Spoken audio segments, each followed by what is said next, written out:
The January 9th meeting of the Board of Education is now called to order. Please stand for the invocation. O God, we pray to administer that which is just in all educational policies, being ever mindful of your guidance, stir us to action with love, wisdom, and understanding. The Pledge of Allegiance. I pledge allegiance to the flag of the United States of America and to the republic for which it stands, one nation, under God, indivisible, with liberty and justice for all.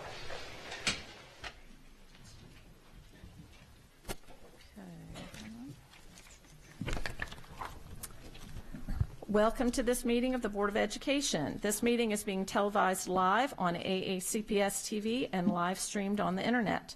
General information and protocols for the meeting are posted on the sign by the doorway as you enter the room, so please make sure you read those if you have not already. Item number 2.3 is approval of the minutes. So moved. Do I have a second? Second. Are there any board corrections or additions to the minutes? All right. Then if there are no things, we can pass that by consensus. So, Ms. Schalheim. Oh, sorry, I was jumping ahead to your next part. Oh. Okay. Item 2.04 is establish agenda order. Ms. Schalheim. Yes, I move that in the interest of people's time that we move 5.07 to just above 5.01 to the benefit of the folks in the audience. Are there any board questions or comments on that item? Okay, Ms. Connolly, would you call the roll to move item 5.07 to after item 4.04. Yes. I'm starting with Ms. Urea, today's meeting. Ms. Urea. Aye. Mr. Gilliland. Aye. Ms. Antwine. Aye. Ms. Schalheim. Aye. Mr. Live. Aye. Ms. Ellis. Aye. And Mr. Brannon. Aye. Ms. Corkadell. Aye. Ms. Hummer. Aye. 9-0, motion passes. Okay. All right.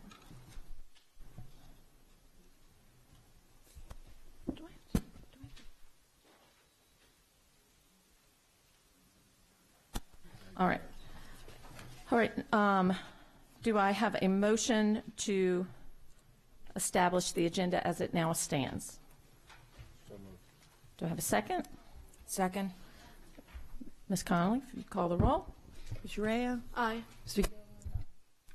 Ms. Antwine. Ms. Schalheim. Aye. Mr. Live. Aye. Ms. Ellis. Aye. Mr. Brannon. Aye. Ms. Corkadell. Aye. Ms. Hummer. 9-0, motion passes. Okay. Item 2.05 is recognitions, and we do not have any recognitions today. Item 2.06 is Educator of the Month, Ms. Ellis. Thank you. High school band directors need to be masterful musicians who are well trained in music, theory, history, musicianship, and artistry. Being an accomplished musician is not enough. Band directors also must be excellent teachers. To be effective, they must find balance between their musical artistry and their teaching skills. They must learn how to identify creative sequential learning processes for students, guide them through these steps utilizing a variety of methods, and check for student learning. One such band director is our Educator of the Month for January, and we honor him today. Ian Burns, band director at Arundel High School, has a unique and powerful impact on the students he teaches. He encourages them to stretch themselves both within and beyond the music program. He is an advocate for out-of-the-box thinking and will encourage and support students in the development and execution of their ideas. He looks for opportunities. He looks for opportunities to involve students where they might otherwise step back. It is not uncommon to see students of the Arundel High School music programs in the limelight, excelling and contributing to the world around them. Mr. Burns has initiated several outstanding programs that reach students, staff, and the community. He initiated and developed a percussion-specific course which drew dozens of interested students and continues to be a popular course. Each year he develops a memorable marching band show where he has his finger on the pulse of the type of shows that excite and interest students, and he has the talent to lead them into top rankings at local, regional, state, and national competitions year after year. If you have frequented the Annapolis Boat Show or the Crofton Farmers Market, you have undoubtedly heard Arundel's jazz ensemble performing to the delight of the crowd. And then there is the High School Nation Festival Tour and Mr. Burns' trademark event, the annual Arundel's Got Talent production. Ian Burns has an uncanny ability to set the bar in a high yet reachable place for his students in every ensemble. This allows students to stretch their skills and abilities, resulting not only in polished performances but also in more confident students. He is a consummate professional whose love for the programs and the students is evident in how much he gives of himself beyond what is required. Because of his efforts, the reputation of Arundel's music program has reached our county high schools who have annexed into some of Arundel's programs. Some of these other county schools are working to enhance and strengthen their programs and have come alongside Arundel for the next level experience. Ian Burns teaching students skills beyond music and the arts by instilling leadership, enthusiasm, and a cooperative spirit is the norm for you, and it's done by giving your students a task and allowing them the room to explore and determine the best way to approach the execution of it. You are highly respected for your dedication, inspiration, talent, and strategic thinking. So, for these reasons and more, the Board of Education honors you as Educator of the Month for January 2019. Congratulations.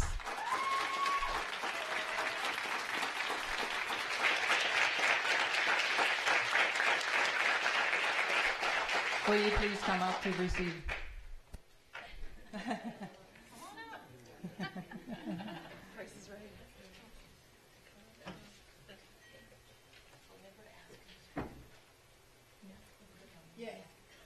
I also want to announce from here that I am a Wildcat, so it's a great honor for me to present today. Thank you.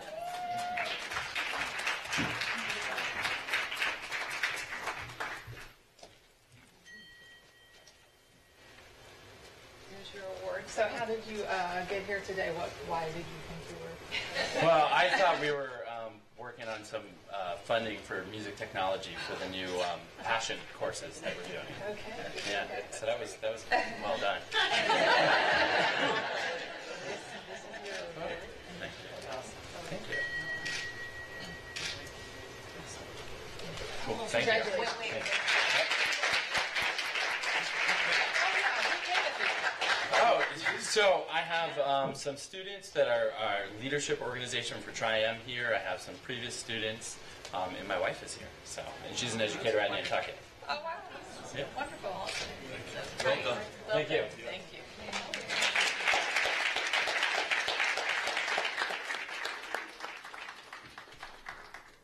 So item 2.07 is Employee of the Month. Ms. Urea. Thank you. Today we honor an employee in our school system who truly understands and works diligently each day in support of her school's mission to inspire, educate, and empower students to become independent, lifelong learners who impact our diverse and ever-changing society. The school, Oakwood Elementary. The employee, Learning Lab Technician, Pamela Harris. For over 7 years, Ms. Harris has successfully fulfilled her responsibilities as one of the most effective school system's learning lab technicians. Her dedication and high-energy work ethic serves her students well. Each morning, Ms. Harris begins her day by checking in with all her students to set the stage for a successful day. She leads her students through a review of their hand-picked strategies and reminds them that they are important, capable, and cared for. She then spends her day meeting with individual students and small groups to support them with their identified needs by reading social stories, constructing stress-relieving objects, discussing feelings, and building self-esteem and confidence. Ms. Harris is a critical member of the Oakwood school team. Last year, the school opened 2 new alternative curriculum classrooms, and Pamela played a vital role in the success of this endeavor, while supporting the students and the teachers as logistics were determined, structures were learned, and students were settled into their new home. Ms. Harris is always willing to lend a hand. She is often called upon to provide coverage in a classroom if necessary, and she contributes to the smooth and safe functioning of the school by fulfilling high-demand arrival and dismissal times. Ms. Harris understands the importance of Oakwood's vision and supports the school mission by fostering a nurturing, safe, and supportive school learning environment. She is always researching and engaging conversations with colleagues to expand her toolbox of an already wide array of strategies. She consistently looks for additional techniques she can provide to her students and school to make an even greater impact. Pamela Harris, you are a trusted and treasured staff member at Oakwood Elementary School. You are a resource to many, always providing ideas, strategies, and resources to support your students and classroom teachers. Because you care deeply about the achievements of your students and work tirelessly each day in support of those achievements. Your students overcome obstacles and prevail in the classroom every day. So, on behalf of the Board of Education, the students, teachers, and staff of Anne Arundel County Public Schools, congratulations as being recognized as Employee of the Month for January 2019.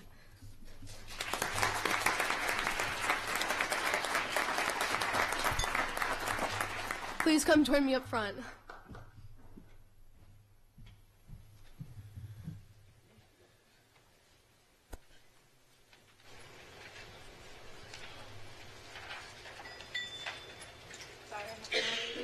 Hello. Here's your honorary bell. So, how'd they convince you to come today? Amy was supposed to get an award. That's wonderful. So they surprised you? Yes. Oh, that's wonderful. Do you have anybody here with you today? My husband and the Learning Lab team that I look forward to every day. And my principal, who is a great support. That's wonderful. Thank you so much for everything you do for the students.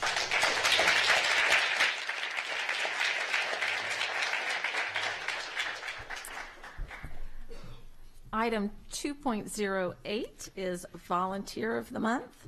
Ms. Corkadell. Time is precious. It's one of the most valuable gifts we can give. And at ACPS, we are fortunate enough to have many volunteers who generously share years, sometimes even decades, of their time with us. Today, we are here to celebrate the dedication of one such volunteer, Mrs. Stacey Webster. The Board of Education is thrilled this morning to honor you as our January 2019 Volunteer of the Month. School Principal Melissa Brown wrote that Mrs. Webster is one of the unsung heroes of Lothian Elementary, and it's time for her song to be sung. Well, we definitely agree. For over a decade, Lothian has profited from the time she has so willingly shared. Mrs. Webster took the lead at the PTA Santa Shop, ensuring that every student takes home gifts for their families over the holidays. Principal Brown noted that at the level of poverty at their school increases, she has, quote, made it her mission to have a shop where nothing costs more than $1. It is through her leadership that there has been an outpouring of support to supplement the shopping budget for Lothian's neediest students. Volunteer Coordinator Megan Cretin, who can't think of anyone more deserving of recognition than Mrs. Weber, explained that Stacey knows almost every student and is quick to make new families feel welcome. She greets families at pre-K and kindergarten registration, coordinates the Sea Perch after-school club with her husband, helps with Chessie's reading club, is an active PTA member, seeks out new volunteers, helped unpack and organize the science lab. The list goes on and on and on. She is not only a hard worker, she is also well loved. As school librarian Tammy Phelps remarked, the students adore her because everything she does is with a big smile and an infectious attitude. She is such an asset to me, to the students, and to all of Lothian Elementary. What is most amazing about these many accomplishments is that Mrs. Webster was able to carry out these duties despite being diagnosed with breast cancer and undergoing intense chemotherapy during the 2017 and 2018 school year. Principal Brown noted that she never stopped volunteering, even when we would question if she felt up to helping us. Mrs. Webster let us know very clearly how important it was for her to be a part of our school and continue supporting us whenever possible. Mrs. Webster, you are an invaluable gift to both Lothian Elementary and the Arundel County Public Schools community, and we are truly grateful for your years of service as a volunteer. Because of volunteers like you, we are better together. Would you please come forward? It is with great appreciation that I present to you the Volunteer of the Month certificate and bell.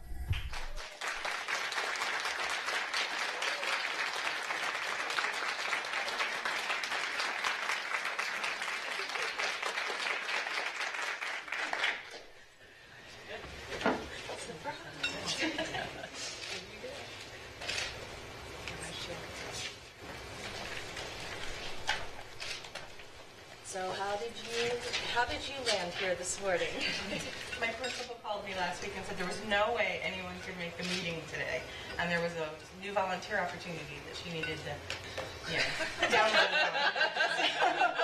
So I was on a fact-finding mission for her. Well, so you found some facts. Thank you very much. Thank you. So would you like to recognize the folks that came with you today? And then I have to say, Lothian's probably pretty empty right now. So too. PTA board is here. Lenore, Sarah, and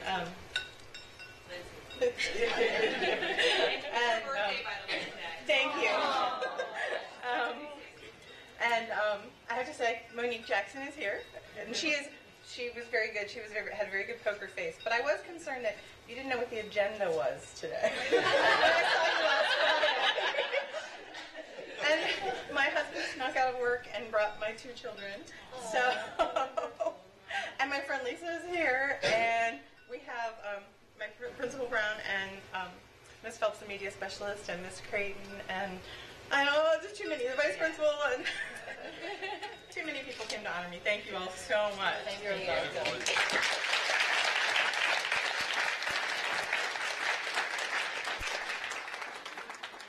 So we are going to take a brief recess that all of our honorees can get their pictures taken with their families, and so we'll meet back in just a few minutes.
right, folks, we're going to get started back. Wait for Miss Antwine. Okay. All right. Item 2.09 is the CAC report.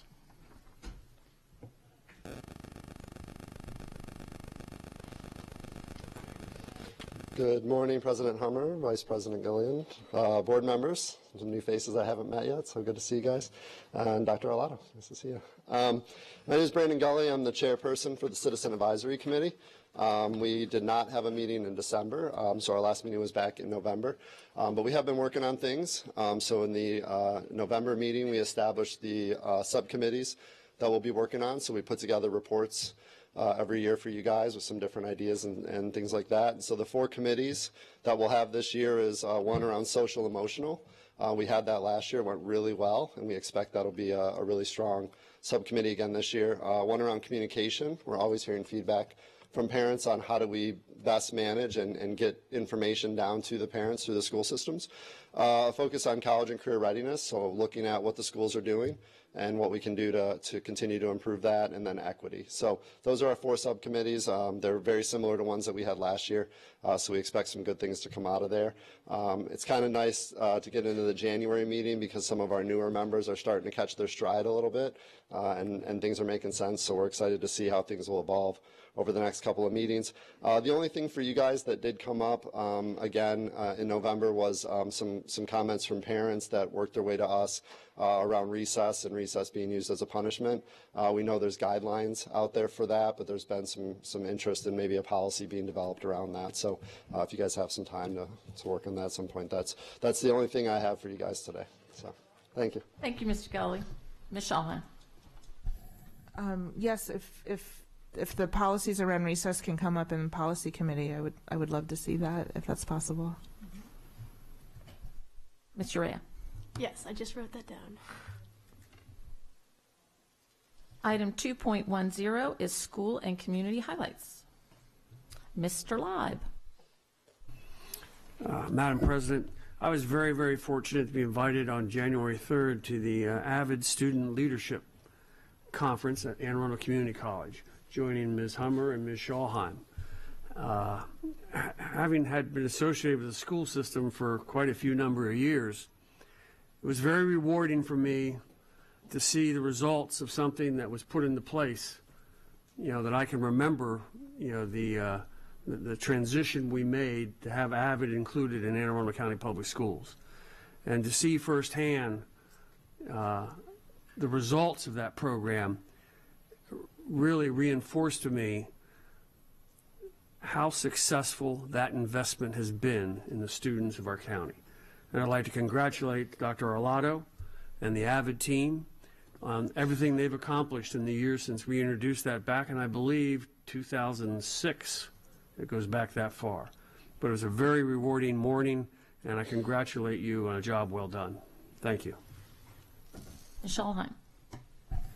Oh, I totally agree. What an amazing program. It was a delight to be there to witness those wonderful, articulate students speaking and hear their stories. This was incredible. And I just think it's an amazing program. I really do. So, yeah, thank you for inviting me, and it was just fabulous. So, hats off to y'all. And I will echo that, and I'll put out a statistic. They told us last year Avid students were offered more than $43 million in scholarships, which is just incredible, because you think our Avid students are, the majority of our Avid students, I believe, they would be the first generation of their family to go to college. So that's really an amazing testament to that, and it really was a very powerful morning to have that. I had the pleasure also that same day to go pop into the annual high school jazz festival that was taking place at the community college at the same time. And this is such a wonderful opportunity for some of our musicians. All the high schools were there, and they had professional musicians, professors and professional musicians from around various states, and who listened in and gave them feedback, provided workshops for them. It was just an incredible opportunity for our music folks. And then yesterday, I was taking one of my children for auditions for the all-county chorus, and I've got to say, we have some amazing talent out there. It was, but I will also say I have learned the total definition of cacophony because I was in the cafeteria while they are all waiting to be called for their auditions, and it's 40 different kinds of instruments all playing at the same time, different things. Oh, my goodness. But it really is just, it's between the Jazz Festival and then just to see the amazing talent and the amazing programs and opportunities that are given to our kids, it was just wonderful. I attended the Glen Burnie Meade High School basketball game last week, and those of you know, that's torn loyalties for me. Very hard of who to root for, and so I kind of clapped for both and sat on my hands. But Meade did win that one, but we'll say go Gophers for their next matchup. And then on Monday, the board hosted our annual legislative breakfast, where we invite all of our elected officials from the county, from the city of Annapolis, and from the state to come out. We had a wonderful turnout, and we were able to share with them our legislative program and our priorities for the year, including calendar, getting some calendar flexibility, increased funding for pre-K programs, and construction and capital budget things. So it was a wonderful opportunity for us to interact with so many of our newly elected officials, and we hope that this is just the first step in us all moving together, moving forward to accomplish great things for our schools. So, Ms. Ellis. I just want to give a huge shout out to the jazz ensemble that was at that legislative breakfast. I think they were Broadneck High School. They were amazing. And we had wonderful artwork on all the tables from the Broadneck art students. So Broadneck really got to showcase their talents that day. So they were great. So, all right. Item 2.11 is Superintendent's Update. Dr. Arlotto. Yes, ma'am. I just have two quick things to talk about. The first is, I think as this board and our community know, we've really put forth a newfound effort in professional development for all of our colleagues, for all of our the folks here in Anne Arundel County. That small but mighty office is being led by Helen Matioski, and they are an amazing team. And what they did this past Monday evening was we had what they developed was the first Carver at Night, and Carver is our professional development building in Gambrels, where the building was just radiant with energy. There was a dinner, there was jazz, there was yoga and massages, and there was professional development. I think when it was advertised, it sold out in a matter of minutes. It was just an amazing evening of professional development, people volunteering their time to both deliver and take on professional development. I understand one of the highlights of the evening was our very own Monique Jackson and her delivery of professional development to groups. But it was just a great way for us to celebrate ourselves, to celebrate the work that we do, to learn more in a collegial environment. It was a lot of fun, and so my hat's off to you and your small but mighty team. So thank you. That was wonderful. The next is we've put some information out about our, on Thursday, January 17th, we will be facilitating a community conversation for the Chesapeake Cluster on Race, Acceptance, and Inclusion.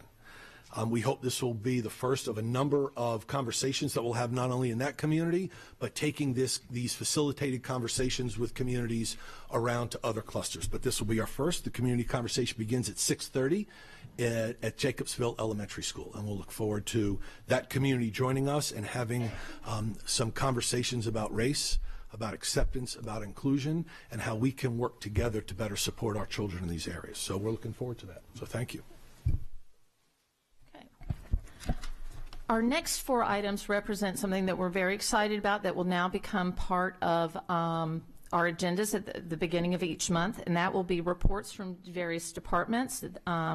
This was an initiative put out by Ms. Antwine that will be we'll have reports on safety and security, bullying prevention, diversity and inclusion, and transportation. These will be, they're designed to be 2 to 3 minutes of highlights, challenges, and to bring up different topics that come up. We will have opportunity that the board members may ask questions if they like after each one, and public comment will be asked for after all the 4 reports have been given, if there's public comment that wants to come forward. But we're looking forward to this. Everyone be a little patient as we go through. We'll work through it each month to find the best format and the kind of information that everyone wants to hear and be presented. So this will be a work in progress, but we're excited to get this started today. Ms. Antwine. Thank you, President Hummer. I want to first announce that this is a very sweet moment for me. Today, this week, actually marks the 2nd anniversary of my mom winning her battle against cancer. She was a retired school teacher, and it's overwhelming that I am influencing the school system in such a blessed capacity.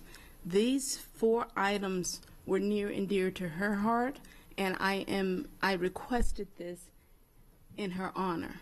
The fact that Dr. Arlotto and your team took the time and took the initiative that you did, I sincerely appreciate that for so many reasons. So with that said, because Kleenex is not available, I appreciate that you all took the time over your holiday to make this happen. I will have been requested to be the moderator of these monthly reports, and I plan to moderate well. So with that said, what you present, please keep it to the 2 to 3 minutes, and the public comments, we welcome them, but in the essence of time, we also request that you keep your comments or questions to 2 to 3 minutes as well. With that said, Ms. Jackson, thank you. Good morning, President Hummer, Vice President Gilland, and members of the Board of Education. For the record, I am Monique Jackson, Deputy Superintendent for Student and School Support. Later, I will be joined by Mr. Alex Shaknovich, Chief Operating Officer, for the purpose of providing the monthly department updates as requested. Item 2.1 is the monthly security report. Please be advised that this month's update will not include school security, as it is a separate agenda item, item number 6.02. Item 2.13 is the bullying prevention report. I will begin with a brief overview and update on the bullying initiatives by giving an overview of this progress in Anne Arundel County Public Schools. Our definition of bullying can be found in the student handbook and is in alignment with Maryland law. It's repeated, conscious, willful, and deliberate intent, direct or indirect, to physically or psychologically intimidate or distress someone else. Physical, social, or verbal actions or intimidation towards another person with negative intent. The student handbook further defines bullying to distinguish between bullying and peer conflict. The parent handbook outlines how to get help with bullying, cyberbullying, harassment, intimidation, hazing, and biased behavior. The first step is to report the incident. This is important, as school-based administrators cannot address what they don't know about. Even if the action is determined not by the school personnel not to be bullying per se, the behavior will be addressed per the Code of Student Conduct. A student should report the incident immediately to school personnel, or a parent or guardian may complete the reporting form available in the parent handbook or available on the Anne Arundel County Public Schools website. Forms are also available at the school or counseling offices. Once a bullying report is filed, the administrator, usually the assistant principal or the principal in a few instances, meet with both parties, conducts an investigation, and concludes with a follow-up report, including information on the discipline sanction, referral to the counselor if needed, or other points of corrective action. The alleged victim is typically referred to available resources as well. Copies of the reports are then forwarded to the Regional Assistant Superintendent, the Office of Safe and Orderly Schools. And these offices, as well as the Deputy Superintendents, regularly monitor the data in order to provide resources and perhaps professional development where needed. We are excited that on October 24th, Anne Arundel County Public Schools engaged in AACPS Wear Orange for Unity Day, aiming at bringing attention and awareness to anti-bullying across the county. We were joined by various community partners in this effort. And we collaborated with Anne Arundel County Department of Health in October as well in their report to their county council. AACPS hosted a Tuesday summer series for the public in July, focusing on bullying and respect to the Code of Student Conduct. And it can still be viewed at our website at AACPS/Summer Series 2018. Although we have seen a slight decrease in bullying in Anne Arundel County Public Schools, cyberbullying continues to rise and be of concern. Parents, in partnership with our school system, can assist in regularly monitoring and setting parameters for social media usage. At the end of the last school year, under the direction of Assistant Superintendent Sally Egan and Regional Assistant Superintendent Chris Treffer, the bullying work group was reestablished to ensure monitoring and follow-up at the central office was effective and assisting schools in bringing closure to bullying reports, as well as providing support for preventative initiatives. This group will provide the update in February. Some initiatives that we have been working on in our school system that they will present and talk about through the upcoming months include, but are not limited to, the anti-bullying programs in school, the school counseling curriculum, social and emotional advisory lessons, the Code of Student Conduct lessons, cyberbullying and cyber safety, the kindness campaign, restorative justice circles, our peer mediation program, the Girl Talk Club, after-school unified sports programs, peer mentors and student ambassadors, and student contests such as the Olivia Constance Foundation. We continue to work together with our community partners to make a difference for all children, and subsequent reports will review prevention initiatives in greater detail. Thank you. Ms. Ellis. Hi there. Good morning. So I'm concerned about, first of all, thank you for that presentation. I know we're working hard in a lot of different areas to try and address these issues. When I was a candidate, I remember reading about Josie Urea's achievement in becoming a student board member, and in the Capitol back in April of 2018, Mr. Mosier reported to the Capitol that after Josie's call for having a program or initiative similar to Not My Child that has been used for drug prevention, when I read about her statements, about Ms. Urea's statements about tackling bullying and inclusion and school culture in that framework, I was very excited about it. I thought this speaks to students. This is something that we already know works. It was very successful. So my question is, when it was reported by Mr. Mosier in the Capitol that Josie had called for this initiative, Dr. Arlotto has had meetings to look at what a Not My Child type initiative on racism would look like. And it was also quoted, to the extent that students or anyone has ideas or suggestions that will make us better as a school system, we're 100% interested in those discussions. So my question is, what were the results of those meetings where you were exploring this initiative, and is what we're doing next week, is that a result of Ms. Urea's idea, or can you just speak to that? Well, first let me clarify. So the presentation's about bullying, right? Right. And I think what you're talking about and what Ms. Urea and I have been speaking about over the months is really about race and inclusion and bigotry and getting to those issues. It wasn't so much about bullying. So you've got me a little confused here because the conversation on the table right now is about bullying. But to answer your question, yes, that's what next week is about. What in our conversations, what we've gotten to is what we believe is this is the first of what we believe will be many around other clusters. We're starting with the Chesapeake cluster for obvious reasons. We don't know how this is going to go, right? And I can't exactly equate the presentation of Not My Child and the same kind of conversation you would have about race and inclusion and bigotry. Because I think we can all agree that heroin is bad. We don't have everybody on board that hatred is bad. And so it's a very different conversation about how we structure that. So yes, the team has been working under the leadership of Dr. Gillens and others to put together what next week will be our first of what we hope will be many. I'm certain we're going to tweak it after next Thursday night to see how that goes before we take that on the road. But that is, in essence, will be our not my child in terms of race and acceptance and inclusion. That's where that is headed.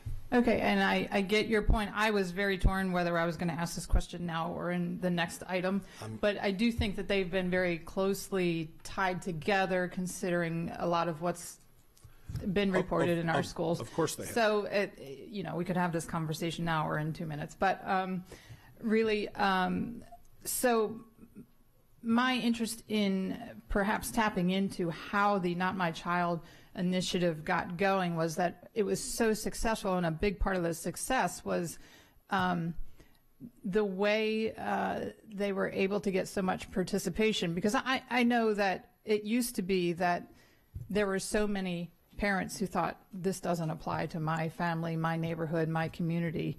And so the great success of that program was the way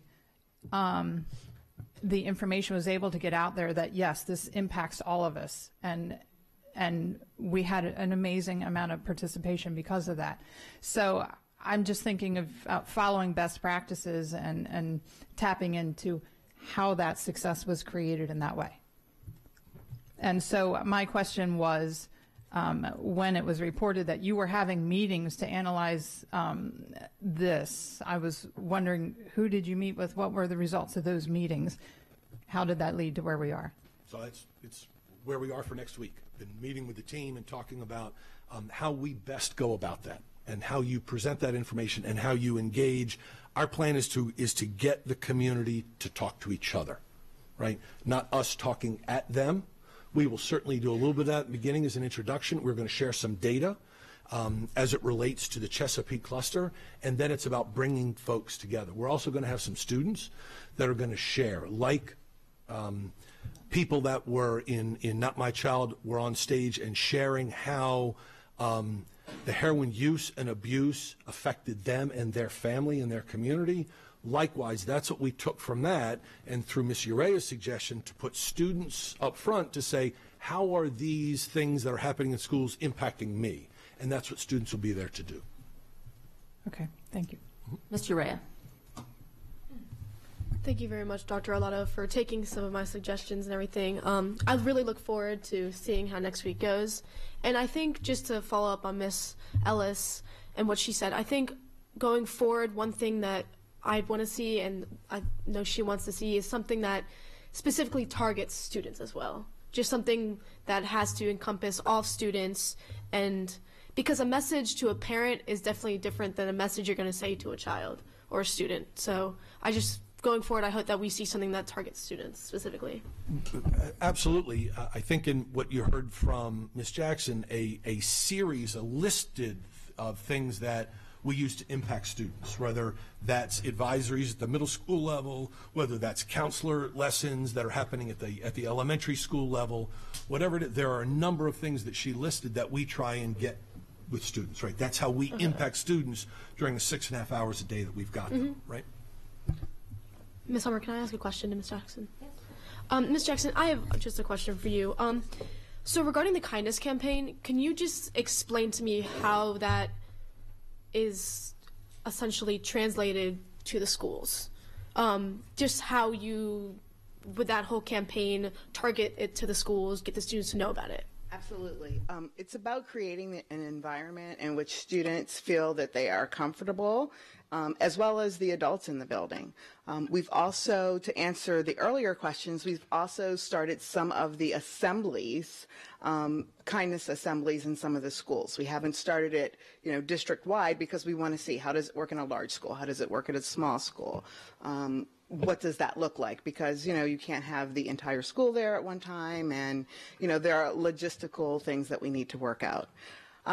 It also, it gives students the opportunity to interact with each other.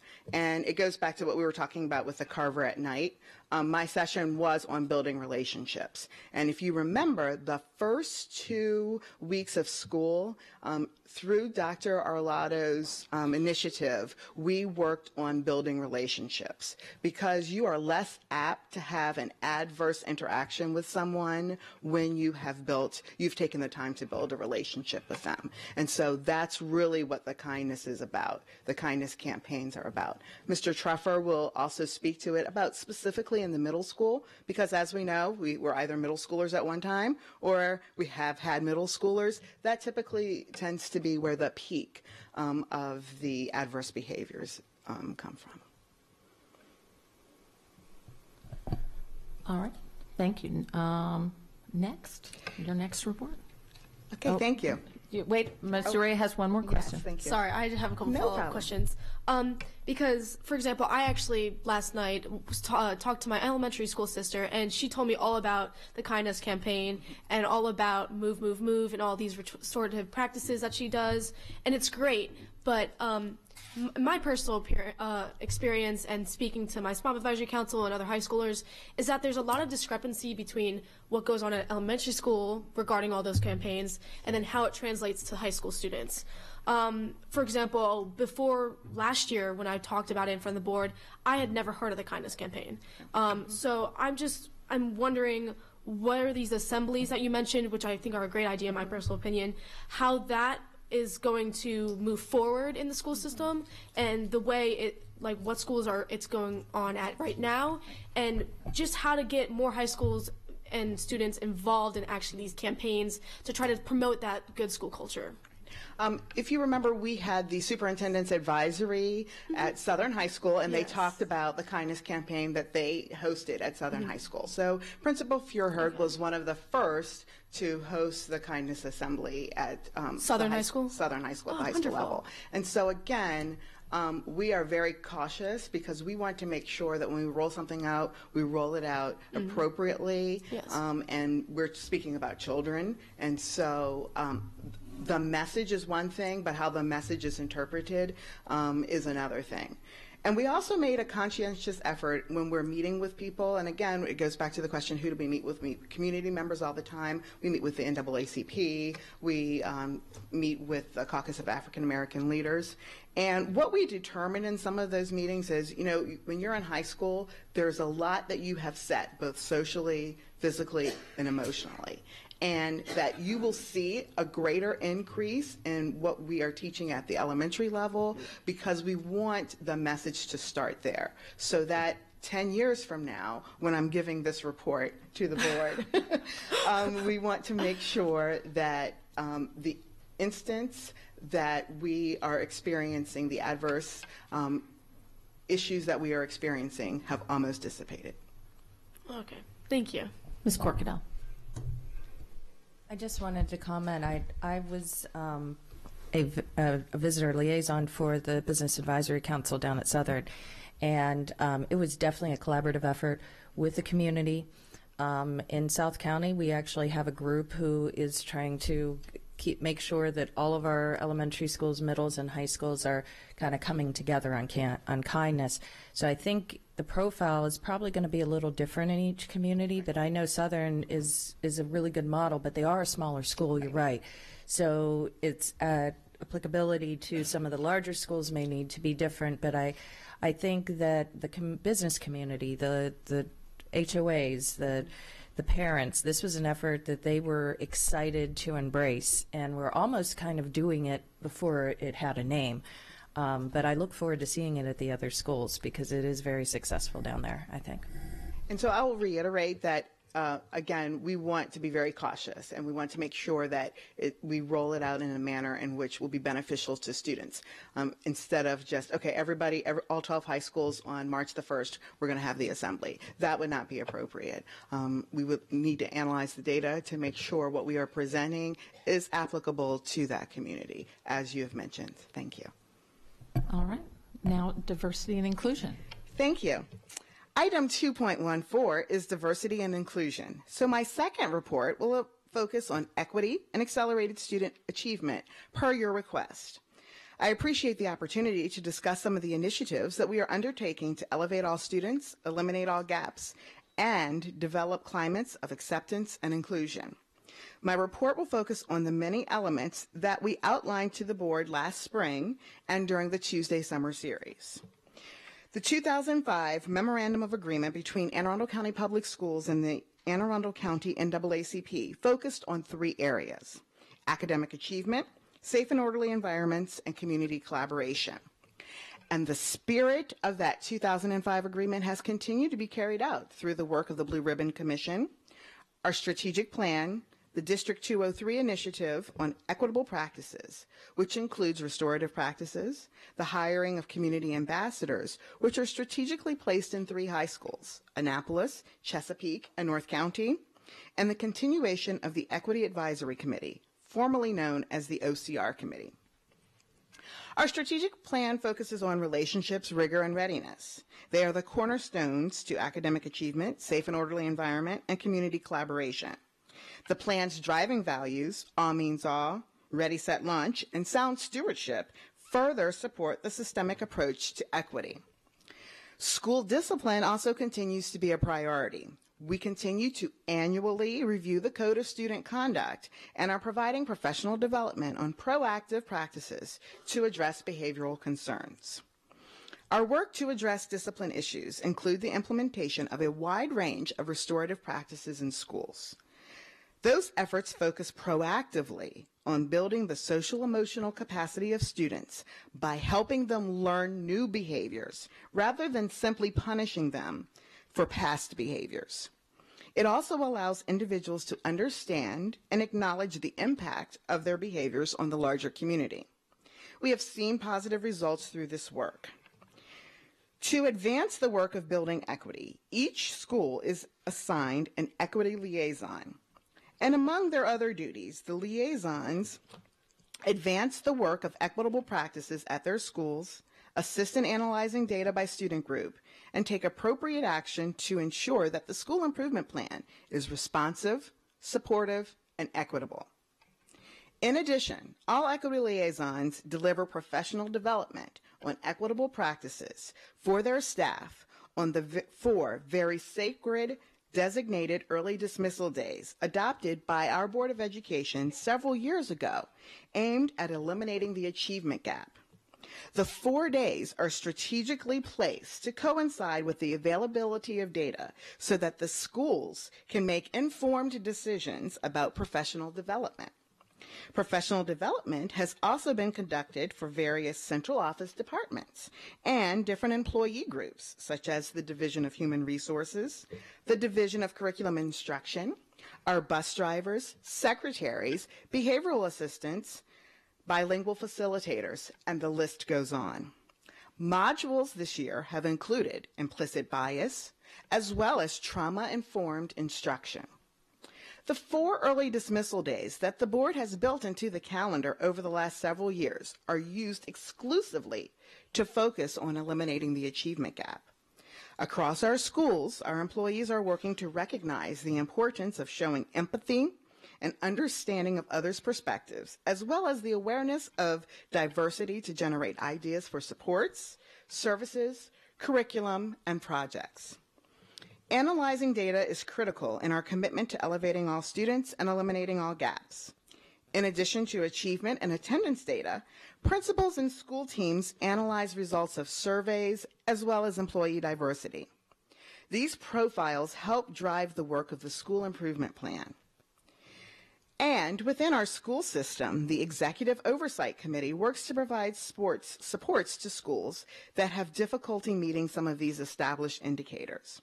The EOC provides a support network to schools in meeting their identified school improvement goals through the use of problem-solving protocols, which are shared among schools.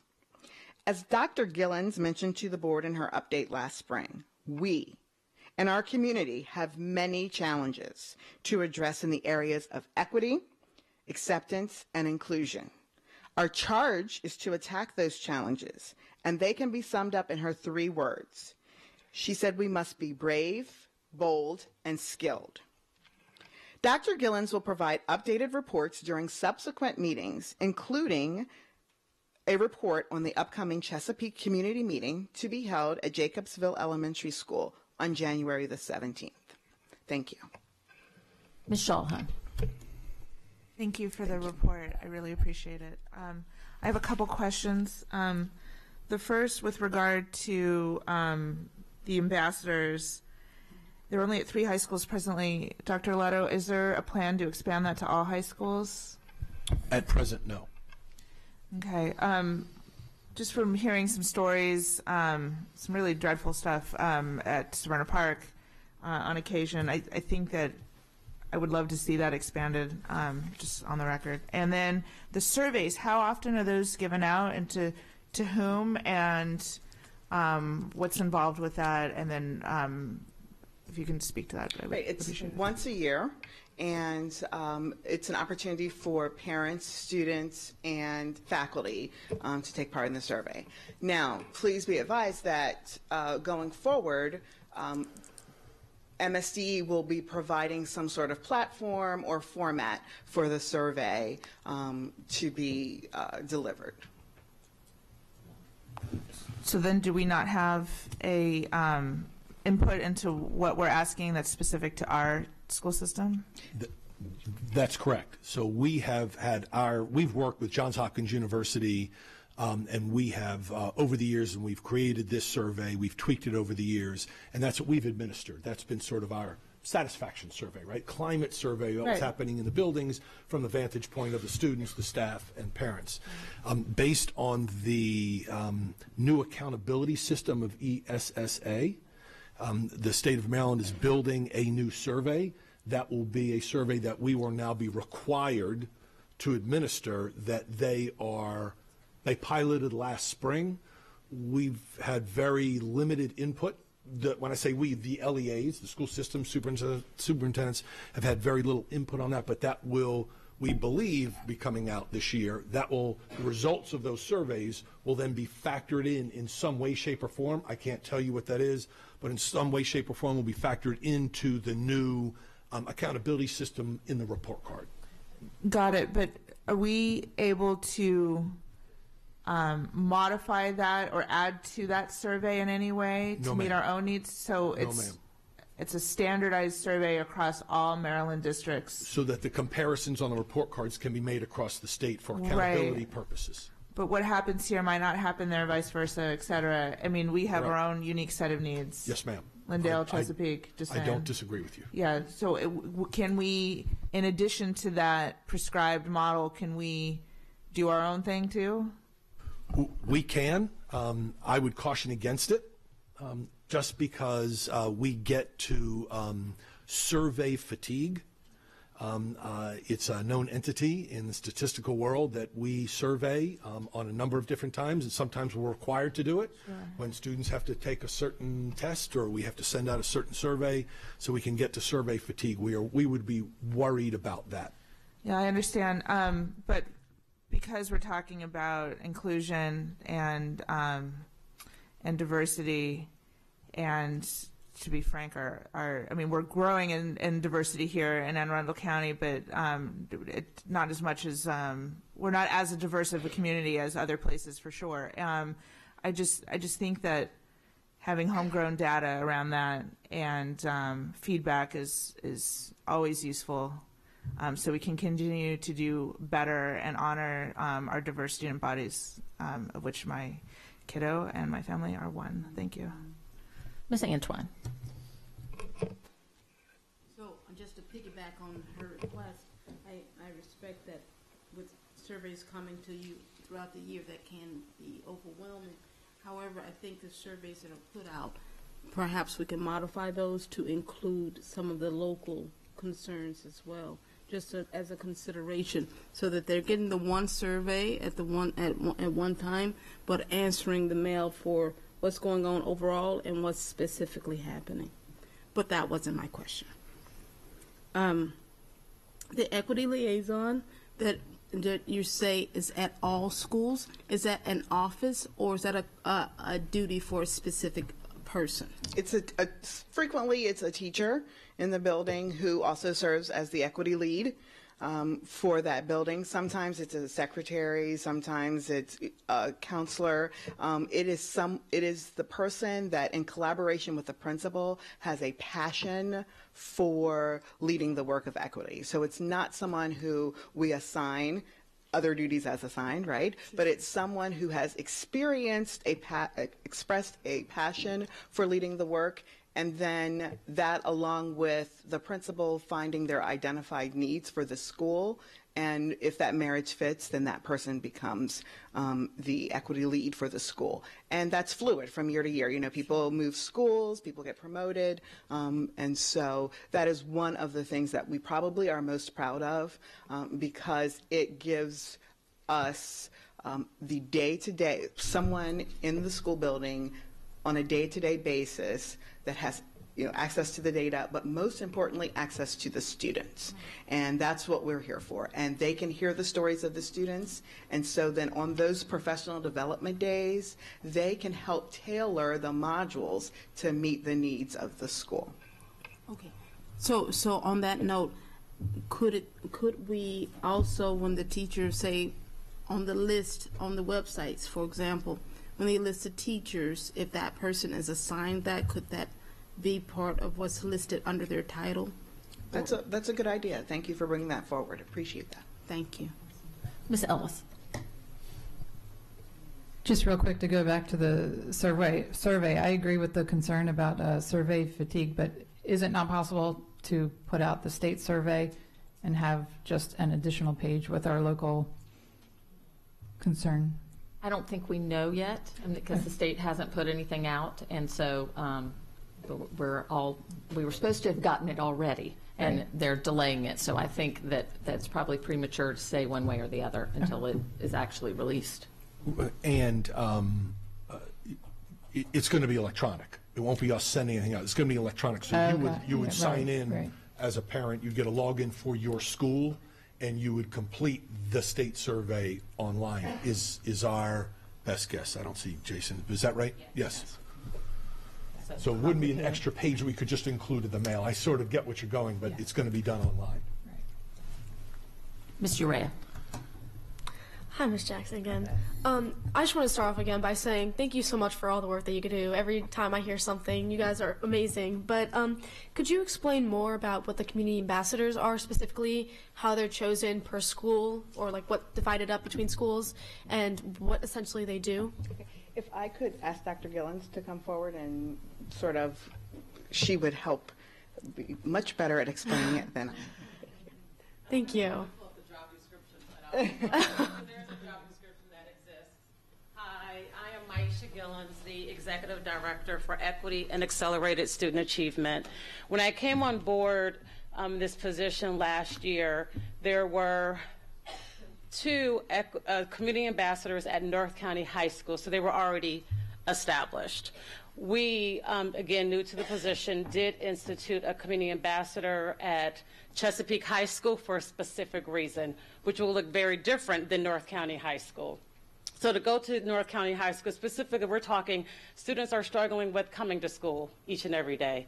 These are folks who will go into the community and knock on doors and say, we miss your student today. Where have they been? Are there any resources that are needed for the student to, is that the reason, what are the reasons for why the student is missing school? So that would be North County. Chesapeake High School was a very different situation. Again, this is the reason why we're meeting next week. In the community, there were racial concerns occurring at Chesapeake High School, and we felt like some healing was needed. We needed an individual to help with healing for the students and the staff in the community. For Annapolis High School, there is an agreement between the City of Annapolis and Anne Arundel County Public Schools, where the City of Annapolis was helping to fund community ambassadors at Annapolis High School. So there were some specifics, communities in which the community ambassadors at Annapolis High School were assigned to, again, to assist with attendance concerns, behavioral concerns, just being that liaison between the school and the community. Okay, thank you. You're welcome. And Just another thing, Ms. Jackson, is something I've been seeing and talking to other student members around Maryland is that I don't know if it's their board, but some entity hosts specific town halls per se for students, especially talking about diversity and inclusion, and they invite multitudes of students. It's open to all students, and it's essentially to moderate conversations between those specific topics because sometimes they're very touchy. And I've heard great things about it, so I don't know, just maybe looking into something like that in the future, because I know students in our county really want to be involved in these conversations and able to take part in them to learn more about not only our board and like what the work you guys are doing, but to just be able to say that they have a part in it and to learn more about our county. So thank you so much. If you would forward any information from your contacts to Dr. Arlotto so that he could share it with our team, I would really appreciate it. Thank you so much. Thank you. Michelle Heim. Yeah, I agree. That sounds like a wonderful idea, so I'm glad that you're excited about it too. Thank you. And this has gone a little long, but I have one quick question. You mentioned that for professional development, our 4 days that we do that target equity and closing the achievement gap, you said that those are strategically placed in the calendar around when specific data is released. Could you give an example of what kind of data might be released and then that we would try to target our professional development toward? Yes, ma'am. So, for example, when we have information about F&P, and which tell people what F&P is. Fontes and Pinnell, which is our reading level, when we determine the reading levels of students, and so we can collaborate with our school teams to find out the best approach to take based upon this new set of data as well. In addition, something that's really important to focus on is that having them spread out throughout the year affords a school the opportunity to respond not just to quantitative data, but qualitative data. And what I mean by that is if there is an incident in the community that happens in December, we can help respond and, again, tailor the modules to meet the needs of that school. So it's both qualitative as well as quantitative data. Thank you very much. All right, and the next one is transportation. Thank you.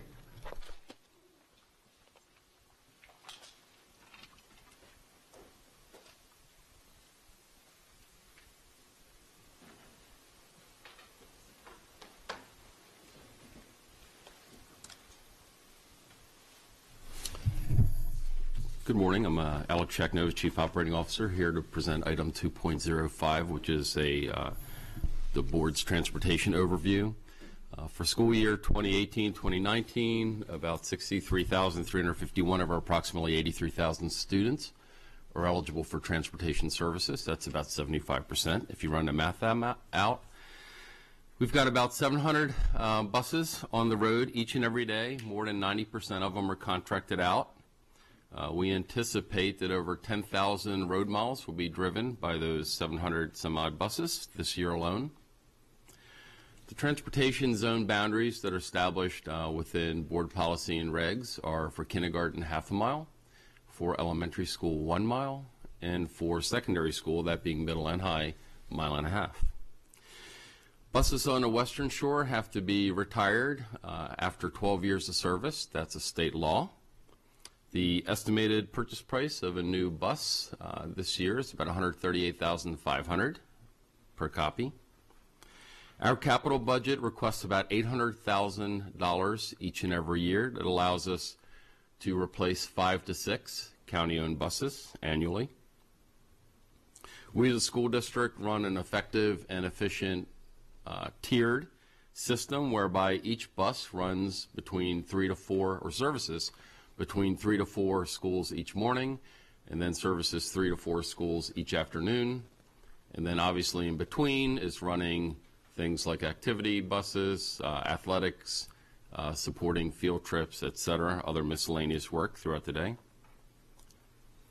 It's important to note that our transportation services are funded well below statewide averages on a per pupil basis. In fact, according to the most recently published reports from the state, only 4 counties in the state of Maryland spend less per pupil on transportation than Anne Arundel County Public Schools.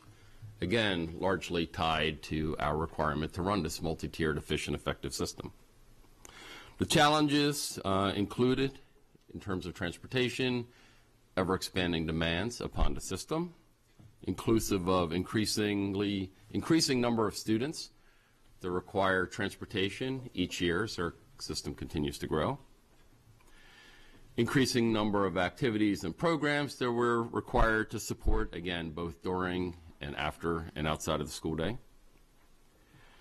There's an acute and ever-increasing shortage of drivers, and this isn't just locally, but nationally, but specifically locally as well, as the economy continues to improve and folks have different and or better options elsewhere.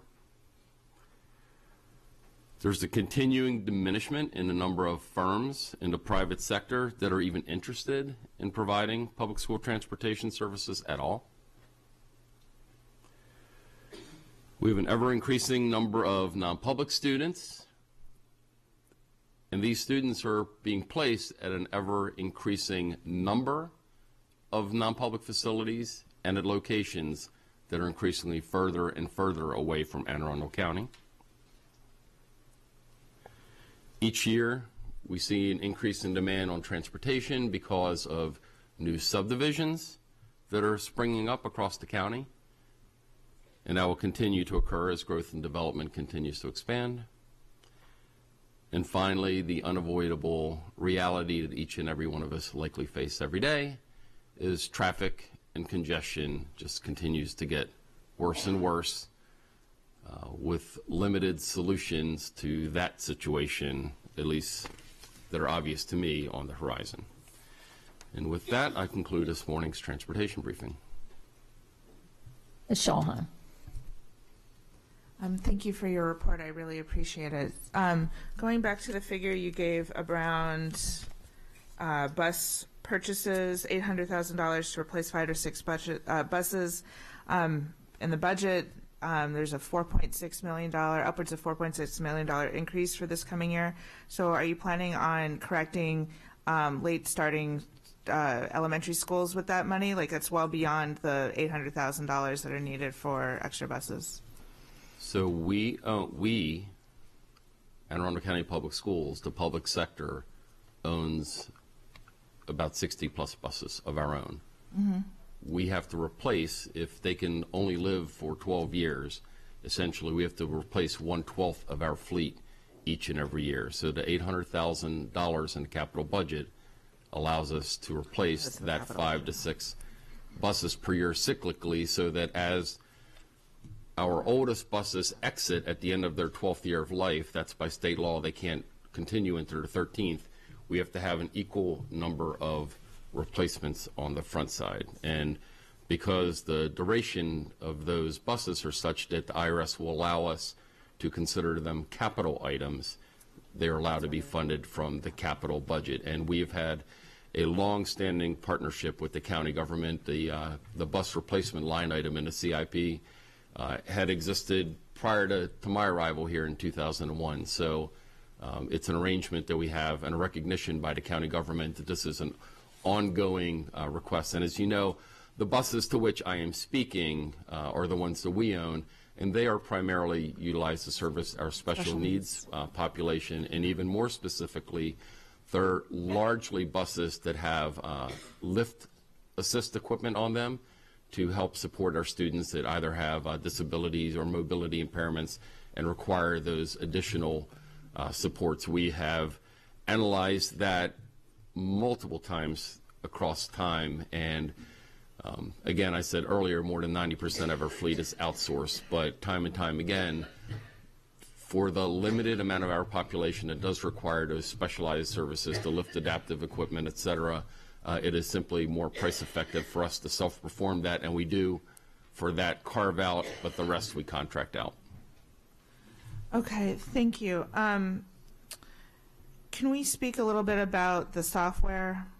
So it was recently brought to our attention that, you know, that things are still being written out on pieces of paper in terms of scheduling. How is that going? Is it fully implemented, and are all the staff fully trained on how to properly utilize that software that also cost around $800,000 a few years back. Sure. Well, this is the year that we're running parallel. So this is the year that we're running both the automated system and the traditional system on a side-by-side basis. Okay. So have people been fully trained? Are they utilizing it to?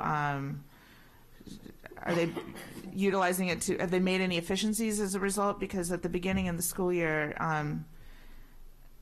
to be frank, it was kind of a hot mess. And so I'm just wondering if those problems that we faced early on, and also there was a lack of data, arrival times at schools too, have those items been cleared up? I believe so. Okay. And next year, will it be solely the use of the transportation software? That's our anticipation, yes. Okay, thank you. Ms. Ellis. I will say, however, I'm a belt and suspenders guy. I'm not throwing out my papers or my clipboard or my pencil, because should anything happen with computers being the way they are, I mean, you may recall that just this past Thursday, Microsoft had an issue that affected hundreds of millions of people across the United States of America on a glitch that was completely outside of our control.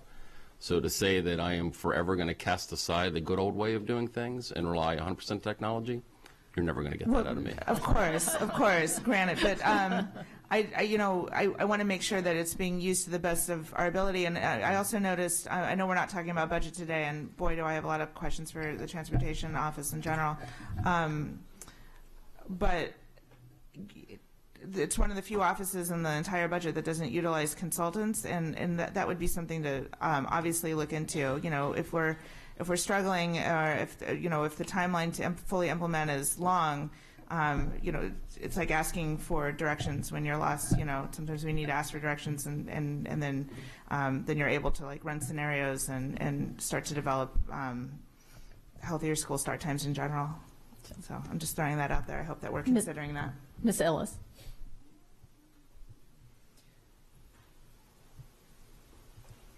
Thanks for coming today. Thanks for your report. So you mentioned that we are funded well below the state average per pupil in transportation. I've heard it touted a few times over the years that Anne Arundel County is extremely efficient on transportation. Is that what we're basing it on? What we're spending? Is that what makes us efficient? Because I'm asking the question because I see a number of problems. I hear from the community continuously problems that they experience with our buses. As a parent, I'm still experiencing problems. That, I guess that's my first question, is what are we using to base the statement that we are extremely efficient? Is it based on spending? It is as a result of the funding levels that we have no resort but to be efficient and effective, correct?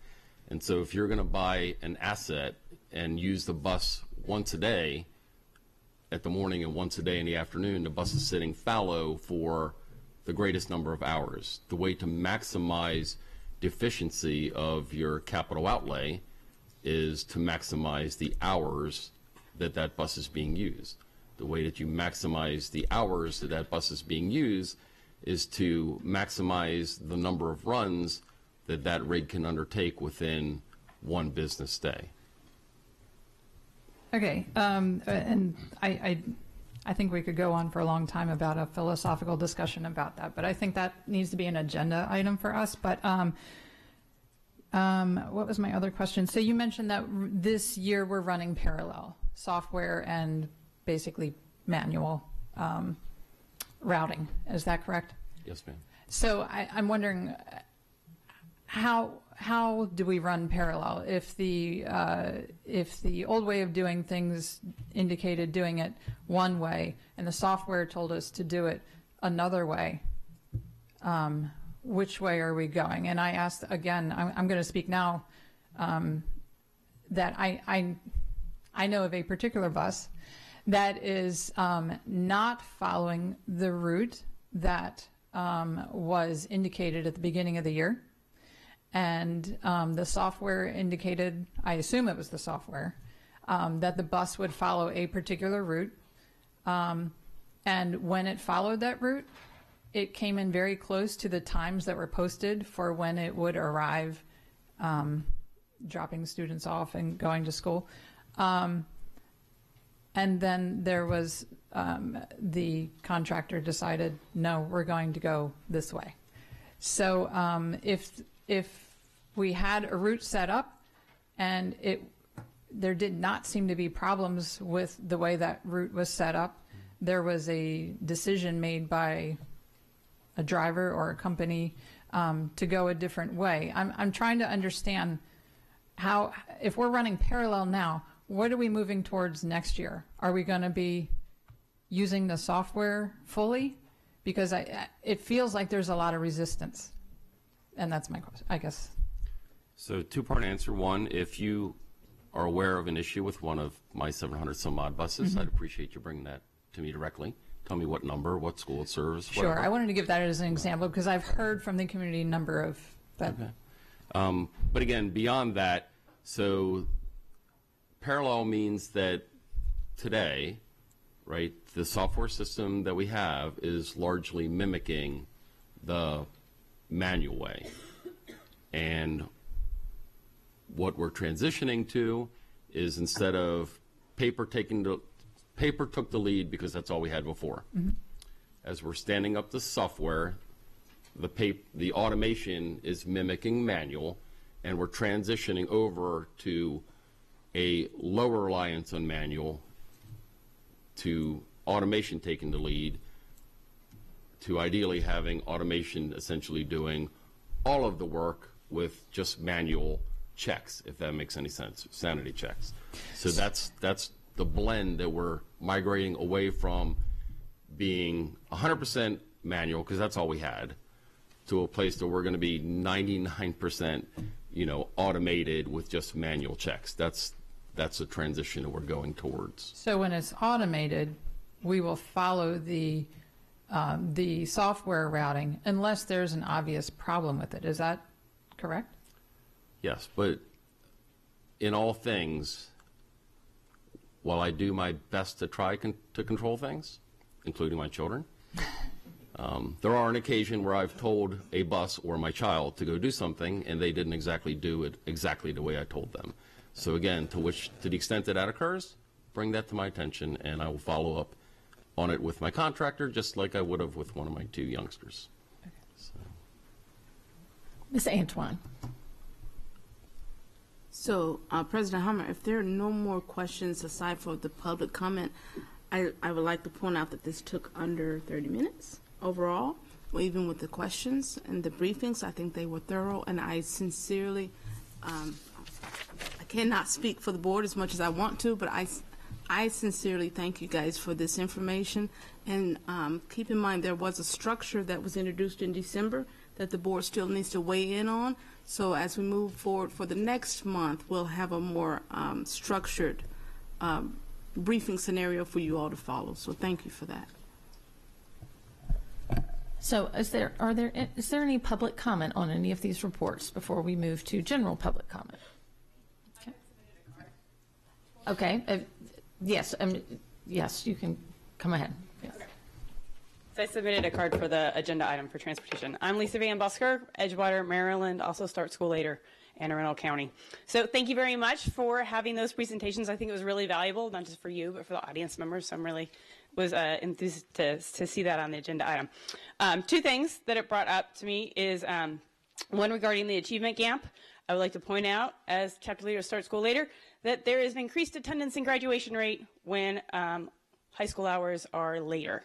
And that is documented in many case studies, most recently in December from Seattle. And I encourage you to include that as part of your achievement gap closing. Regarding transportation, when Mr. Shaknovich said maximum hours equals maximum number of runs for the buses, I would like to bring your attention to my handout to you, which discusses the arrival times for some of the high school buses. This information was gathered from a public information request in September and fulfilled in late October and November. And I'm still not happy with 100% of the data, so I'm still following up on it. But I'd like to point out that North County So my opinion on when a bus is arriving too early is more than 20 minutes before the bell rings, and that is based on a recommendation of talking to transportation consultants as far as the best time for buses to arrive is between 10 to 20 minutes. So when I looked at the public information request, if it arrived before 7:09 for the high schools and before 7:03 for Phoenix Academy, then I consider that too early.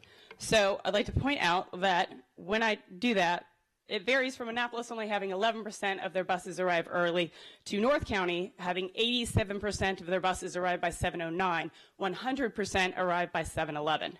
That's 4 buses arrive at 7:10, 1 bus arrives at 7:11.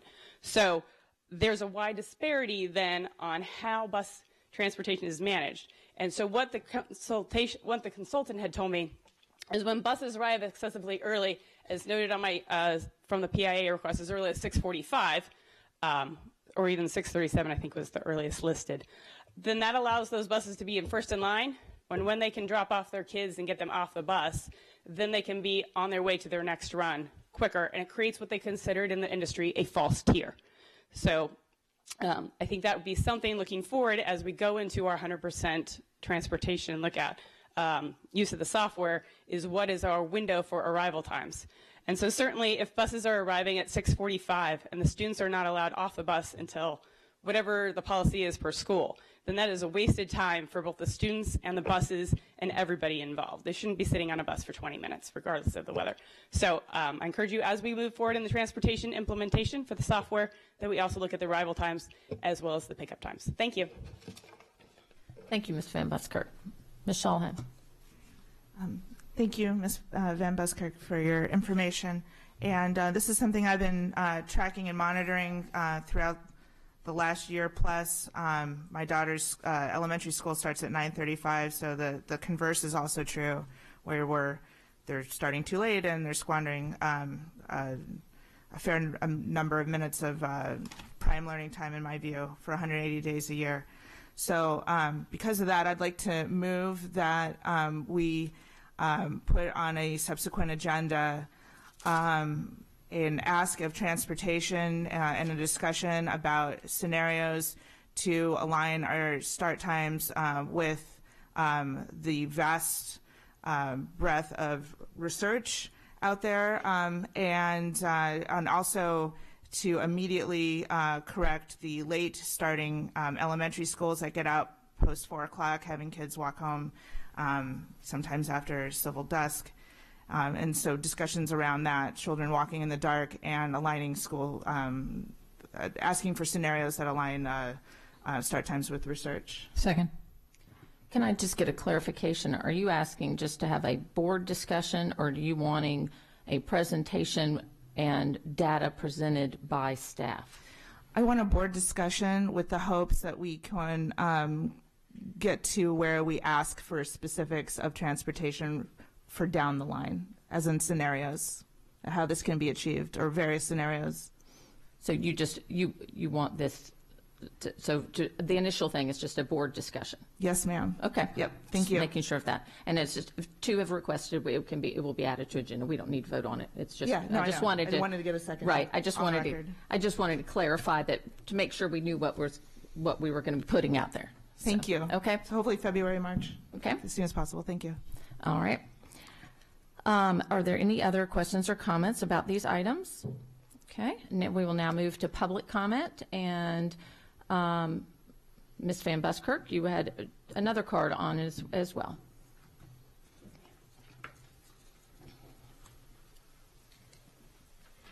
Once again, Lisa Van Buskirk of Edgewater. My public comment is about public comments. So I was unable to attend your last meeting that went until like 2 o'clock in the morning. So I thank you for your stamina in staying up that late and working through all your agenda items, because I couldn't have stayed up that late.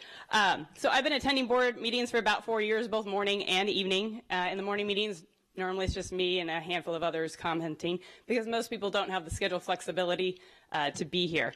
And so now with your recent or your change last summer to requiring people to be here physically present at about 10 o'clock before you guys come out of your closed session to sign up. And then you have to wait for at least an hour, sometimes an hour and a half, or most recently 3 hours, before public comment actually got around. That's quite a demand on people, especially in the morning things. Rarely is public comment at 10:30 as listed on your agenda item. So I looked at other boards of education comments processes from across Maryland, and that's part of the handouts I gave to you from Montgomery County, Prince George's County, and Howard County, all three of which allow you to sign up online in advance of the meetings, which I think is something that would at least help those so they don't have to physically be here at 10, but can be here closer to 11 for the morning meetings. I was also permitted to testify last summer before Frederick County's Board of Education for 5 minutes because I represented the group, Start School Later Maryland. Well, individuals were limited to 3 minutes. Montgomery County has a similar policy. Howard County has 2 meetings each day beginning at, or when they, on the days that they meet, and they meet twice a month, beginning at 4 p.m. and 7 p.m. with opportunities at the beginning of each meeting for public comment. Howard County also includes all written documentation as part of their meeting minutes after appropriately warning any submitters that any personal information would also be added to their online treasure trove of meeting minutes. Or you could follow the procedures of Anne Arundel County Council, which begins each meeting with their public comment and then goes on to agenda items. My point is there are many ways to conduct your public comment, and your current procedure, ironically, inhibits public comments. You allow audience participation for agenda items, but not for your public comment time, and it's a little confusing to me. Or if you want to have people sign up, then allow them to sign up online in advance. There's a lot of different ways you could do it, so I encourage you to seek alternative public testimony procedures and consider updating yours to both improve community feedback opportunities and expand its availability to the wider community. Thank you. And just to clarify, we did talk about this at the last meeting, but we did not conclude the discussion by any means, and it's going to be on a future agenda, and so we appreciate this feedback, and it'll all be things that we'll consider as we move forward with that. Ms. Schalheim. I completely agree, and I think a lot of us do, that there is a better way than what we currently have, and I look forward to future board discussion in open session about all that we can do, and thank you for providing what some of our neighbors do. This is helpful, and with the incredible new, relatively speaking, AACPS website, I'm sure that there's a way that we can streamline this process and provide more flexibility to parents and to students who sometimes come and taking time out of their busy schedules just to be here just for the 3 minutes. Thank you. Ms. Antwine. This question is for Ms. Burskirk, wherever she may be. So, Ms. Van Burskirk, so the online recommendation, is that for the actual testimony to be submitted online or to sign up online? Both. It depends on the jurisdiction. You are allowed to email your public testimony so that it's in an electronic format. Otherwise, if you present a paper copy, then you have to provide, depending on the jurisdiction, like Montgomery County, it was like 20 copies or something like that. Sure. Howard County, not as many. You could provide a paper copy, and then it would be scanned and uploaded, or you could email it. It depended on the jurisdiction and whatever rules for inclusion of public testimony you guys would want. I mean, there's a variety. I mean, you could ask MABE as your representative board to kind of consolidate some of those. That was my follow-on question in terms of administrative burden. Who would be responsible, in what you're envisioning, who would be responsible for relaying those testimonies back to the public? Well, it's included as part of the meeting minutes, like as an attachment at the end to the meeting minutes. So I would say that the board could ask MABE for some ideas of things, or talk to your colleagues in Howard and Prince George's County and Montgomery County and Frederick to see how they implement that and what is the administrative burden versus the benefits of knowing. Because in Howard County, they also allow you to sign up for the budget hearings in advance. So then you would, those people, when they have their hearings on the 15th and 29th, they know in general how many people are going to come and testify about budget hearings because you had to sign up in advance. So I don't know the best answer. I'm just saying that there are lots of opportunities out there, and you guys can pick the best of everybody's and make yours the best and the standard for everyone else. So thank you. Thank you. Ms. Urea. Mr. Buskirk, I have a question for you. Sorry. Yes, ma'am. So with the online registration, do you know if any of the counties in your research had like a limit of the people that could register online? Well, Montgomery County has a limit of how many people they allow to speak in Yeah, that's what I public thought, thing. And so I believe it's on the printout. I only printed it. I mean, sometimes when I print it out, it'd be like 4 Okay. pages. So I only gave you like the most important page. So Montgomery County, because it's a very large district, limits how many people can testify in public testimony. That has never been a problem in the morning, I don't think. But certainly in the evening, you've been here where there have been a significant number of public comments. And so, again, I don't know all the answers, but you have the MABE people that can help you Well, figure it out. right, and that's certainly something, the research we can do with other counties and find out different options and what they see, because looking at these, while they do have online sign-up, they also limit the number of That's what I speakers, thought which most we of them doesn't. So did. it's taking from different things Yeah. and picking what we believe would be best practice for Anne Arundel County, looking at all the various ones. So that's something Thank we will do moving forward. All right, So, thank you. Thank you. All right.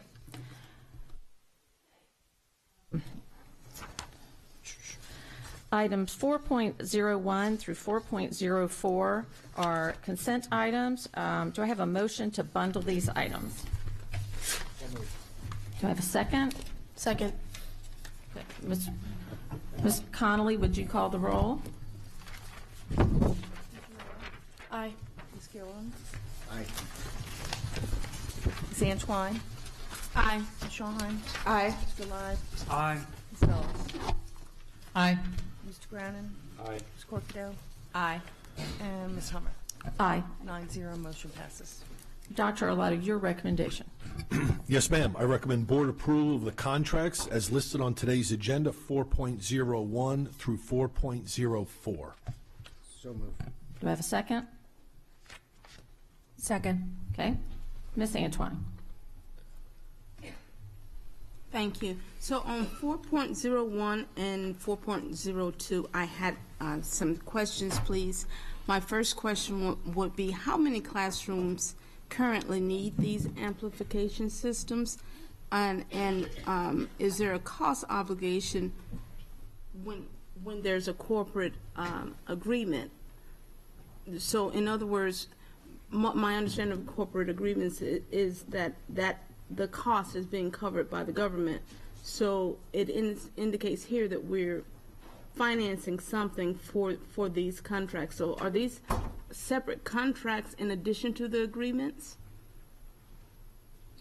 So Alex Shacknovich, Chief Operating Officer, let me answer both your questions in part. So we have been putting these voice amplification systems into classrooms in our newly renovated or constructed facilities. So this is a newer incarnation. So most of our older existing buildings do not have this. So this is essentially being employed when we're putting additions onto buildings or constructing schools from scratch, essentially. So that's when we use these voice amplification systems. This, as you'll see quite often here, is essentially a piggyback contract. So we were not the ones that solicited a contract to start with. Whether we buy a single dollar's worth of items from this through this contract, or we purchase upwards of $750,000 is entirely up to us. If we don't build or add on to any schools, we're not going to use any of them in the next year, for example, right? But we are not financing the cooperative. The cooperative is financed up in the state of Pennsylvania. But just like we do, every one of the contracts, just for your information, every one of the contracts that we offer here in Anne Arundel County, we put language in it explicitly allowing any other public sector entity to piggyback on our contracts.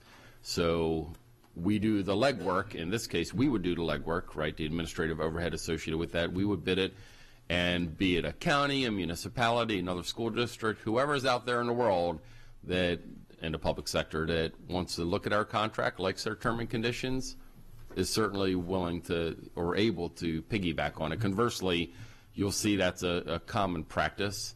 Sure. So a lot of entities either together, so a cooperative, for example, sometimes we bid things in aggregation with other counties. So maybe Anne Arundel and Howard and Baltimore counties will go together to bid a commodity. But again, we'll have piggyback language in there. So if Somerset County or the city of Hagerstown wants to piggyback on our contract, they certainly can, but that's of their own volition. So the term cooperative agreement in this case isn't in its traditional sense? Correct. Okay, got it. Correct. So then my other question on 402 is the anticipated completion date as compared to the substantial completion date. Can you please help me understand what the difference is, please? When it's fully completed compared to we're paying for them to substantially complete something. Sure. Okay. So in the construction world, you don't need all the activities to occur at the same time and the same date. Some things are front-loaded, some things are back-loaded. So two pieces to that answer then. So the substantial completion date for a specific activity is tied to when that activity needs to be delivered by in order for the rest of the project to be successfully discharged. That's the first part of the answer. So they do vary by the type of building activity. The second piece of it is substantial completion essentially is that they've delivered the product on time in the quantity specified and in the manner required by the contract such that it can be used as functional and passes code compliance. So for example, we typically want our buildings to be completed such that they can be inspected by the regulatory authorities so that they can give us our stocking permits, our permissions to put in furniture, goods, books, and things like that. We typically would look to have our buildings completed sort of like maybe in that May, June time frame so that we can get the regulators to give us the approval so we can get all the rest of the things loaded into the building such that it's ready for August when the faculty arrives and post-Labor Day when the students arrive. So the substantial completion, we always back up prior to the actual. In the off chance, for example, the fire marshal comes in and decides that he or she wants those green exit lights changed to red. You wouldn't want to find out that the morning that your youngsters were about to arrive in school. So you want to back up your substantial completion date to be early enough before your actual required occupancy date so that you've got that reactivity time to address any remaining issues, get all the furniture in, get the building cleaned, get everything spit and polished and ready for the arrival of the faculty and the children. So that's how we differentiate. Essentially, substantial completion is kind of like a delivery date to us versus when we are delivering it to the public, which is our teachers and our students. Ms. Ellis. Item 4.03. Can you just explain what it is we're purchasing with this? My understanding is students pay for caps and gowns and that type of thing. Is this to supplement that, or are we supporting students who have the need, or what are we purchasing with this? Sure. Well, it's a combination of things. So this isn't all our outright purchases. So essentially it's locking in prices for using economies of scale to lock in prices for these different components. And there's a listing there, right? Caps, gowns, collars, tassels. So for example, diploma covers, that's something we provide, right? I don't buy a graduate a tassel, right? So the graduate can elect or not to buy the, different accoutrements that come with their, graduation garb, but essentially it would be very cost inefficient if they went out that individually, and B, we lose the benefits of uniformity. So we go out and use economies of scale to essentially lock in the lowest price, we believe, and then for some of those items, we provide that menu of options to the students and families. They can self-elect what they choose to purchase or not. Some of the other items we in the public sector provide to them out of our funds. So it's a little bit of a mix, but again, this is the vehicle that establishes the per item pricing in what we believe is the most cost-effective manner. Okay, so it's both negotiating a contract so that we get a reasonable price for our students, but we're also purchasing some items through this contract. Correct. Some we purchase and some they purchase. Thank you. Yes, ma'am. Are there any other board questions or comments? Is there any public comment? All right, Ms. Conley, would you call the roll? Ms. Urea? Aye. Mr. Yolen? Ms. Antwine. Aye. Ms. Shawhan. Aye. Mr. Lai. Aye. Ms. Ellis. Aye. Ms. Garman. Ms. Corkadell. Ms. Hummer, please. Aye. 9-0, motion. All right. Okay. Next item is 5.07, the Crofton area redistricting. In accordance with Board of Education Policy JAA and Administration Regulation JAA-RA, the superintendent is required to submit to the board his recommendations for redistricting. The board, pursuant to Policy JAA and Administrative Regulation JAA-RA, will review the superintendent's recommendation along with any board member proposals and determine which option will go forward to a public hearing on redistricting. So, again, just to clarify, today, there is not a final vote on a redistricting plan. This is simply the votes to move plans forward to public hearing. So, Dr. Arlotto, your recommendation. Yes, ma'am. My recommendation to the board for redistricting of Crofton area high school attendance boundaries and subsequent changes to portions of the Arundel and South Reader feeder systems, are attached. Do I have a motion? Do I have a second? Second. All right. Ms. Ellis. First, I want to once again thank the committee that was involved and all of their countless hours and hard work on this. I know how much you all put into this. I also want to sincerely thank the parents, all of the parents, first of all, who attended those meetings and spent hours there so that their voices were heard, but also all of the input and testimony that we've received from the parents since that time has greatly informed, I think, our thoughts on this, certainly mine.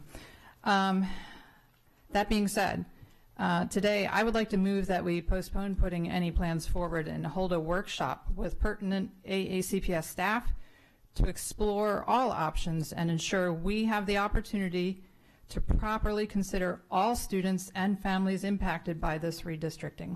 Second. Are there any board comments on this motion to postpone this until another another workshop can be held? Ms. Corkadell. I just want to comment that my understanding is that although the time and effort that was necessary for the public to review this, that we have not had a similar diligence of interaction with the staff that was afforded. And so I do concur that I think a work session for our board would allow us to make sure that this is, if this is the only one that we want to present, or move others forward as well, which I believe could make a better decision in having that interaction. Ms. Shawhan. Yes, I totally agree. I have, as we all do, multiple emails every day from parents all around that area with their own concerns, and they've been a part of this a lot longer than we have. I'd also like to note that most of the Arundel feeder system was not at the table, nor included in any way in this conversation. And yeah, I just think some more time to either move one or both of these plans forward, or to develop our own would be needed. So I agree. Ms. Ellis. And just to give a little clarification, so if we were to put forward even multiple plans that are before us today, I would like the opportunity to study this and see if there's any way to tweak any plans. And if we were to do that, we would have to go back through this whole process again. In other words, we could put forward plans today and then have a public testimony hearing. But then if we were to in any way tweak any of those plans, we would have to then come back and put that forward and then have another hearing. So I feel like, as much as I know this has been a long road for so many of these families, I'm very aware of that, and I think everyone is ready for a resolution. But as much as, it would be great to move forward, I don't want to be pressured to do so without doing what is absolutely right.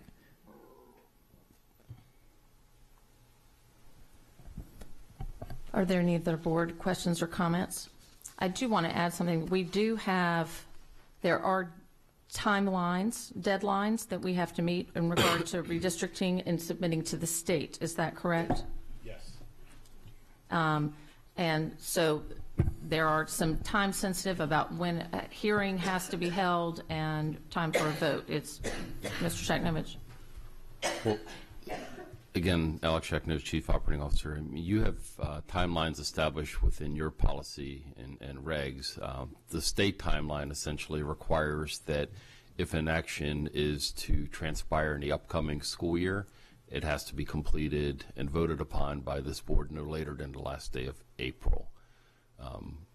To the extent that you are not anticipating that any of these actions would come to play Labor Day 2019, because in all likelihood we're talking the year after, that does not hold you to that April 30th date. Thank you for that clarification. Ms. Corkadell. Yeah, just as a follow-up to that, I would just reiterate that I think it's important. There's more than one plan that I don't believe. I think as a matter of due diligence, that needs to be that's I believe how we would compare the recommendation of the superintendent, and I don't think it would be fair to either him or to the community to arbitrarily move forward today with that.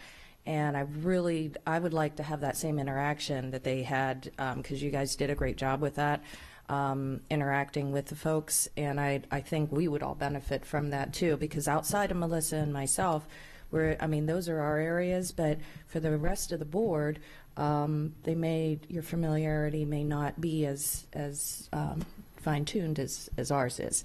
So I honestly think we'll get a better outcome overall, and that's my final comment on it. Ms. Urea. This is just a general question. I forgot who motioned for this. I think it was Ms. Ellis. So what are you hoping to see out of this next meeting, and what do you think it'll accomplish that's not already been accomplished? So we are receiving the recommendation after hours of work that these parents have put in with AECPS staff, who, yes, have provided a great deal of expert information, but if we're going to be deciding on this, we should have that information. We should understand it to the level that those parents did when they created this plan. And there have been many, many legitimate concerns about our process. And I have spoken publicly. I have some issues with our redistricting process, and I would like to visit that in the future.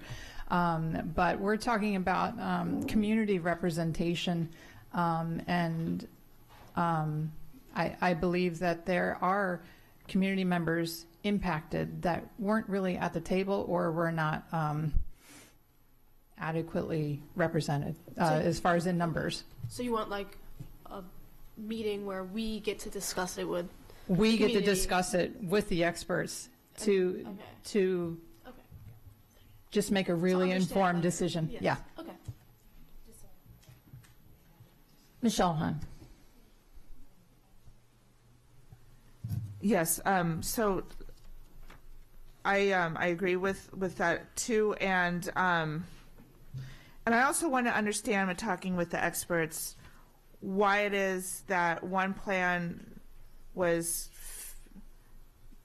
perhaps the front runner to a point and then didn't come out on top at the end. And so I'm talking about 4LJ. So, understanding that time that we would have with you all would enable us to understand why that plan wouldn't work in your eyes. It was, and I also want to understand, you know, how it came to be that 4 was the final, you know, in my huge list of other questions. So, yeah, not just how the others fell away in the process. So, thank you.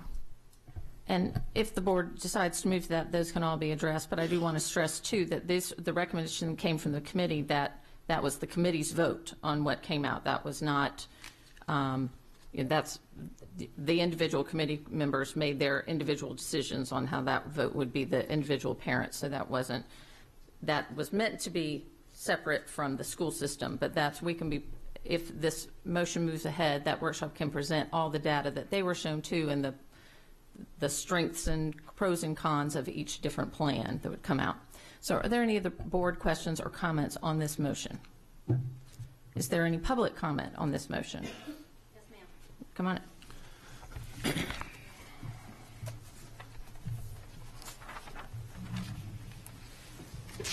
And remember, this is public comment on this specific motion. We'll still get a chance to speak on the agenda item? Yes. Okay. Just having heard this from the first time, my name is Carolyn Fumey. I was the Arundel High rep on the committee. I've talked to you a few times the last couple of months. I really appreciate Ms. Ellis's motion. I appreciate you all listening to it. I think you do need the time to look at this the way that we did.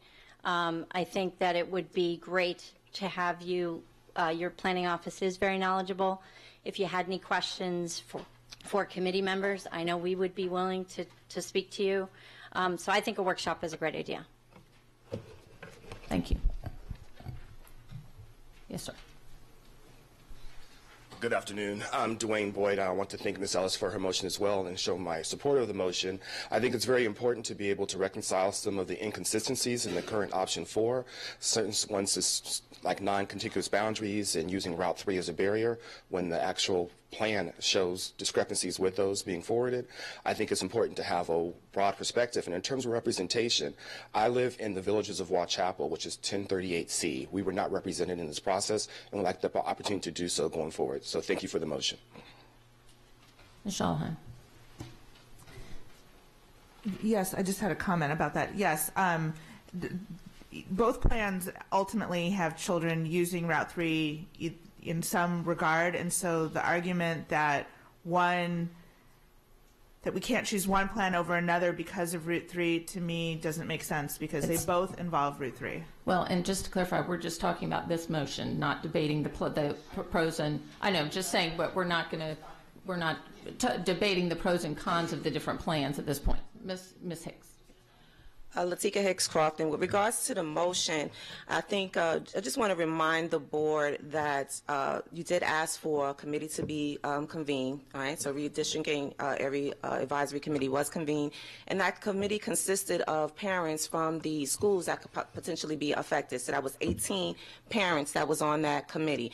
The parents developed several options, and those options considered there were several options that the committee developed, and they considered all of those options, and they voted on an option to recommend to the board. So your motion right now sounds to me as if you're dismissing the work of those parents and their vote. Is almost as if you want to reconvene a new advisory committee to move forward.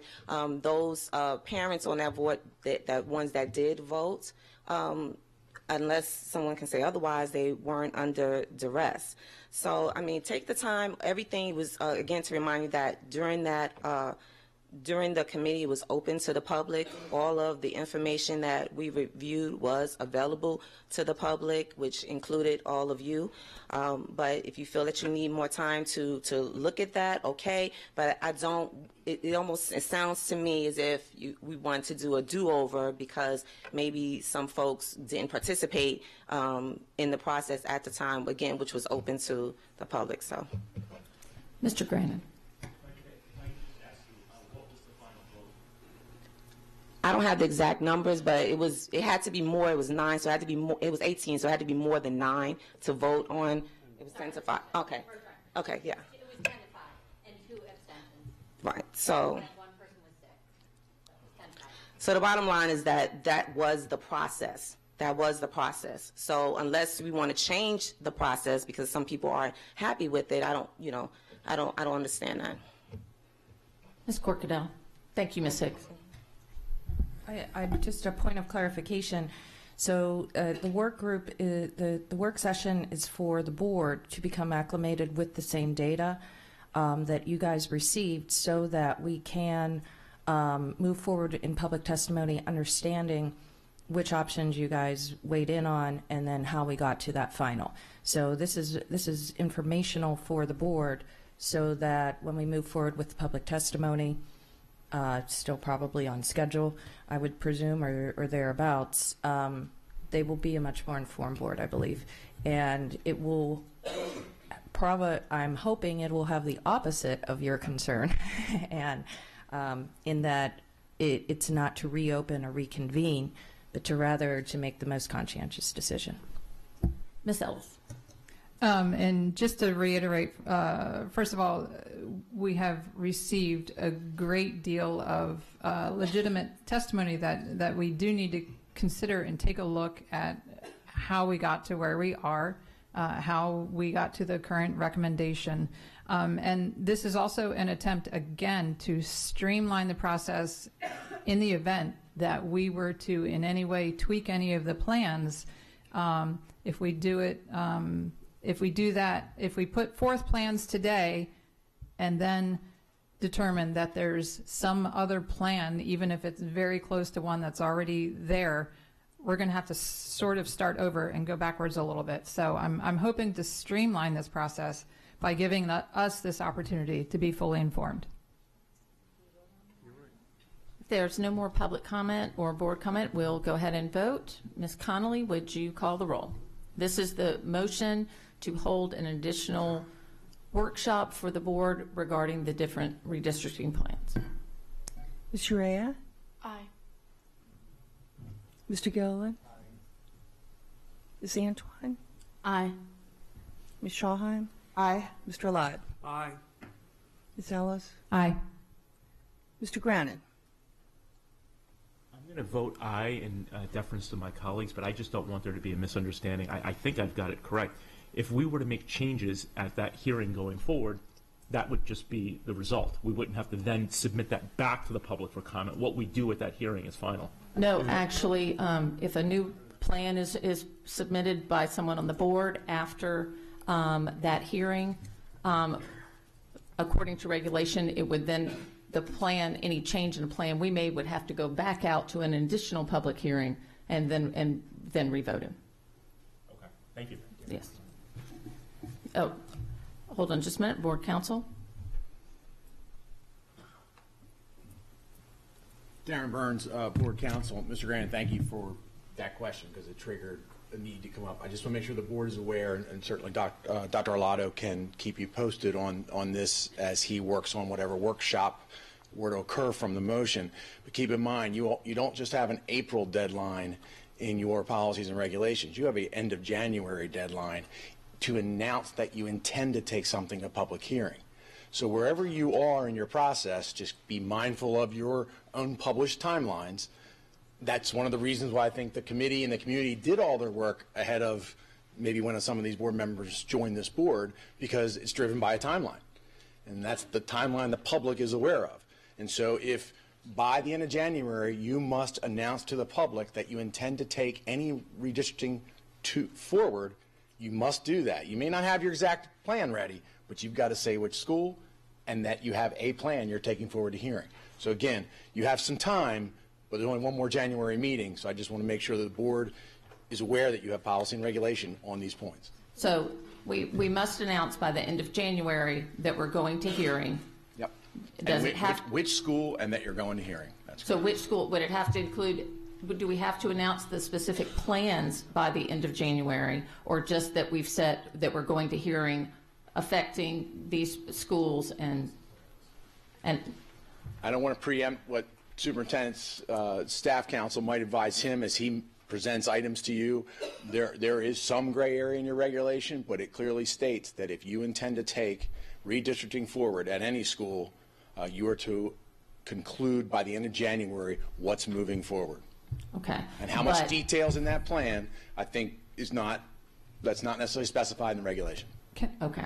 Our process has been to let the public know fully which plans, so they know which neighborhoods, which schools will be impacted. So that has been our process for many, many years. And I'm aware of that, which is one of the reasons I've been here for many of those meetings, and I understand the timeline that drives it. And while there may be some wiggle room in some degree as to what you bring forward, I just wanted to let you know that if you're going to have further discussion, January is the operative month, and that there is that deadline there. And you have one more board meeting to address it as a formal board. And I must also bring it, so we're doing this, we're in the midst of a vote, and we're almost completed the vote, and there's been questions on here. As a point of order, Mr.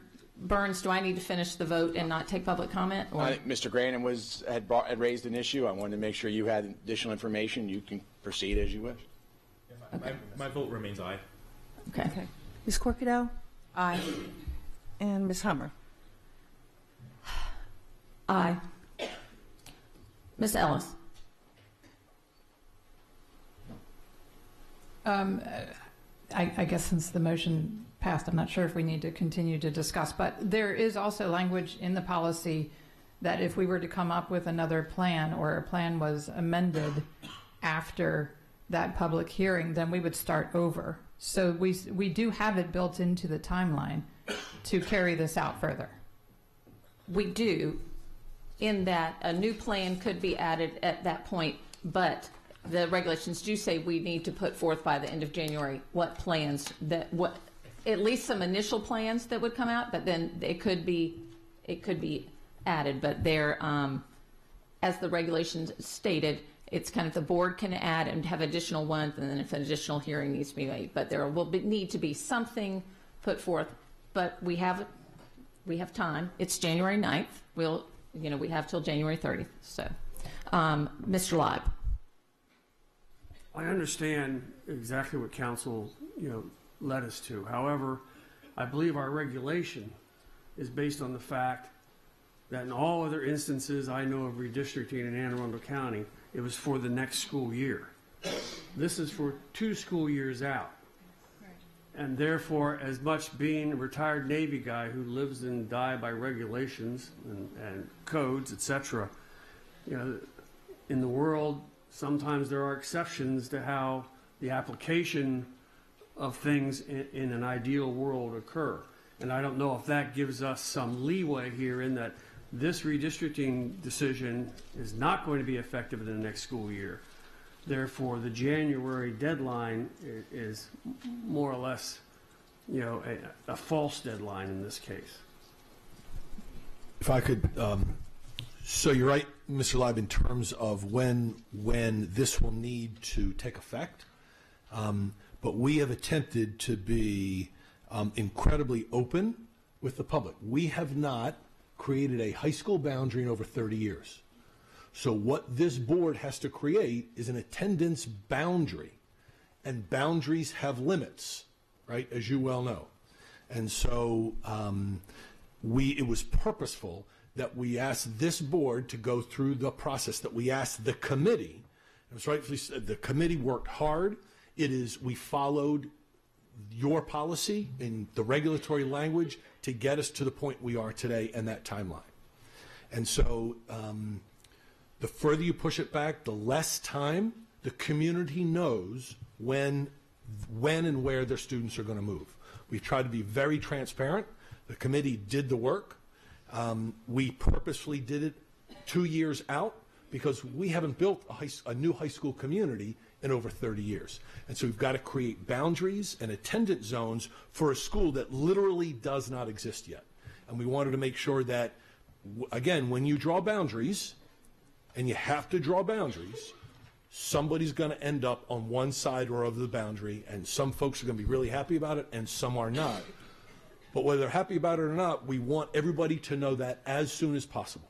And that was the reason we did it this year. So I hesitate to say, well, I agree with you, you do have time in terms of when it will take effect, we owe it to the public for them to know when this, who's going to be affected by this redistricting and the creation of these boundaries. And I will add that we have done some that don't go, we have done some redistricting that doesn't go in effect next year. In fact, our last, just last spring, we did Annapolis, and there were some parts of the Annapolis redistricting that will not take effect until next fall. And so we did do some in advance of the next school year. I just want to clarify that is something that's happened in the past. Mr. Live, very well. I stand corrected on that. Just wanted to throw that out. And I appreciate the superintendent's comments, and I guess I defer to the president. We'll just get this done before January 31st. Okay. Ms. Shallhan. It was my understanding that there was, in fact, gray area as to whether or not you had to state what plan or plans are going forward to public comment at the end of January. That's what he said. That's what I heard.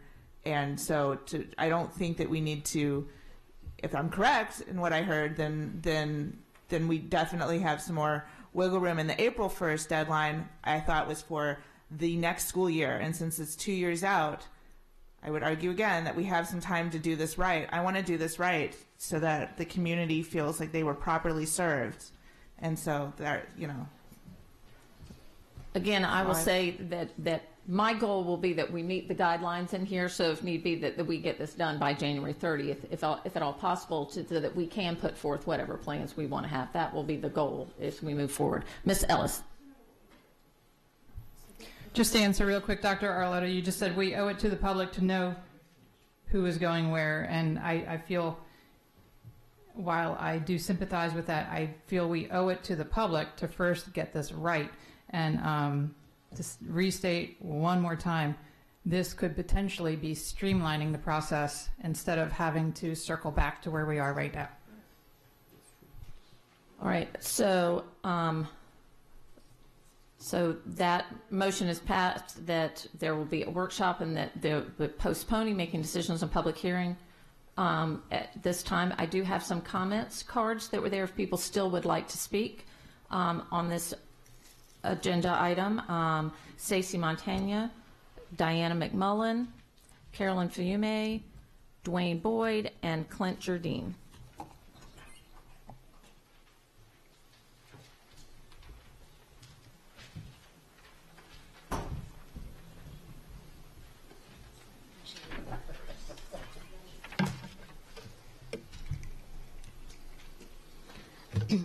Good morning, almost good afternoon, actually.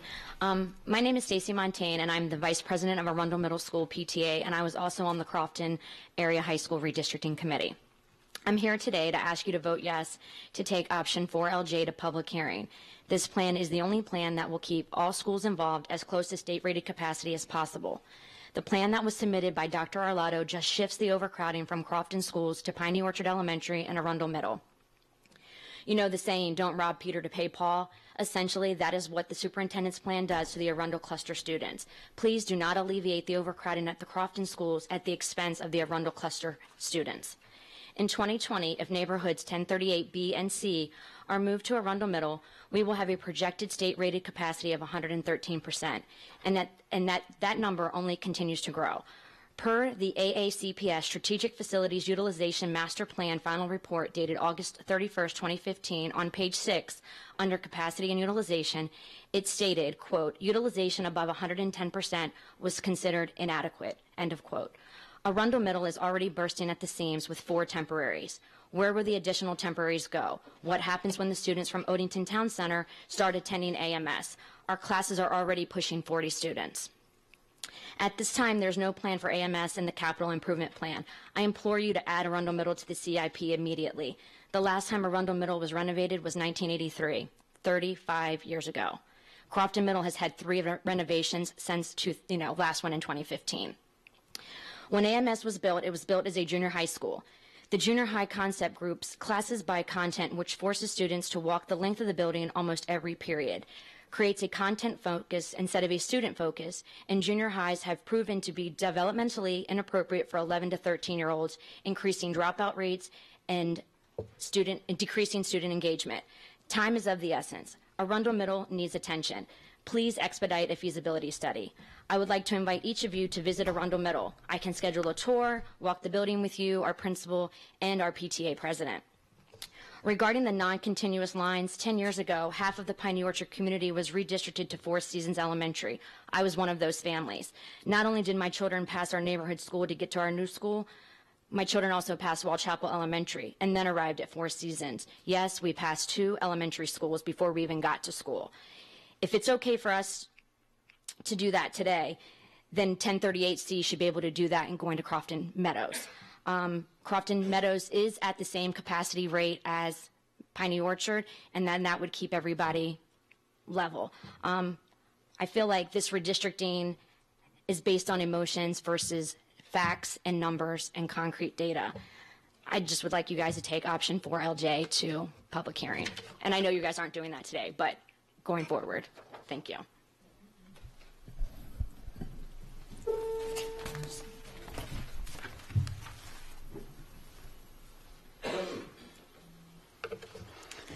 Hi, my name is Diana McMullen, and I'm a Piney Orchard parent to a 1st and a 5th grader.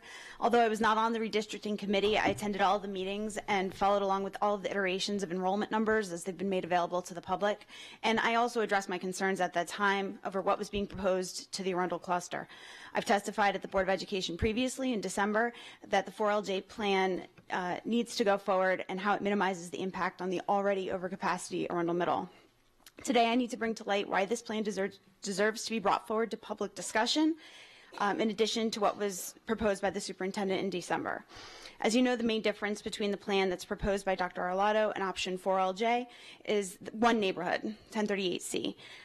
This may seem like a minor point of contention, it's just one neighborhood, but it will have a sizable impact on the Arundel cluster.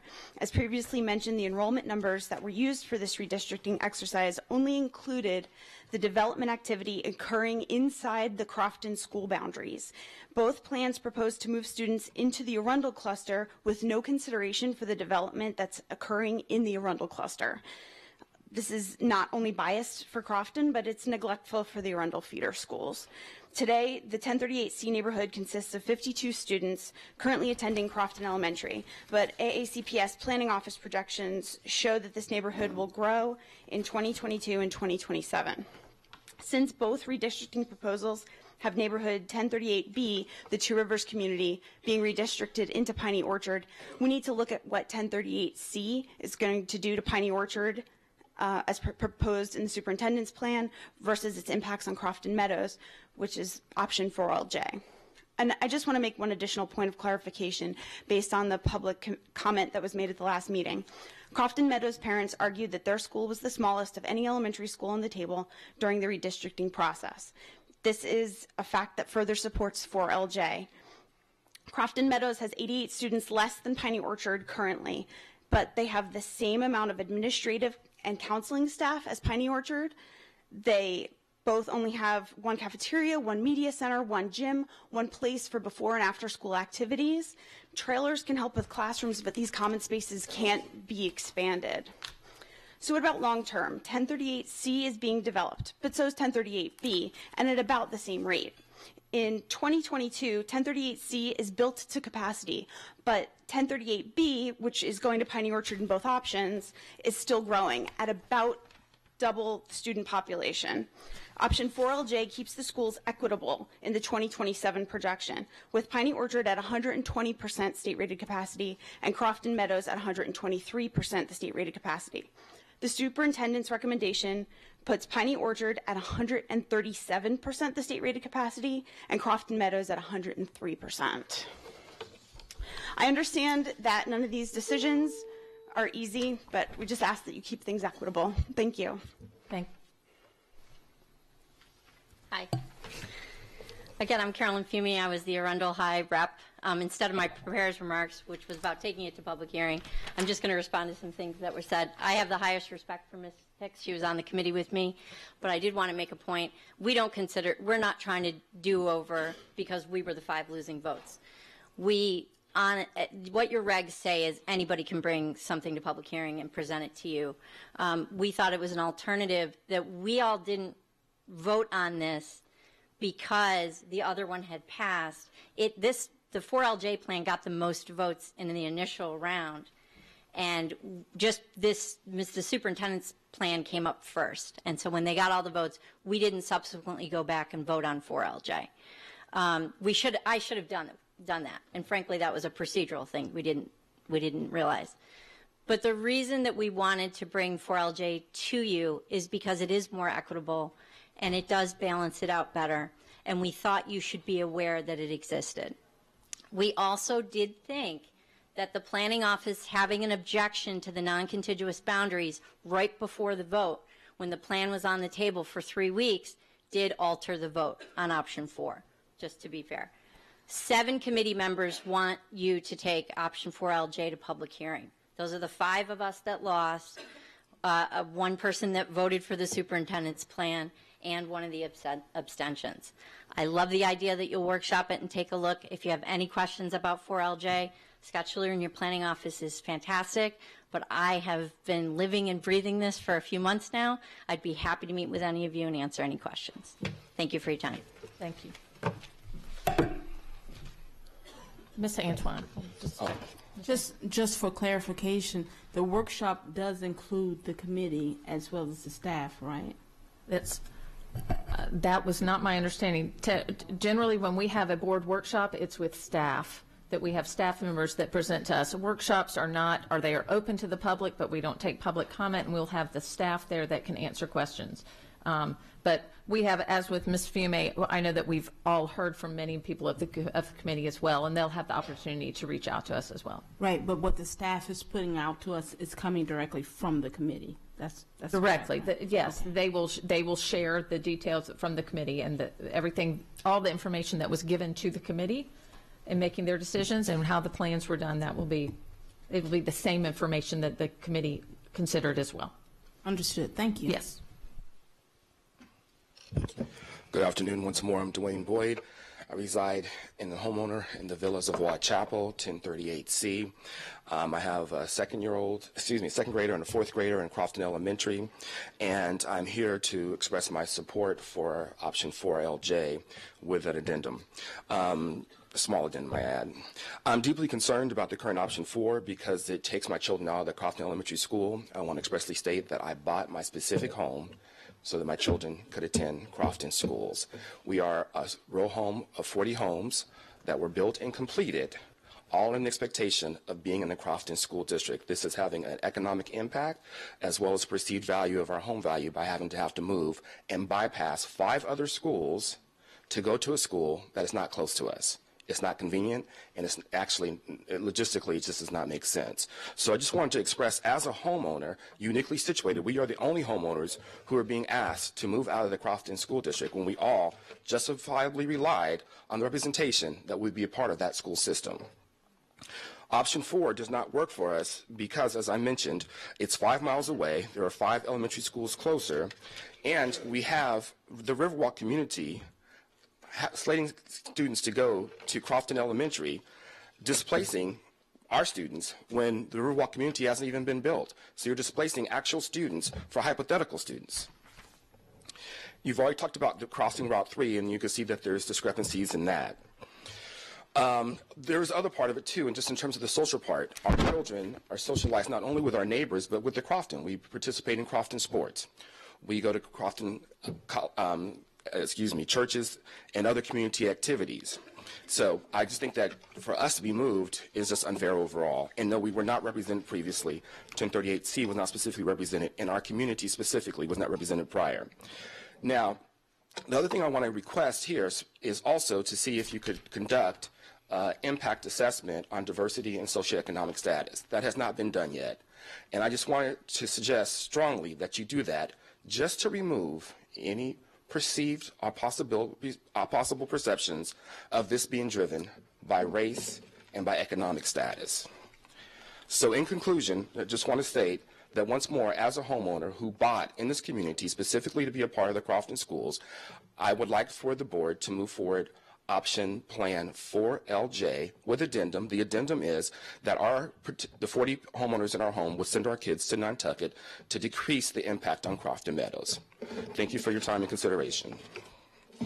And I just want to add something, and Ms. Femi, I know that part of the data was considered by the committee was that there was data that was given about all demographics, socioeconomic and racial demographics. Is that correct? For the enrollment at the different schools? We got some public comment from the Nantucket folks. They were very concerned. They wanted to be in Crofton High School. And so some Nantucket parents brought socioeconomic activity or data to meetings and submitted it to us to look at the fact that it would be a disparate impact on Nantucket if they were left out. But I don't want to misspeak here. Greg would know better than I would. But I don't know off the top of my head of any data that I saw that was a breakout of race and socioeconomic status by school. Okay. But I would have to go back to, we got a lot of paperwork. But do you know? We were not given anything. We were not supposed to look at that. We were supposed to look at the numbers. That's it. Okay. Not who lives where and what socioeconomics or race, transportation, logistics. Mr. Stewart. Right. Yeah, I just don't want to misspeak. If you know what I got. Greg Stewart, for the record, Senior Manager Planning. That information was not requested from the committee, therefore we did not provide it. Unlike Annapolis, that specific information was requested by the committee at that time, and we did provide that information. This was strictly a geographical balancing. We did not get into economics or any type of ethnic diversity. It was not requested. Thank you, Mr. Stewart. Ms. Schulman. I would argue that having those figures and getting that information is very important. And so I would request that we be provided as a board with all of those, all of that data around diversity and socioeconomic status. It's very important. You know, we live in a diverse community and we have to celebrate our diversity. Mr. Boyd. No, Mr. Boyd just went. So I can go again.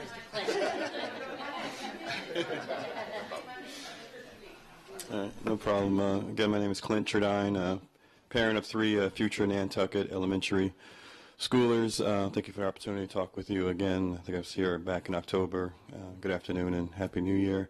Again, we strongly support that you capture the essential components of the tireless efforts of the parents and from Dr. Arlotto to keep Crofton together, especially Nantucket, because other parents have mentioned, I don't know the exact numbers, but I think Nantucket does, represent a lot of those diversity numbers that perhaps you're, very interested in, understand the need to more strongly look at and workshop this issue. But again, would strongly you consider the essential component of keeping Crofton together for the new high school. Thank you.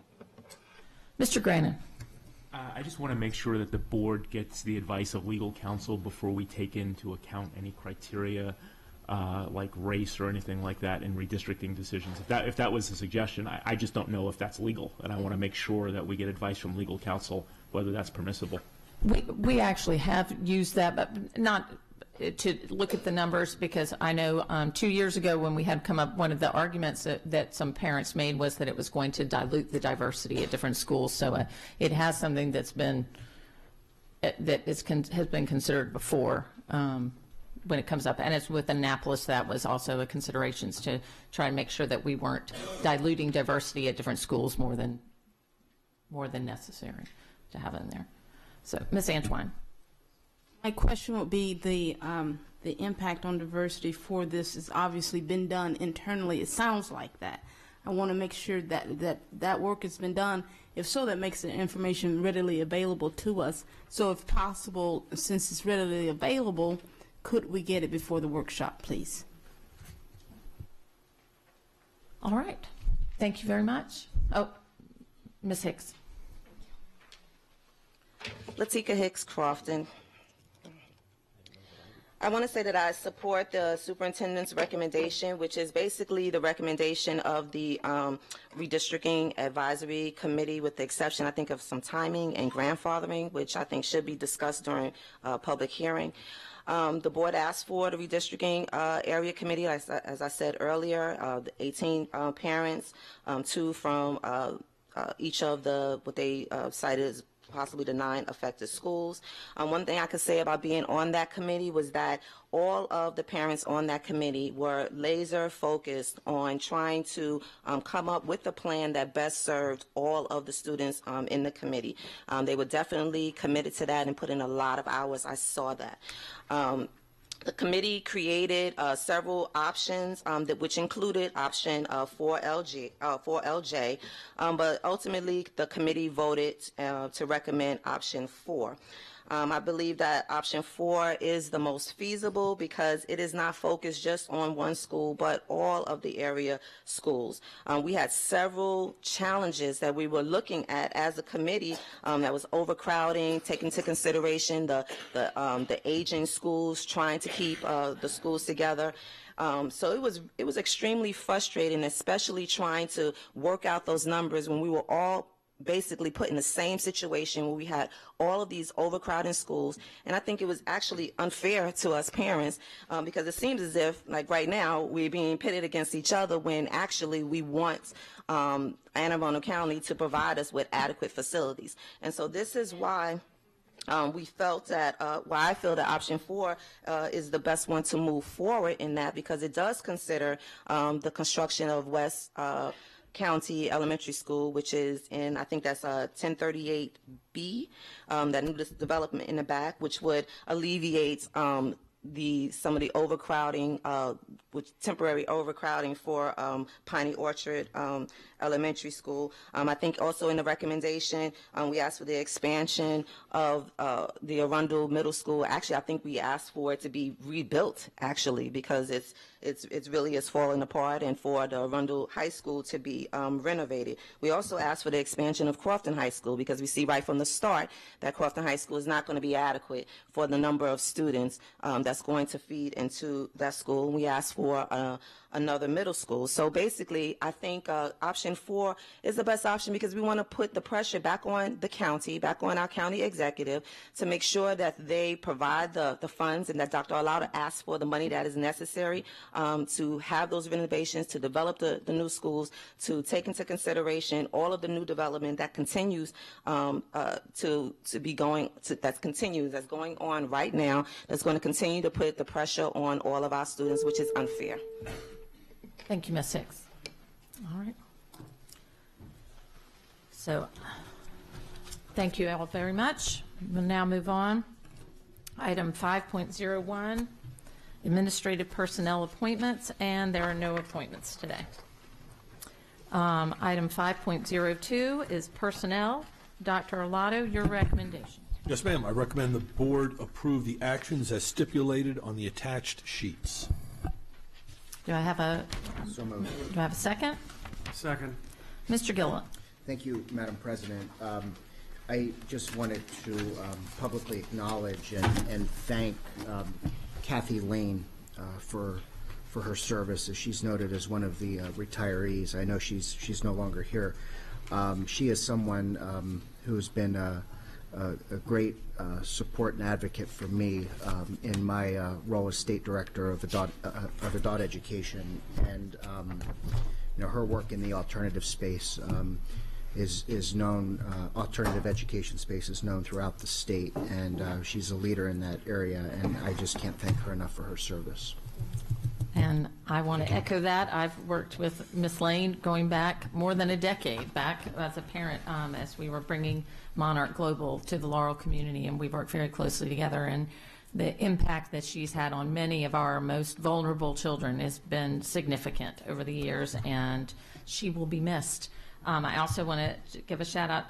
Alona Clemens is retiring from Ruth Parker Eason, and she used to be a special education teacher at Brockbridge, and she's another person who's had a huge impact on some of our most vulnerable children, and I wish her well in retirement. So, Mr. Live. Yes, ma'am. I'd just like to add my third to your comments and Kathy Lane. Kathy's been a great supporter of this school system, a good colleague of mine, and I know she will be missed. As we used to say in the Navy, for Kathy Lane, bravo Zulu, job well done. So if there are no further comments, Ms. Conley, could you call the roll? Ms. Urea? Aye. Mr. Gilliland? Aye. Ms. Antwine? Aye. Ms. Schallheim? Aye. Mr. Lyde? Aye. Ms. Ellis? Aye. Mr. Grannon? Aye. Ms. Corkadell? Aye. And Ms. Hummer? Aye. 9-0, motion passes.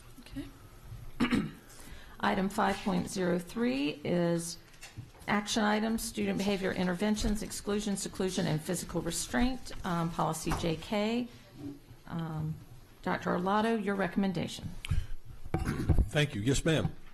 I recommend the board approve policy JK, subject to final correction for style and format. Do I have a motion? So moved. Do I have a second? Second. Okay, Mr. Lyde.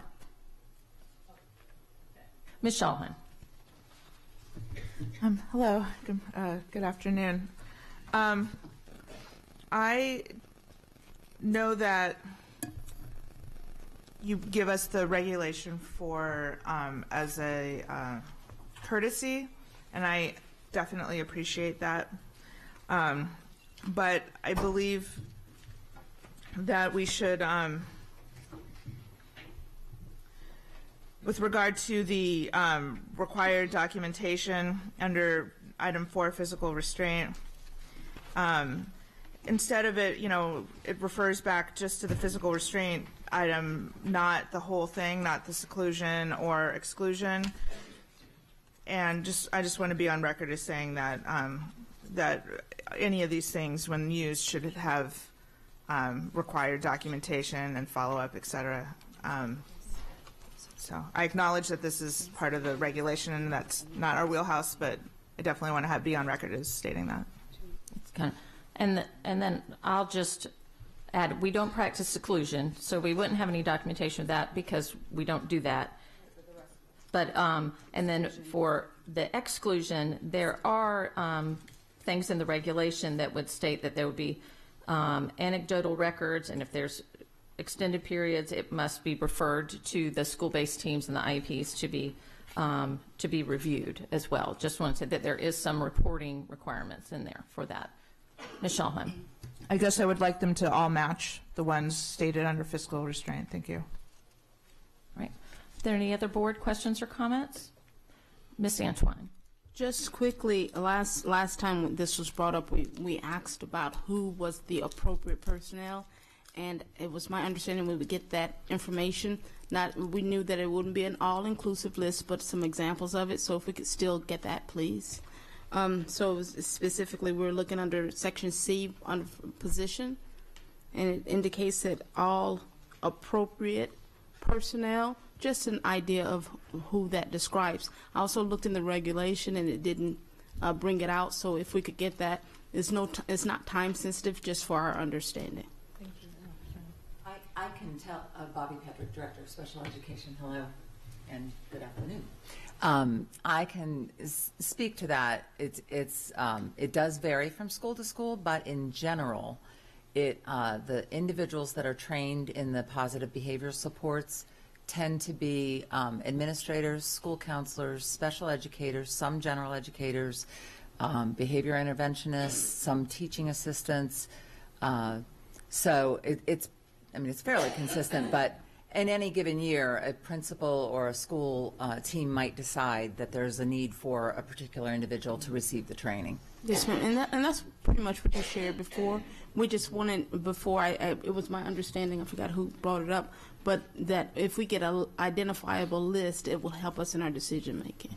Just to clarify, do you mean a list of people that have gone through the training? That have the actual training? So I'm referring to just what you spoke to, just in writing. Yes, job titles, as long as it's not. So that if a parent should see it, they would understand why teacher A had the ability to restrain his or her child or otherwise. And it was brought up before, and I know it's been the holidays and all. So that all sounds like specific names of people trained. So the types, the title of the position. Okay.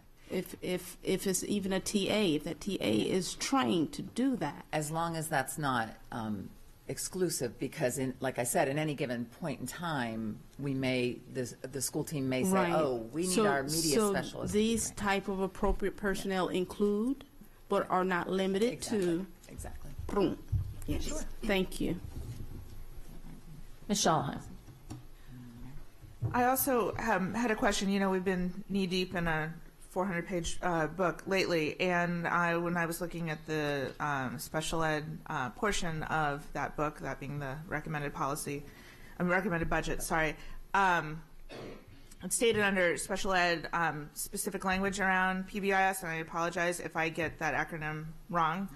And so if we're standing it clearly in the budget as being a method widely used, widely accepted, something along those lines.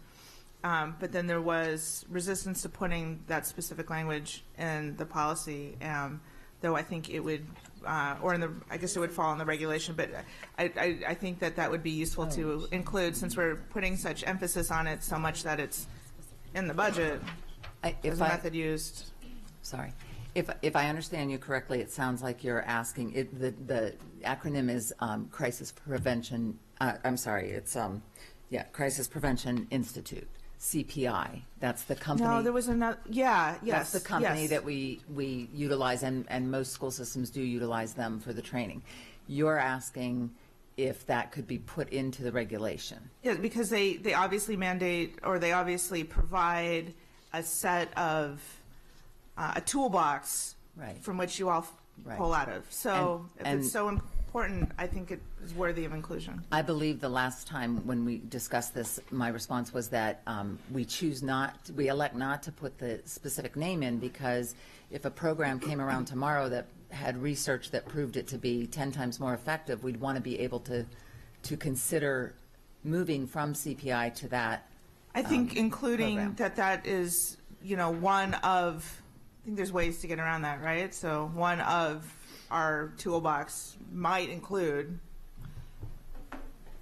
So for the record, Jeanette Ortiz, Legislative and Policy Counsel. So we don't include specific names of entities. We've actually amended some of our policies that were older and had like specific vendor names. That's very typical of like state law and regulations as well.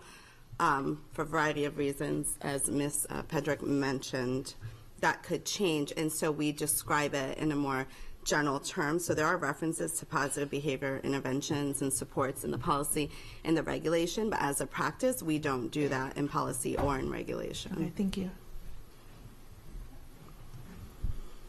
Are there any other board questions or comments? Is there any public comment?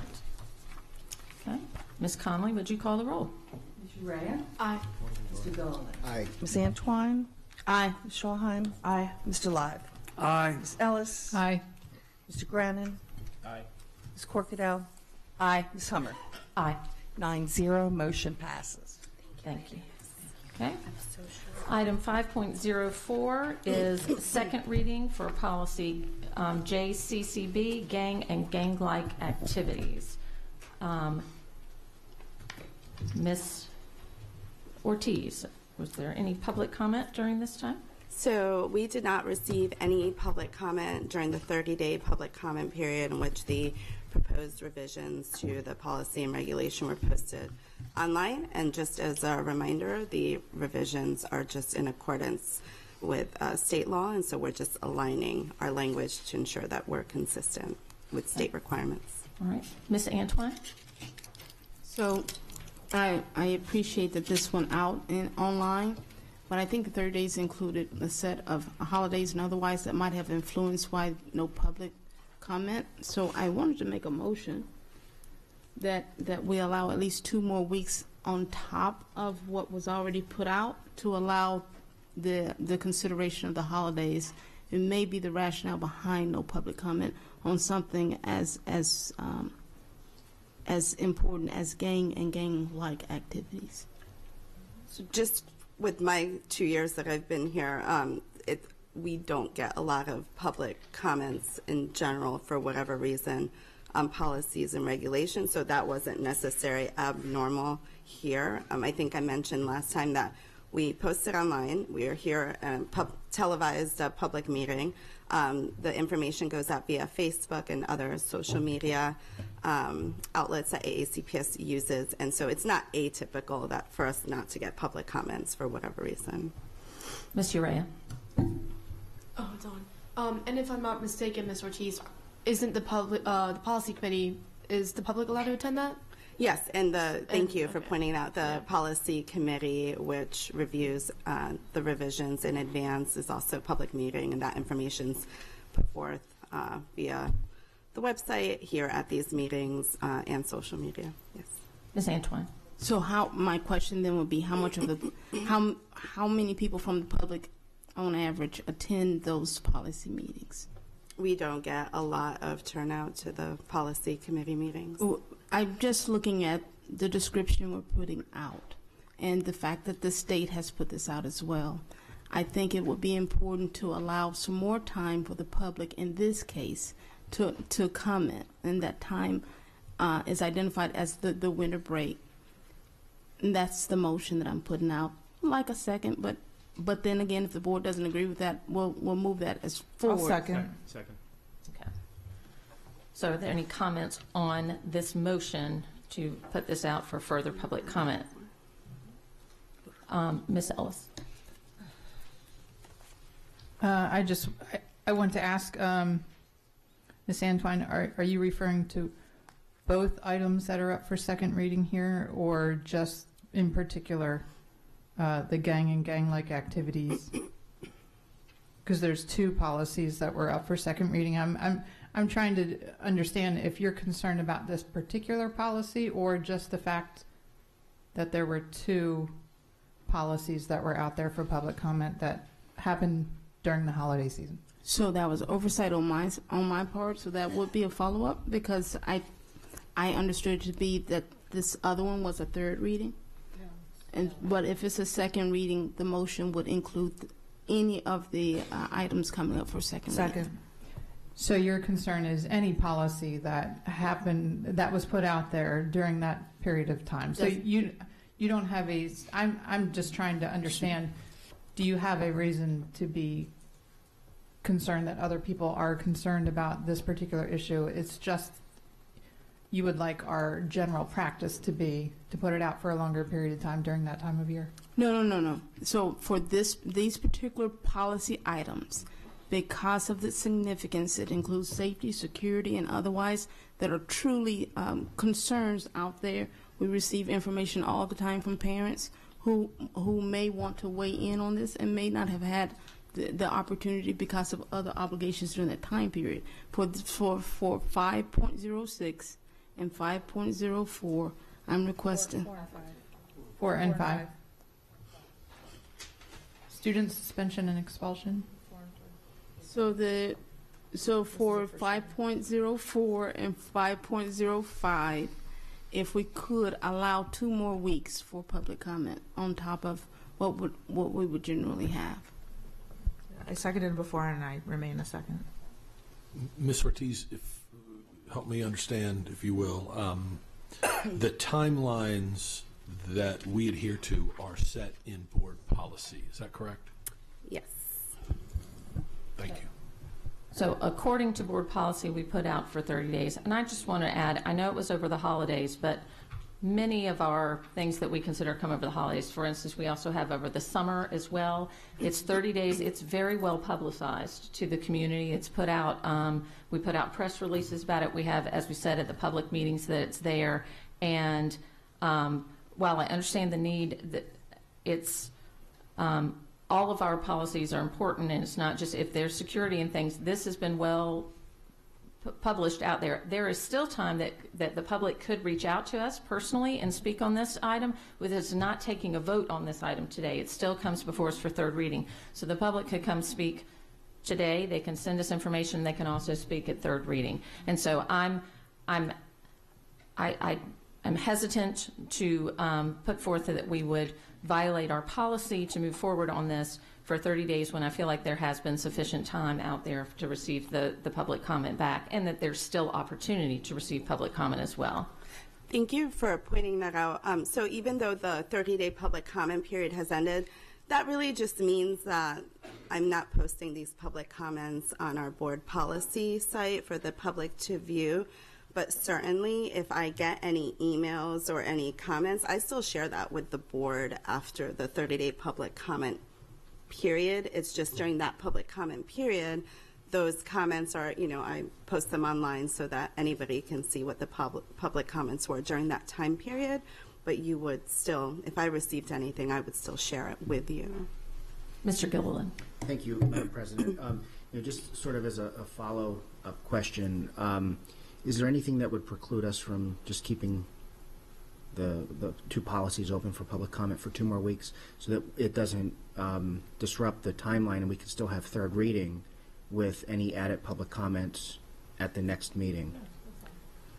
So again, your policy states it's a 30-day public comment period, and that's more so to have that information online. There's nothing, even if you don't choose to technically say that you're going to extend the public comment period for 2 weeks, people can still submit comments to me that I would share with you. I just wouldn't post them on our website. Got it. Thank you. That's the distinction. Ms. Ellis. Yeah, I'm just concerned if we're picking these 2 policies to extend because of the subject matter, then that means we're going to have to make a quality statement every time on which of our policies are most important. So I think we have to have a blanket practice. We could revisit our policy and say policies that are presented in the middle of December will have a 6-week period, but to just choose these 2 topics because they seem important, I'm concerned that we're making a determination for the public what is important. Mr. Grannon. Yeah, I guess I'm supportive of the concerns that Ms. Antwine expressed. I would like to hear the sentence of that policy, because I think that you're talking about, if we could hear that read to us now, because I think a very natural reading of that, even though the words aren't there, would mean for the public's benefit at least 30 days. And to me, the whole point of us being board members is that we're up here to exercise discretion and judgment about things like this, and not to be hamstrung and told that this has to pass now and this timeline has to be met. So I'd like to hear that language, because I'm pretty sure that the natural reading of that would mean at least 30 days. So I don't have that policy in front of me. Look that up. And another option is that we simply hold this for second reading, and we could make a motion to move this for second reading at our next public meeting, which would effectively accomplish what you wanted. So if that's a friendly, can I make that as a friendly amendment, that we treat this item for second reading at our next meeting, which is 2 weeks from now, and would give you what you wanted? Yeah, second. I think we need to clarify what the policy says, and say again that this is not a vote. We're not voting on anything today, and that there is still time for public comment that's coming out there. Mr. Burns, are you looking that policy up for us?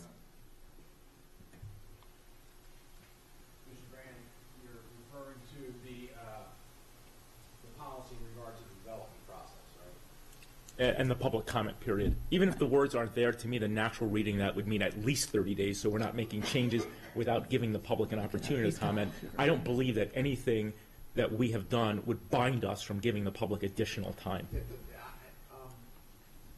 hope this can be picked up. I'll come up here. Can you? Yeah, I can't hear you.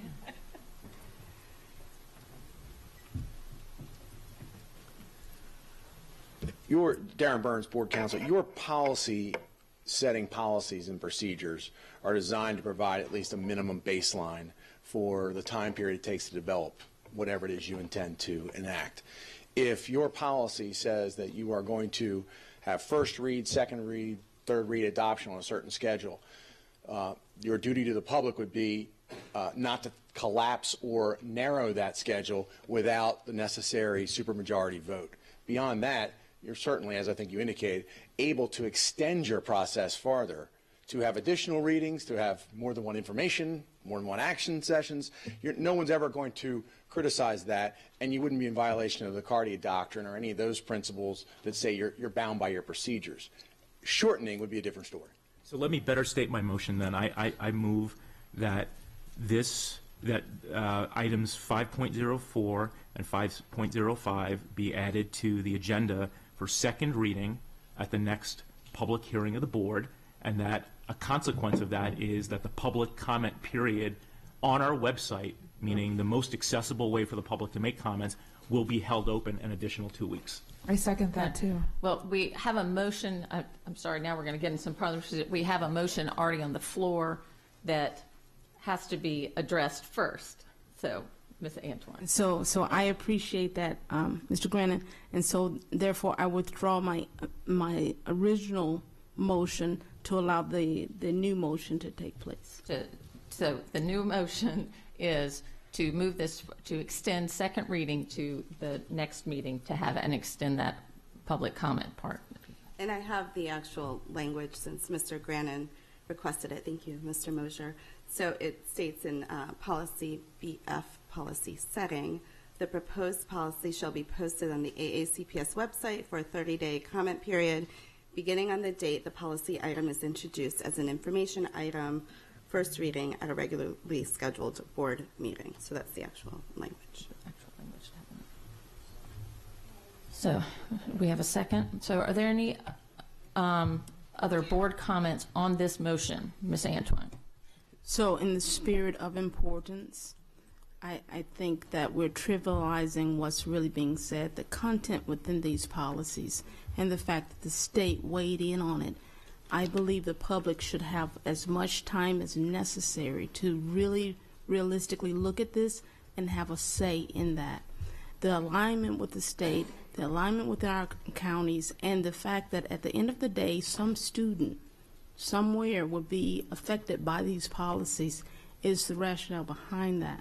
That does not mean that we blanket it across all policy, and it certainly doesn't mean that this person undermines the importance of our other policies. I appreciate you saying that, but I share what the concerns with Ms. Ellis that if we start selectively picking which policies should have more time for them, and I think that's just something the board needs to be very cognizant of moving forward, that what may seem very important and needing more time by one board member may not to another, and vice versa, and so then we'd get into that. And so that's part of why we have standard policy to follow things that's all given the same attention. Is there any public comment on this amendment? Ms. Hicks.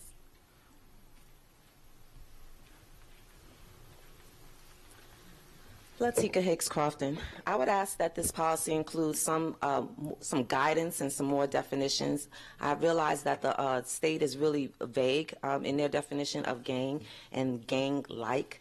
So I'm concerned about the enforcement of it, and I believe it will be arbitrary in manner with this enforcement. We're expecting our teachers and educators to be criminal investigators to kind of pick out what a gang is and what gang-like activities are, and I just think that's a dangerous road for our children, especially considering the penalties, okay, and the actions that follow up. So I would like for this policy to include some guidance as far as who they will reference, as far which way, as far as what they will reference with regards to what is a gang, what those gang symbols are, what those gang colors are, and what do you mean by gang-like? I know between my friends, when I was in school, we would do a handshake. You see some of the teachers greeting their students with different handshakes to welcome them. And I would hate for an educator to come across and see that handshake, which is completely innocent, and say, oh, these students are acting in a gang-like manner. So I would like for that definition. I would like for this policy to reference the professionals in that area to actually identify what type of gangs we're referring to. Thank you, Ms. Hicks. Ms. Shaw.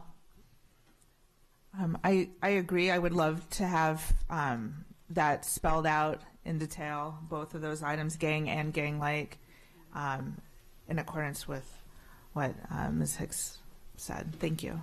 So the regulation defines criminal gang and gang-like activity in accordance with state law. So this act that passed by the General Assembly defines provides these definitions, and we're required to have the state definition. And basically what's in this policy and regulation is required by state law. It's vague. The state definition is vague. It's what the criminal code uses in this state. Can we go above and beyond what the criminal code uses? Can we go above and beyond what the state says we should be putting in there? I think so, right? I'm not certain of that, just because if we're going to call something gang-like activity, that's clearly defined in the criminal article on the Annotated Code of Maryland. So going above and beyond that could potentially land us in some legal issues. Right, so the regulation is in accordance with the state law. The state law defines it, and so we put that in the regulation. So just as a clarification, definitions go in the regulation, not in the policy, so that's why it's in the regulation, but the definitions are in accordance with what's required by Maryland state law and how the state of Maryland requires these. So, I would obviously have to look into that further, but just initially, to go above and beyond and do something other than what the criminal code determines as a gang is concerning, just because, that could create some legal issues for us if we're defining a gang to be something other than what it's actually defined in the state. I understand, and I appreciate all of that, and I appreciate all the hard work you do putting into all of our policies and regulations. But I would definitely appreciate further research around that issue to see what is possible in light of the fact that this is a gray area, and people would act. What my version of what gang-like might be, it could be vastly different, wildly different from what someone else's version of gang-like might be, and so I really believe that any information, research you can do around this, so we can make those things more detailed, I would appreciate, and I thank you in advance for that. Yeah, we can provide information. Just to clarify, like a handshake wouldn't be covered. The definition on page 2 of gang-like activity says a pattern of criminal gang activity, including the attempted commission of conspiracy to commit or solicitation of 2 or more underlying crimes or acts by juvenile. That would be an underlying crime if committed by an adult. So handshakes would not be covered under that. Ms. Corkadell. Since we're not going to be taking a vote on this, I have a couple questions that doesn't need to be answered today, but we do have the motion on the floor to take a vote on the motion to delay for the. We didn't take a vote on that yet, did we? Okay. So we Correct. do. Yes. Yeah. So yes, this is still. So we're still in the comment period on the motion to go to. Does that make sense? Okay. To delay it. We're still discussing that part, and we had comments on that. So we probably should go ahead and hold a vote on that motion to delay second reading to the next meeting, and then we can have continued public comment. Does that? Yeah, I was just going to suggest that we could get the information, but to move forward. So right, that's what I was going to comment to. That so yes, those are good questions, and I have a couple more, but yeah, Let's go ahead and call that vote and then have continued discussion on this. Ms. Connolly, would you call the roll, please? Ms. Urea? Just for clarification, this is on what Ms. Antwine or Mr. This Grannon said? This is Mr. Grannon's to delay. Right. It's to delay the vote on this second reading until the next meeting and extend the public comment time until the next. 2 weeks? For 2 weeks. So that it would be up for second reading again at the next meeting. Okay. Aye. Mr. Gillen? Aye. Ms. Antwine? Aye. Ms. Shulheim? Aye. Mr. Ladd? Aye. Ms. Ellis? Aye. Mr. Grannon? Aye. Ms. Corkadell? Aye. Ms. Hubbard? Nay. Was that an A? Motion passes 8-1. Ms. Schalheim. Yes, I would like to know, please, what training will staff receive to identify gangs as defined by the state?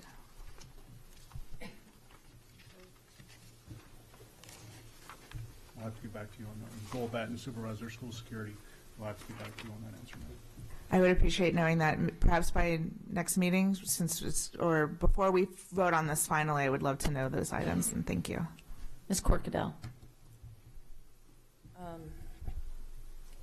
That was one of my questions, actually, that Ms. Schalheim has just asked, is that is there the training that's in the schools, is that in collaboration with Homeland Security and the local authorities, or is that conducted in-house? That was one of my questions. And then second to that, I do concur. I think it would be a good idea to have in our hands the state language of the state definitions of that. And if we could please clarify the authority. My understanding is if the state and criminal code, that unless authority is granted to us to add to it, that we would have to get state legislative permission. If we could get a clarification on that, that would be great, because that has been my understanding on criminal code in particular, that the Judicial Committee of the state is going to want to know about that. So if we could find that out before our next second reading, that would be great. Thank you. And so I can answer the first question. The state definitions are in our regulation. All of the definitions that are in the regulation are what's in the criminal code article of the state. We did not change them.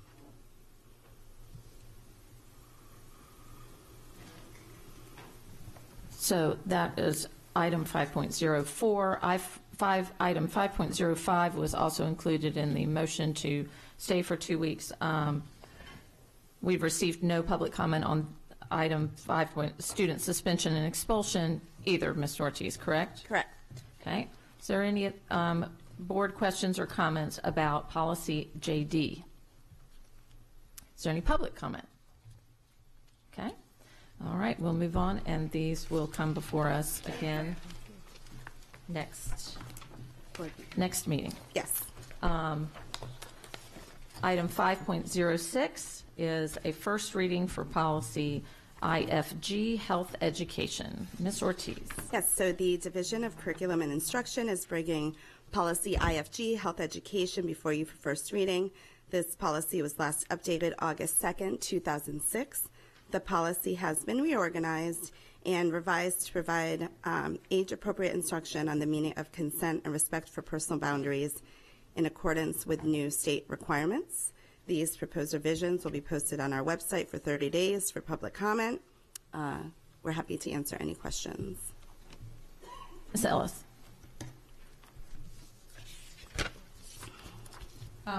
It looks here like there was a change. I just wanted to know what drove that. We stopped consulting with members of the community to select materials for instruction. Do you know what the history of that is? So that question actually came up in the policy committee. So we actually have a materials of instruction manual, and so there Michelle can definitely speak to that further, but the language was updated to ensure that it's in accordance with that manual in our entire selection process. Good afternoon, Michelle Batten, Assistant Superintendent for Curriculum and Instruction. Yes, we do have a specific Materials of Instruction Committee that meets both in the fall and spring to review materials. In fact, an invitation just went out. We include multiple stakeholders, parents, members of PTA or CAC, business partnerships, our health department, counselors, so that they all can participate in that review. So we do have community input. You're just saying it's through a different means or a different committee than it used to be? It used to be specifically around health, and now it's just around our general. I'm trying to understand what the change is. Sure. So we just referred all of that information to our handbook versus spelling it out into our policy and regulations. So they are, for that particular committee, specific to the topic of health education. Okay. So, and to further clarify, so on page 2A there says select the materials in accordance with policy IH, materials of instruction, and so that's what refers us to the manual that provides for community input, and then we also specified a collaboration in accordance with policy KBB with the Advisory Committee on Family Life and Human Sexuality, because that's its own standing policy, so we wanted to point that out as well. Thank you. Ms. Schulheim. I received that notification about the committee. Are board members allowed to participate? I will have to get back to you. That's a good question. Because I have an interest in that. I would like to sit on that if that's allowed. Ms. Antwine. So this policy on health is being adjusted due to new state regulations, or is it because of our rating that recently came out? It's a good question. It's actually because of new state law that requires the education of consent in health education. So we wanted to ensure that we had that in there and also define consent in accordance with the state law requirements. So with that said, though, will it cover the discrepancy? I understood it, and Dr. Arlotto, please correct me if I'm wrong. One of the reasons we had a lower score was because of the results that came in based on our health curriculum. So this new policy would accommodate that. Would it or would it not? So the policy changes were not in response to the new ratings, although it's happening around the same time. This was just a statewide requirement that recently passed in 2018 and recently went into effect. So all school systems had to update this consent piece. And to be honest, I don't know that that would have been used in the most recent ratings just because the law is new and the effective date is new. And so because it will now be part of health education curriculum, then it will be covered under what the state is looking at for a well-rounded health education curriculum. Ms. Antwine, we corrected the issue with regard to the report card last spring, and it's taken effect for this school year. So this policy would not, policy and regulatory language does not impact that. That was an accounting issue. How could we account for that it was being delivered in the 5th grade versus the curriculum and materials themselves? It was just about, could we have a way of capturing that and sending that data to the state? That was the discrepancy, and that's been corrected. Yes, ma'am. All right. Are there any of the board questions or comments? Is there any public comment? All right, and that will go forth for 30 days of public comment. Yes, correct. All right, thank you. Thank you. Okay. Item 6.01 is a review item. What about 5? What? Oh, no, never mind. Review item, the 2019-2020 school year calendar. Pursuant to policy IB and administrative regulation IBRA, the calendar is developed by a calendar committee which is comprised of parents, students, teachers, administrators, union representatives, and central office staff. The calendar committee provided input and recommended a calendar to be presented to the board. The board approved the attached 2019-2020 school year calendar on November 14th, 2018, and board members have indicated they wish to have further discussion about the calendar.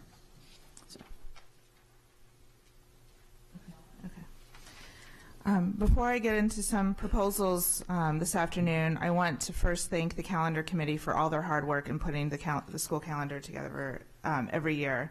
The school calendar sets the tone for the school year, and while I know all too well that flexibility within the school calendar is currently very limited, first by the school calendar executive order and then by MSDE's narrow interpretation of legislation that was passed and signed into law last year, there are important changes that can be made now, today, in the name of inclusion.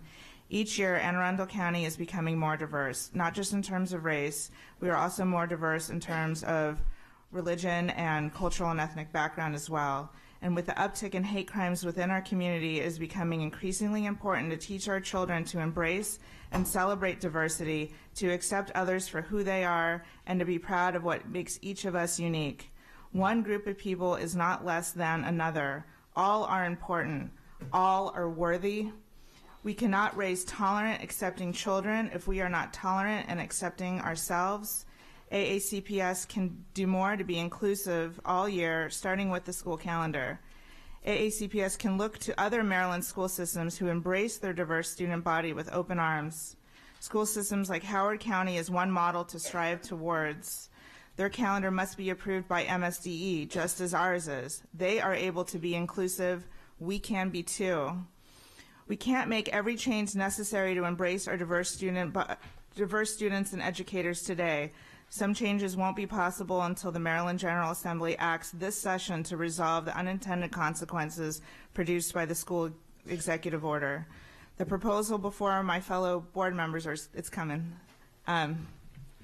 today shows both items we can change today, as well as items that require your strong consideration once our lawmakers act. So I have two motions for us to consider this afternoon. And it's coming around, folks, but let me just read what I want to do. First, I want to direct you all to the Religious Observances for Students section on page 2 of the calendar. For the past 2 years, and despite regulation in place forbidding tests and examinations on Rosh Hashanah, both tests and examinations have been administered on this day. The 2019-20 school calendar that was approved by the board right before 5 of us were seated walked back existing text in this section to only graded tests. I would argue that any mandatory assessment by the state, whether for a grade or not, should not be given on religious observance days. As I previously mentioned, for the past 2 years, students that were out observing Rosh Hashanah in particular were made to make up exams or assessments upon the return to school during lunch or class. I see this as a penalty and feel strongly that we should return to the previous language on this subject, which was more in accordance with existing regulation IB-RA, which simply states, quote, tests and examinations will not be scheduled on the day of major religious observance, including Rosh Hashanah, unquote. I would also argue that the current list of religious observances is not inclusive enough. Diwali, which is often celebrated in October, and like Rosh Hashanah, Yom Kippur, Eid al-Fitr, and Easter follows the lunar calendar, is the most holy of days for both the Hindu and Sikh communities.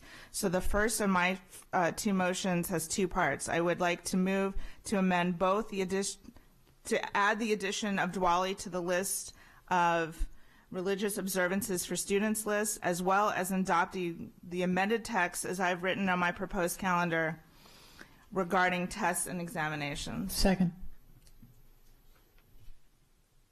Can we split the motions into two different motions?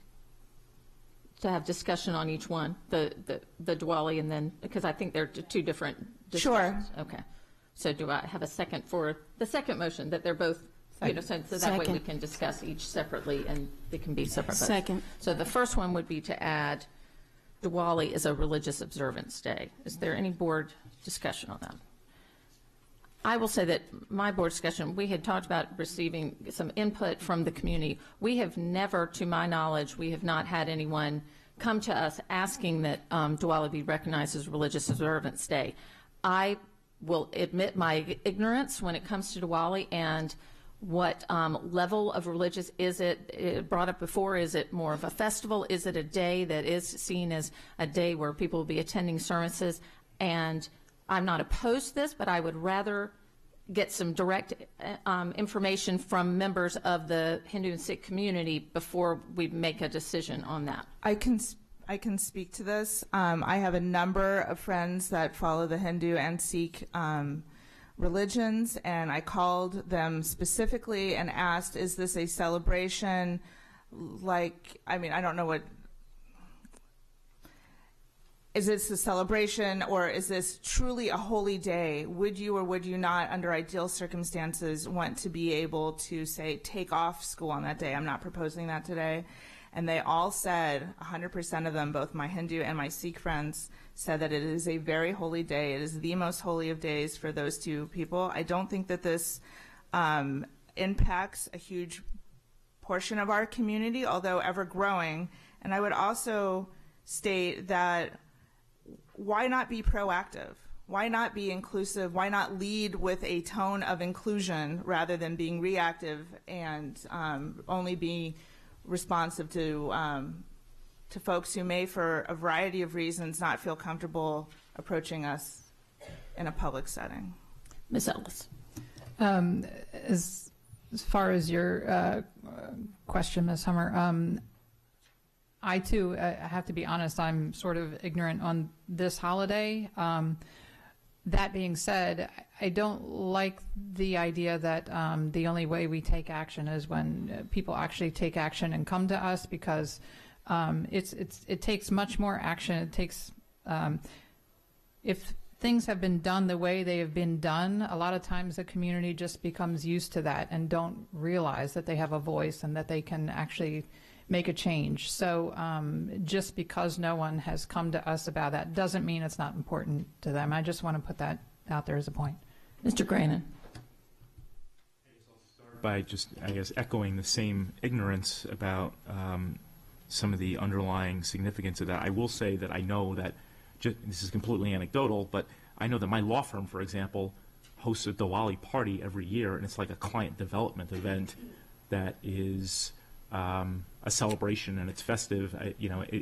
We don't do anything like that for any other holiday, and it's definitely not organized in a way, to me, that appears to be a kind of reverent religious event at all.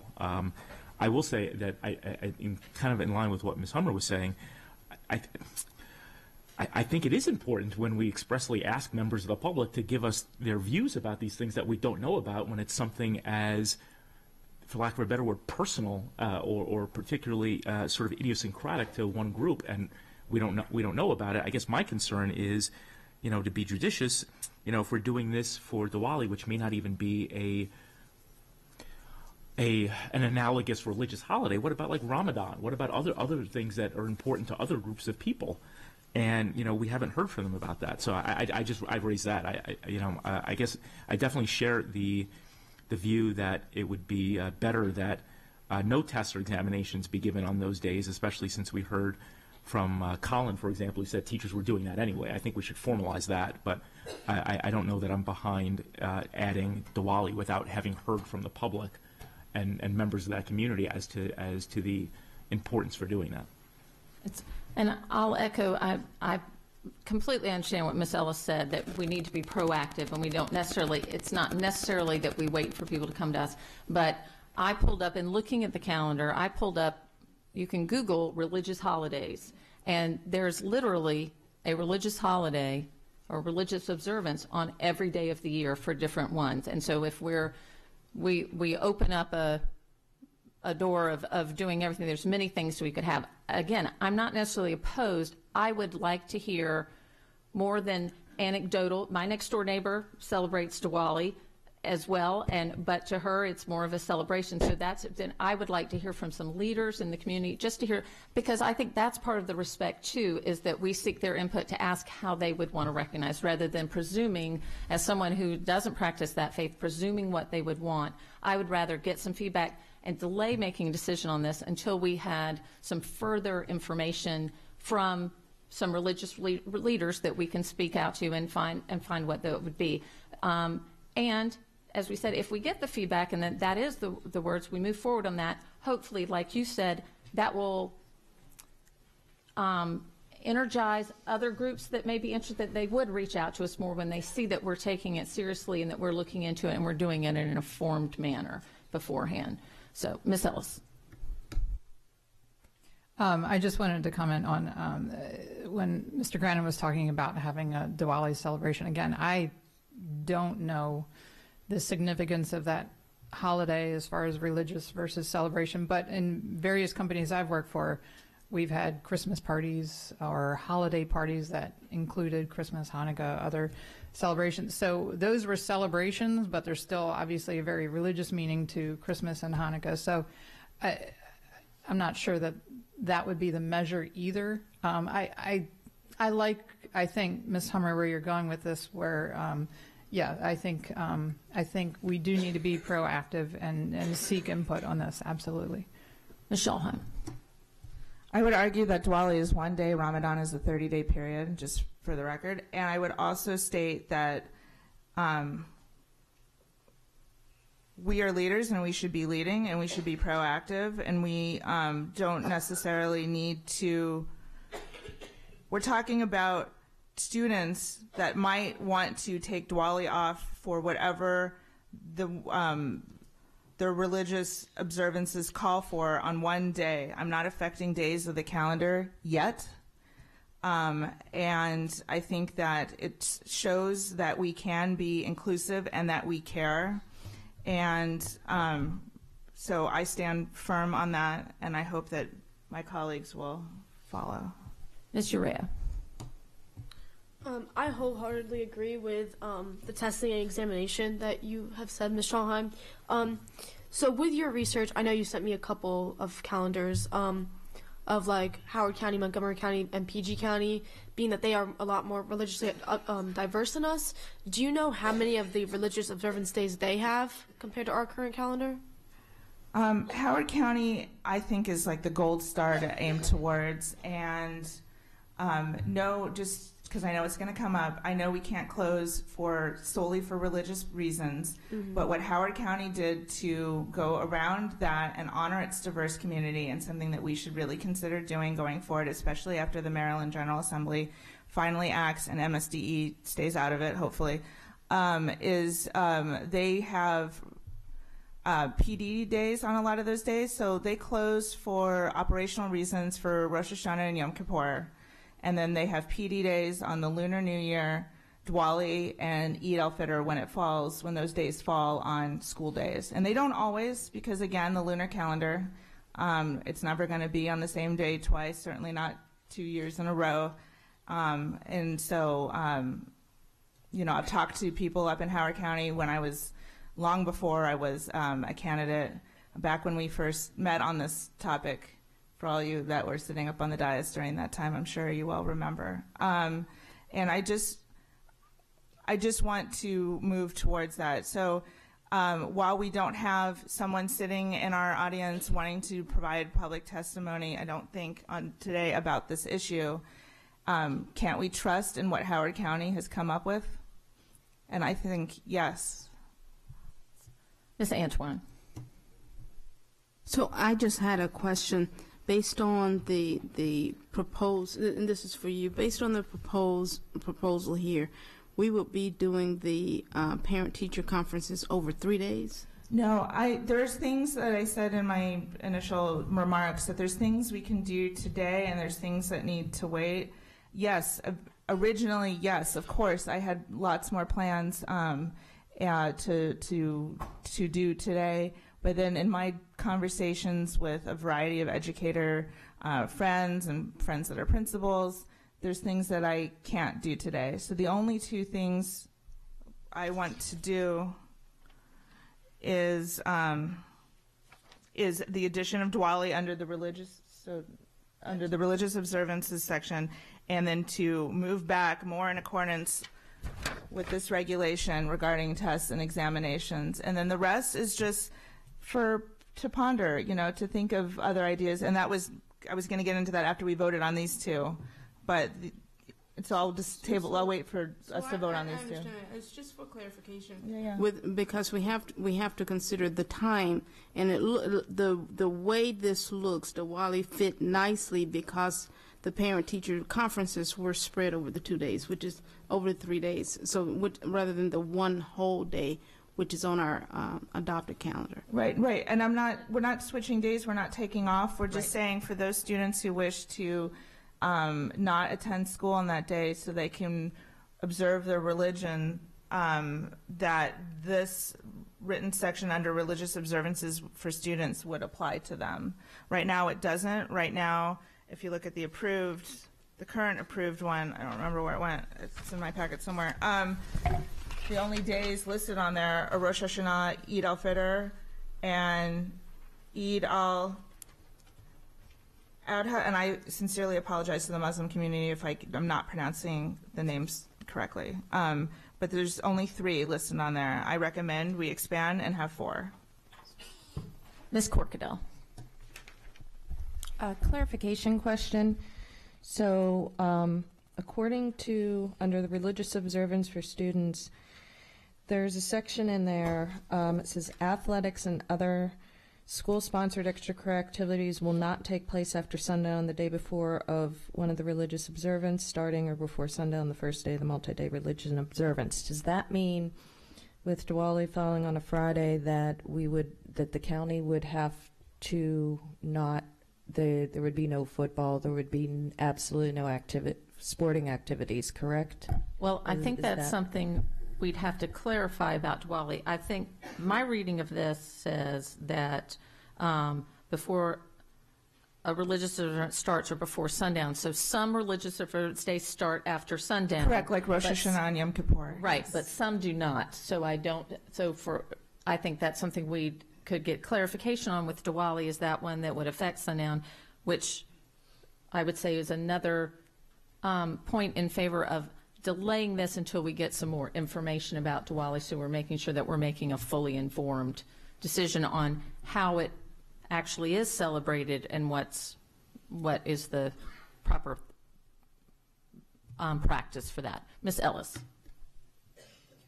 Yes, I absolutely am not opposed to adding Diwali to this, to the religious observances, but I would like for us to take a couple of weeks or whatever to get more information about the holidays, religious observances, so that we're informed about how we're implementing this.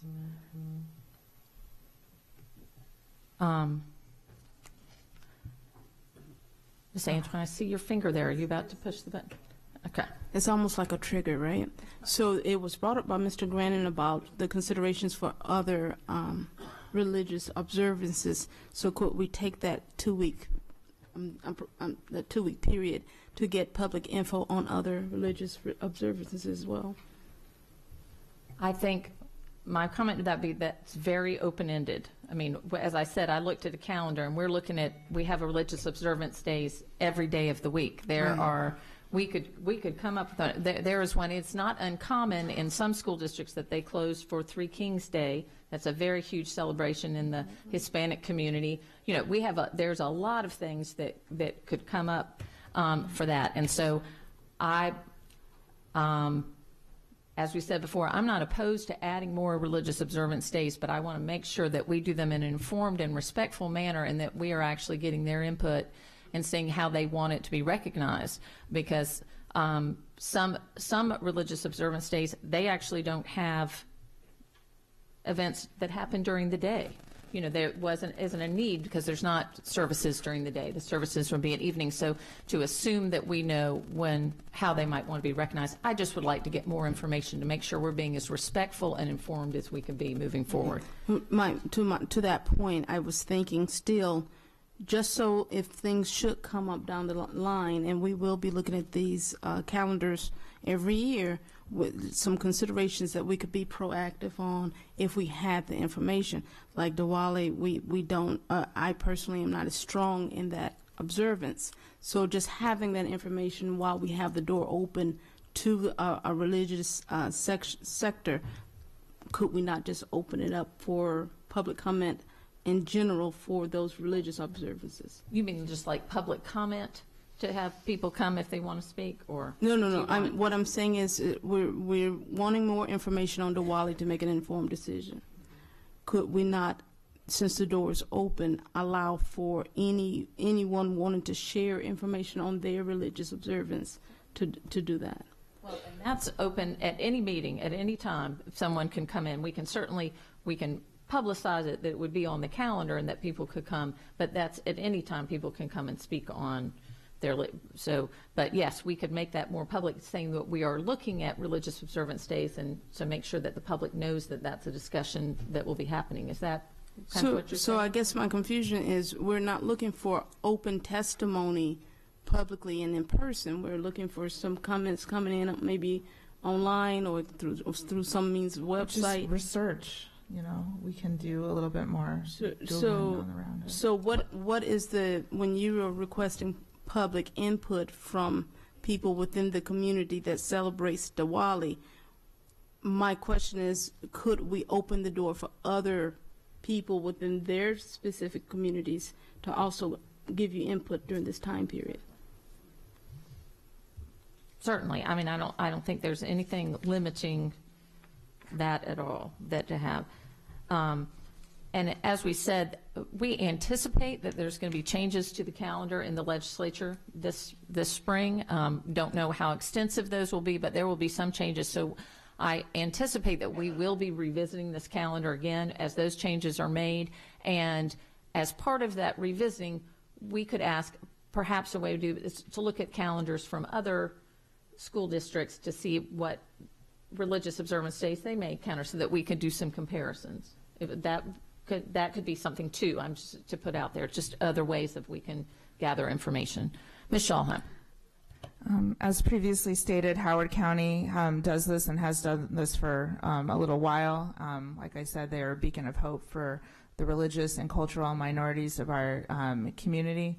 And to minimize major religious days, to say that there's one every day of the year, I disagree. I'm not asking for everything. I'm asking for one additional day in the name of inclusion, and for us to be proactive and lead and be bold on this.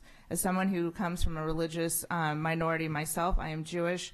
I don't just fight for my community or for the Muslim community, but for all of the major world religious communities that might exist in this area, because we need to be more inclusive, and we need to celebrate our diversity.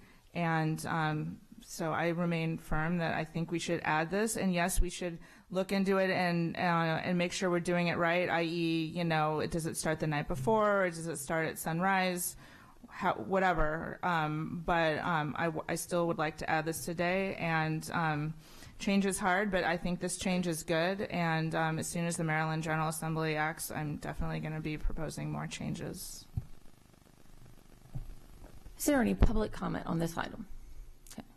I will just say, I will call the vote on this to add Diwali's Religious Observance Day. I just want to say up front that I'm going to vote no to add it today, and I hope that, that we, in hopes that there will be a motion made that we can revisit this and get more information before we make a decision, to make sure that we're fully informed and doing it the best way. Again, I'm not opposed to adding Diwali, but I think we need to be informed and get more input. But so it's okay.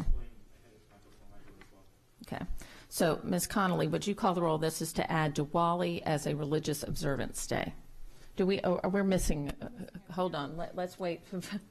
We'll wait for our crowd to come back. Our crowd to come in. Well, that we now have to open that one to discussion as well. We can wait and I on move that we one. open that for discussion. So, so if there any discussion on changing the language related to tests and assessments given on religious observance days. So, is there any board comment on that? Yes, there is. So I wrote it out how I see it should be handled. And I'm just referring to I don't think I changed anything in the second and third paragraphs. This is pretty much just in the first paragraph. And so I want it to read, tests and examinations, including state mandated tests and assessments, shall not be scheduled on any of the above dates. So you get out your school calendar, teachers, and you mark off 4 days, right?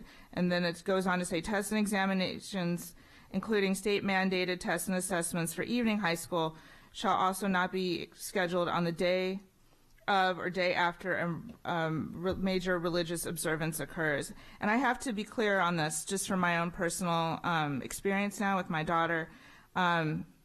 Last year, there was a test the day after Rosh Hashanah. And so that would be like someone studying for a test on Christmas or Easter. And so I do want to highlight the fact that we need more PD around all of this, since 2 years running is 2 years too much for me. And I want that the text on the approved calendar to reflect what I've written there for that first paragraph. Wait, I'm sorry. Ms. Ellis was first on there. Excuse me. I just want to add, we also have county assessments or school system assessments, and I don't see that in this language. Is that intended? If it's mandated, if it's something that a student is going to come back to school and then be told, oh, you need to make this up during lunch or after class or during class, then yeah, it should be included. So yeah, I agree. We should add that. So tests and examinations, including state, county, and local mandated tests and assessments. Okay. Mr. Brandon. I'd like to offer a friendly amendment. I think that will get you where you want to go with less language. And the amendment would be to delete the word state and the hyphen, so it would just simply say mandated tests, so that covers everything. And then to also delete the word major, because you have, or we have already, a category that just says religious observance for students, and obviously we're deciding which days fall under there. I don't know why you don't want to have a discrepancy and say major religious observance occurs. It's all the ones above it. I agree. I second that. Can you help better define for us what tests and assessments in your definition of this? Right. And so this last year, for example, as I testified before I was seated up here, they occurred in the middle schools at 2 separate middle schools, and they were mandated cognitive assessment tests.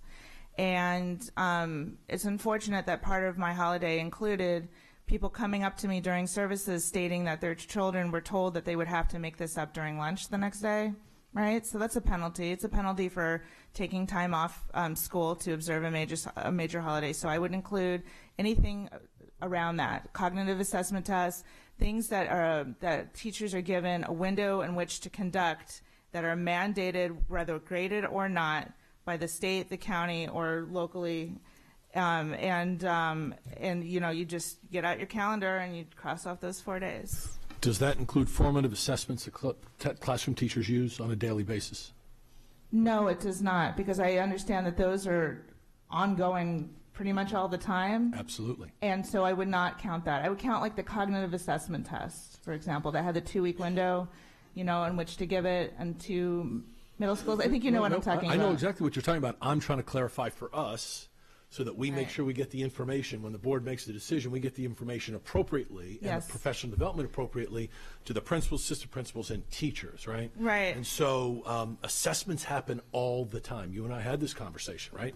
And so they happen all the time. In a formative assessment, you may miss a day for whatever reason, and the next day I still might want to give you that formative assessment. I still want to know where Ms. Schalheim is on that information so that I can adjust my instruction for you. Right. I so hope to I was say clear. anything that they would have to make up the next day is that's a little too loose for us. We're going to need some more information.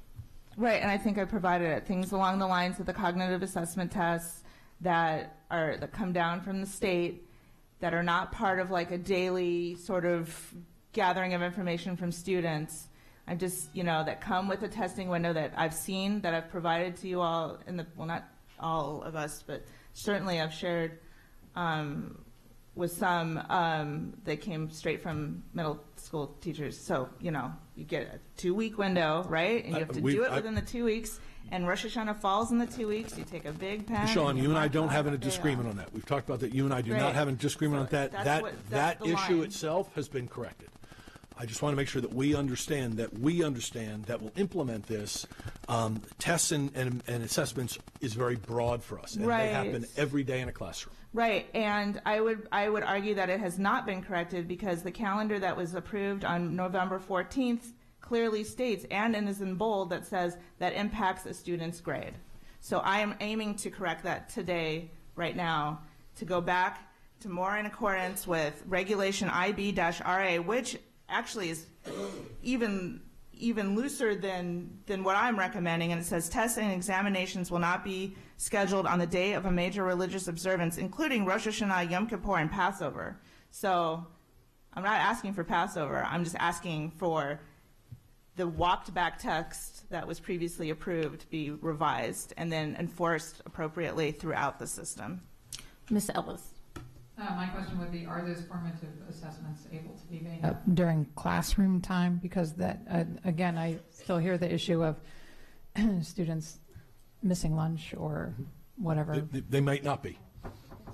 They might not be during classroom time. Right. You might ask the student to stay during lunch. Might ask the student to come in after school if they can find some makeup time. That happens to students that are absent for illness, and they're coming back after several days of illness, and the teacher's going to try and work with them to get some of the makeup work done. Some of it can be done during the classroom time, and some of it is not. So there's no direct answer to yes or no. It's Antwine.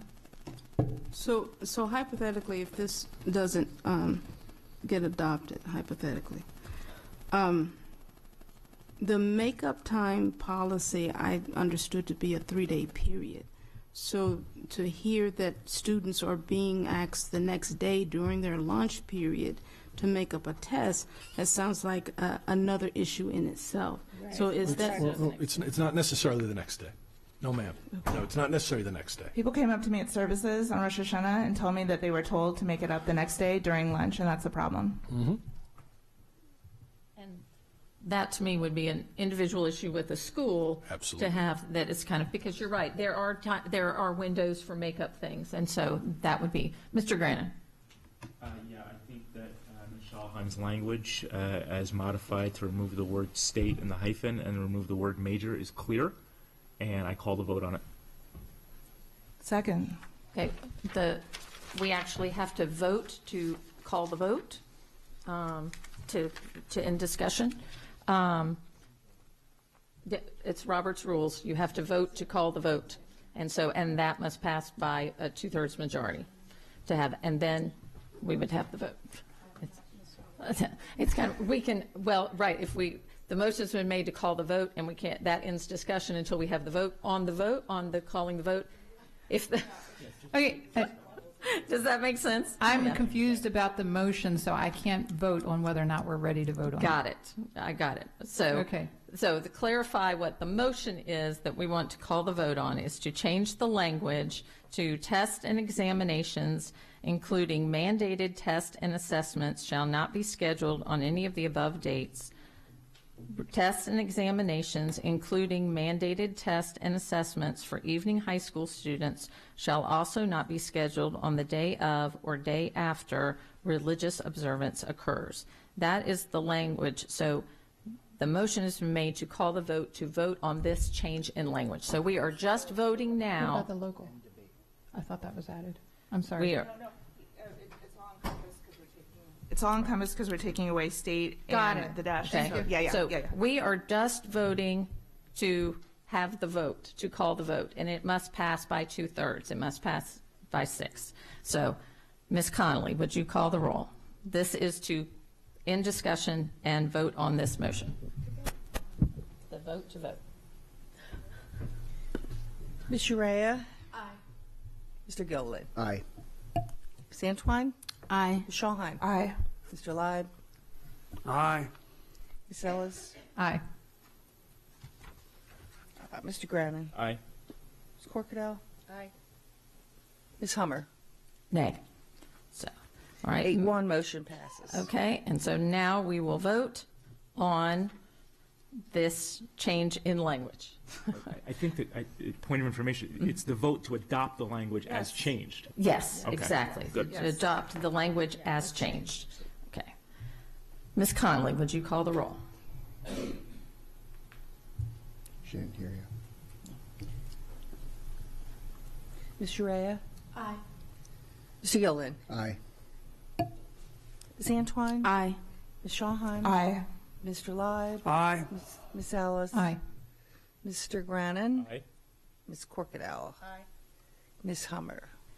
I'm going to say nay just because I would have actually liked a little more clarification in there with the language. So I'm going to say nay to that. 8-1, motion passes. Motion passes 8-1. So, So now do we go back and talk about Dwally? Yes, we're now back to the dwelling. Miss Ellis. My light's on. Mr. Grant. I move to call the vote on Ms. Schalheim's motion regarding adding Diwali, and I echo the comments that I made earlier. I think Ms. Hummer made the same comments. I'm going to be voting against the addition of this now. That doesn't mean that I won't vote for it in the future. I don't think we've had sufficient information from the affected community. Ms. Antwine? So could we not modify then or amend the motion to include the contingency of public comment? That, so there's a couple of options. It could be that I think Ms. Schalheim has been pretty clear that she wants to have this as a vote right now. I think that there is definitely, there's been comments from board members that they would like to delay this vote and get more information first. So Ms. Schalheim could amend her motion, or she could say that she wants the vote, and then if the motion does not pass, they could move on. So for clarification, we're about to vote on whether or not to add Diwali to our calendar. Yes, to add. And again, it's not to have it off, it's just to add it to the religious observances section so that it would be bound by the same terms, including the one that we just passed, and thank you for that. So it would expand the list of days from that we, under the religious observance for students, from 3 to 4. And I would argue that if we're going to sit back and wait for someone to come out and be bold enough to publicly testify, that's not good enough for me. I want to be proactive in light of the fact that our community is growing and becoming more diverse every year. It's kind of, and I would say again that I don't think we're saying we're waiting for the community to come tell us. We're saying we would reach out to the community and get their input. Ms. Urea. I agree. I know you want to vote on it now, Ms. Schalheim, but I personally would hope that you would be open to postponing it so that we have the opportunity to talk to those communities and get more information on the how, the why, the how many, and just so that we can make a better, more informed decision rather than putting all these another date on, just in my personal opinion. But I am so for being proactive, like you said, and I agree. Thank you. Ms. Ellis. I agree. If I had to choose today between voting for this or not discussing it any further, I would absolutely vote to put it on our calendar today. But I think it would be a very good action for this board to take, for us to seek that information and for us to be more informed and learn more about it. We all feel kind of uninformed and ignorant about this observance, and I would like to learn more and hear what the community. I love that we could have that opportunity to speak to that community, and so I do. If for me it's a nay, it's with the insistence that we add this to our agenda to get that information in as soon as possible. Ms. Schalheim. When would it go on the agenda? Well, we can ask that that the calendar committee reach out to the community as soon as we can get back the information from them and have that present. I would just look more of a timeline. I don't want to kick the can down the road unnecessarily, and I understand that everyone wants more information, and I think that's great. So I would want a more definitive timeline. Does Googling take that long? I don't know. Well, I think we need to do, I think what I'm saying is I want more than Googling. I want to actually have us reach out and talk to some of the religious leaders. And while I would, I'm with you that we could do sooner rather than later. I hate to say in 2 weeks, because if we're not able to reach out to those people, I don't want to put an artificial timeline on it. I want us to really be able to talk and get the input. And again, we're already talking about that we're going to be, we feel certain we're going to be amending this calendar going forward, so this is not closed at any time. And Diwali's not till October. We're not. It's not something that's coming up next week that has on there. I completely agree with you being proactive and getting out there, but again, I want to make sure that we are being respectful and truly doing things in an informed manner. Ms. Ellis.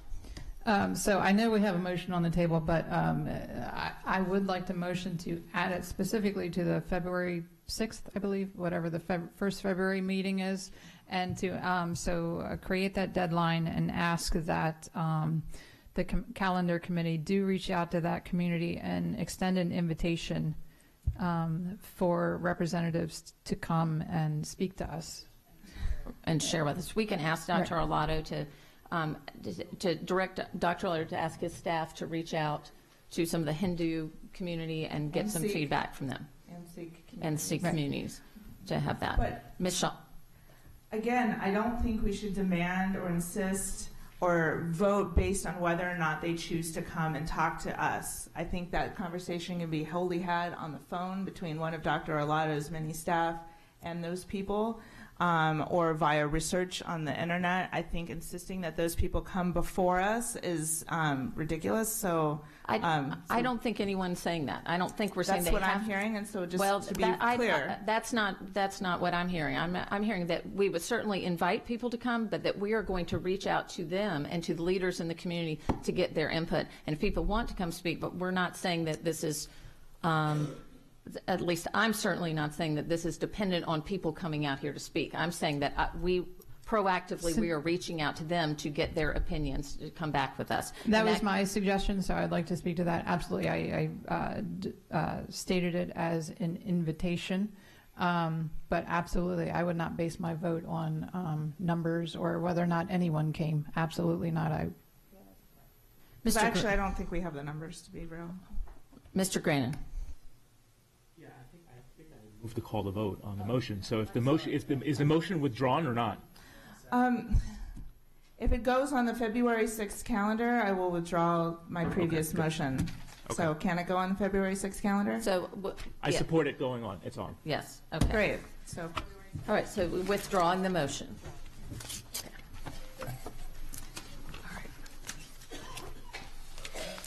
Okay. Is there any other discussion on the calendar review? Okay. All right. Item 6.02 is school safety and security, and we have a presentation.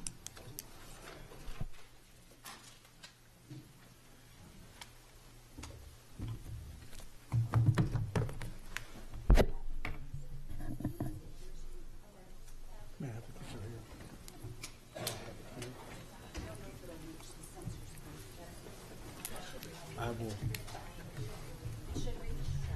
No, I'll just. If it doesn't work,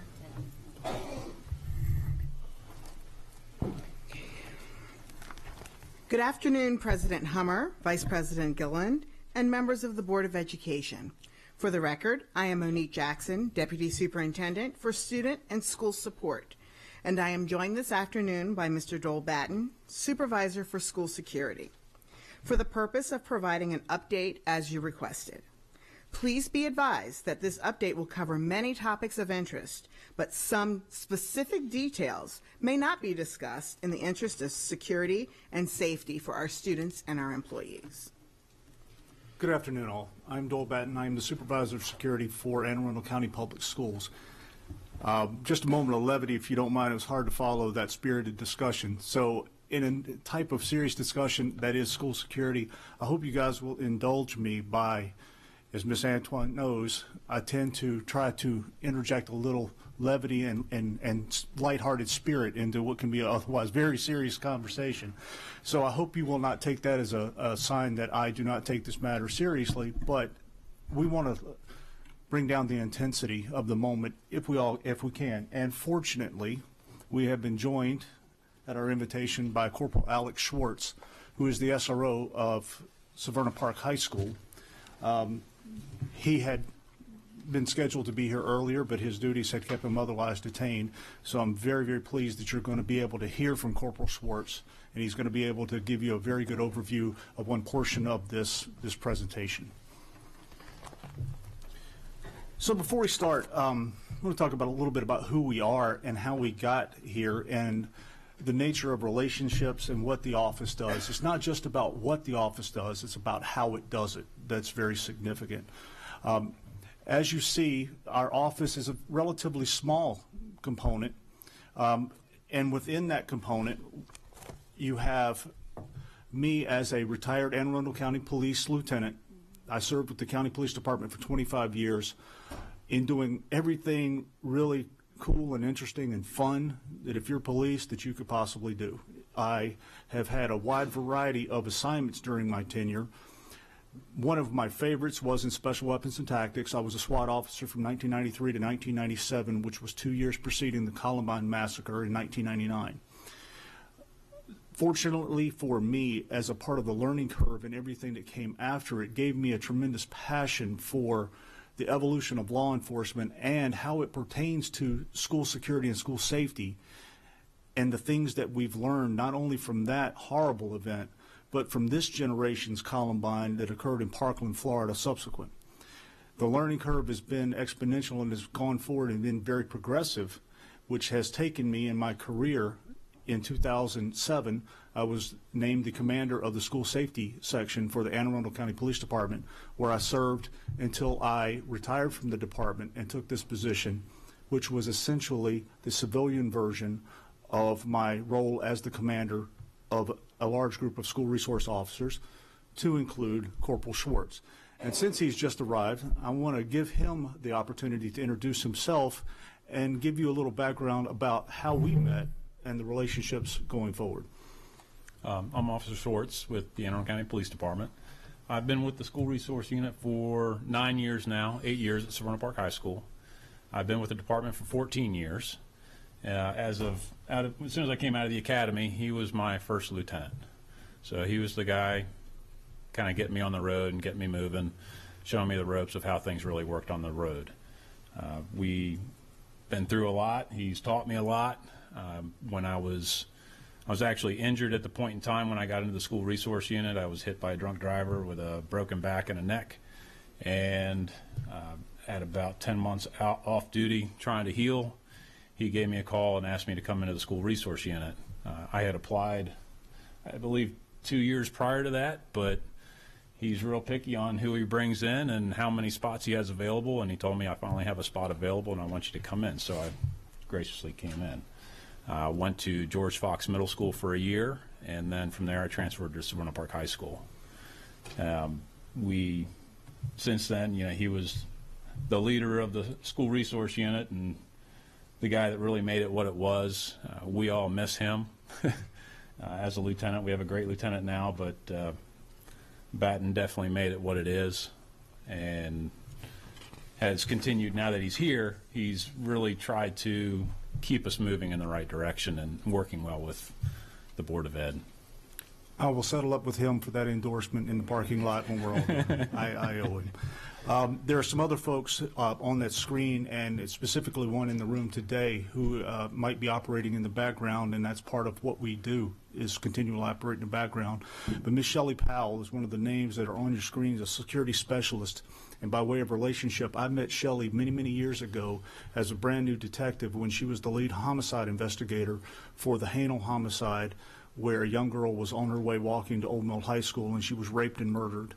And Shelley was the lead investigator for that case. I was detailed to a task force to help assist with the investigation that has later been thankfully closed with a successful prosecution. But during that period of time, I got to know Shelley, and she was very, very mean to me. She was very harsh, and she was very tough. She's a phenomenal investigator. She is a no-nonsense individual, but she's also, in her path, been a police trainer. So in addition to her investigative experience, she's very well versed in adult education, in adult training, and training adults who are resistant to adult education. There is no tougher audience, and Mr. Leib, I believe, will echo, military and police, law enforcement, people who don't want to be in a room can be a tough audience to convey information and do it effectively. So Shelley is phenomenal at that. Part of my experience back in that day was also as a Maryland Police Certified Training Instructor.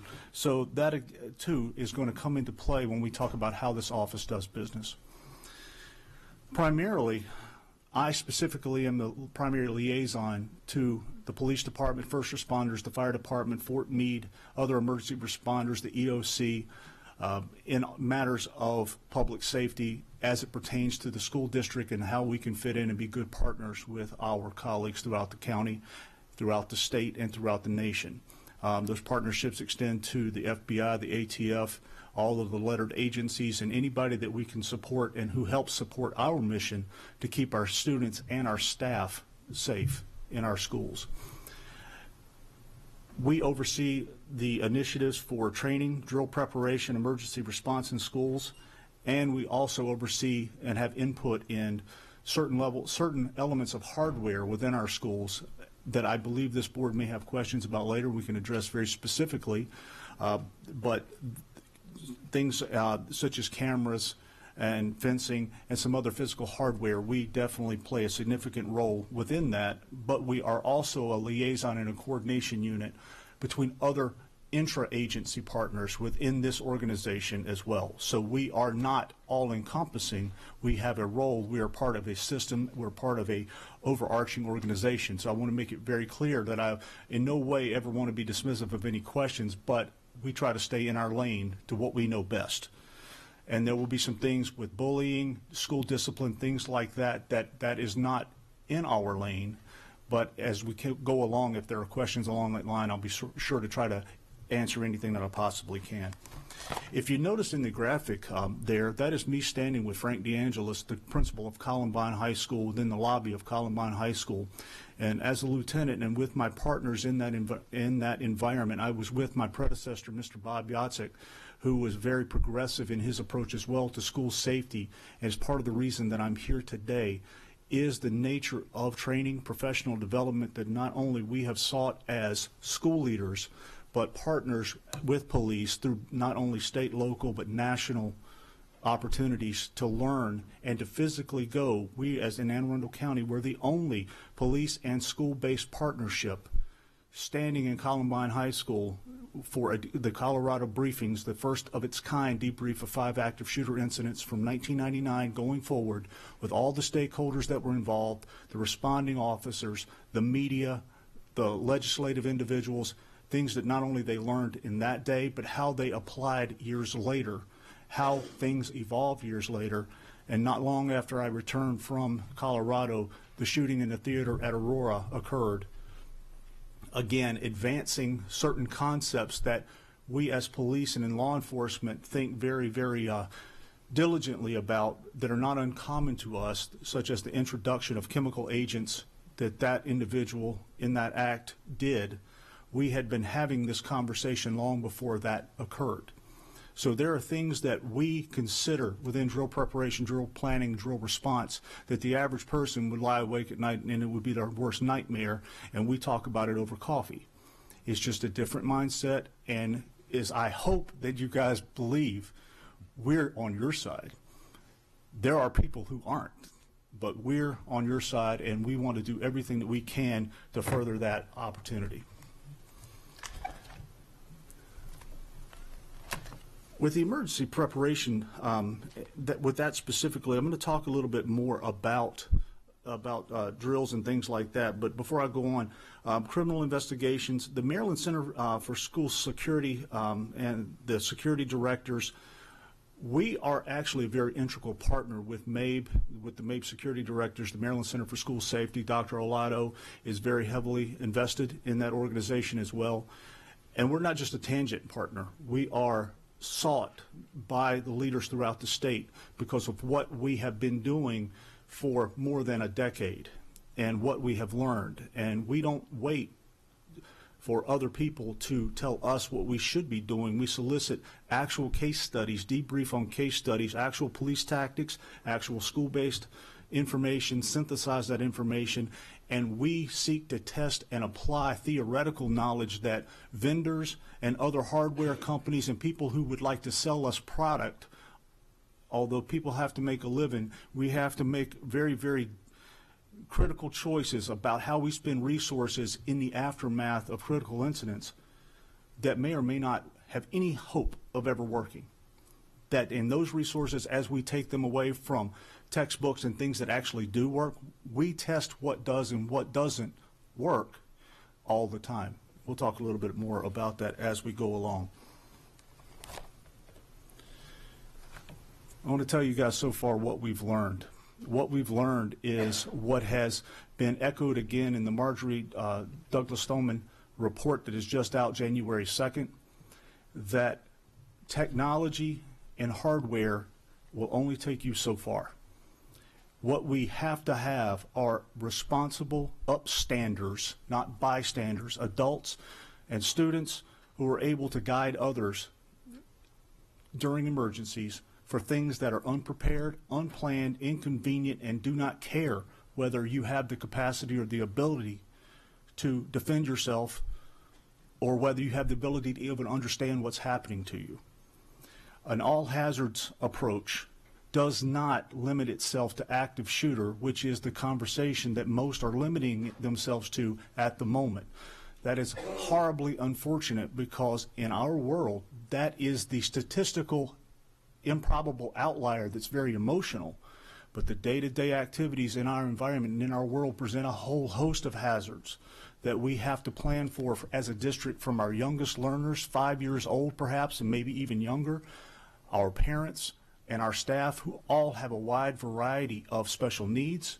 They may be ambulatory, maybe cognitive, maybe auditory, maybe a number of different things that we have to consider. How do we best help these individuals in a time of unknown information that can potentially escalate very quickly and potentially very badly? That does not include shooter. So the need for and the Maryland requirement for all hazards planning and options-based approaches is critical to what we do. And in this period of time, we have learned where our training gaps are. We have learned where our response gaps are, and I have no problem sharing some of them with you that we're addressing very, very diligently. The number one training gap that we have found is the inability to apply mitigating strategies by adults, people who have life experience, because they do not recognize at the outset the problem has presented itself, and now the timeline has started because the person or the problem had a head start. Specifically in the worst case scenario of targeted violence by the person who was planning it is not spontaneous. The worst case attacks on high schools or secondary education facilities have historically been by somebody who has had inside knowledge of how they operate. In elementary environments, it has been historically and statistically prevalent for outsiders to be the ones. We tailor our training approach and our response approach to that reality and very, very diligently do that work. And what we've learned is our adults have to have the authority and the confidence and the practice in making emergency decisions based on incomplete and very limited information. And I don't want to pontificate too long because I know we've been here a while, but I'm going to give you a real life case story from 2 weeks ago in this building where you're sitting now. I was in my office and I was speaking to a group of individuals, and I'm very blessed. My office is a hub of activity that's different than any other place in this building. It's just stuff, and they're laughing behind me because they're all part of the stuff, and it's just different, and it's a good different,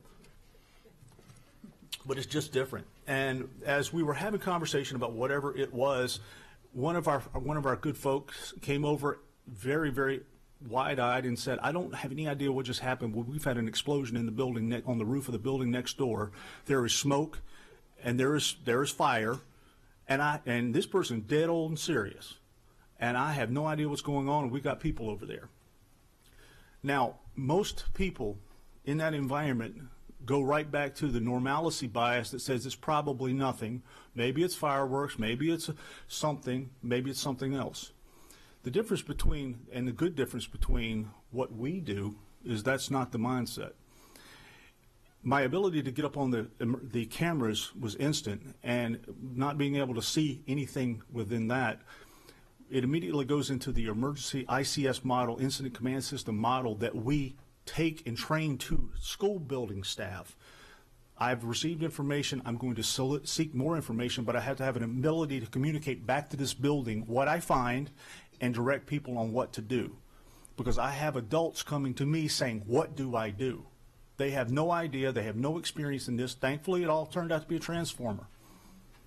Got through a wrong switch on a construction site. It happens. But as I'm traveling to find additional information outside of this building, I realized that the Heritage Center has governmental offices in it and is a target potentially for directed violence. The Social Security Administration has opened up a new office nearby to us. That is an obvious potential terroristic target. Anne Arundel Medical Center has an outpatient center in our proximity, an obvious potential terroristic target.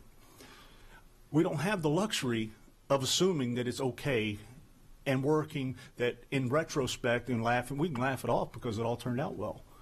The problem is when you do not take immediate action to try to mitigate potential harm, decisions had to be made if people were fleeing from an area that had been harmed. Would we admit them into this building? If not, why not?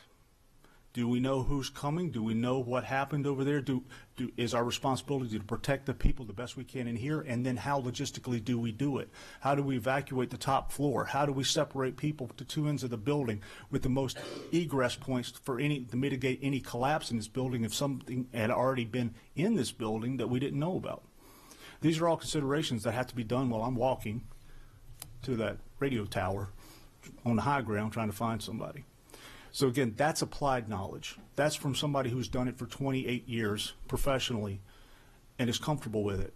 To try to get our staff, our principals, our teachers, our student leaders. In my office, I'm going to be quite frank, we do not work with students directly 99.9% of the time because the people conveying the training that we are providing for our leaders need to work with the students because the students trust them. And within the industry, it's very clear in the literature that the most effective training comes from people that you trust, people that you know, and they're guiding you much like the crew on an airline. Many, many, many thousands of passengers cross the airlines every day. The crew are guiding you in an emergency, but they're soliciting your help to follow instruction. It's a similar mindset.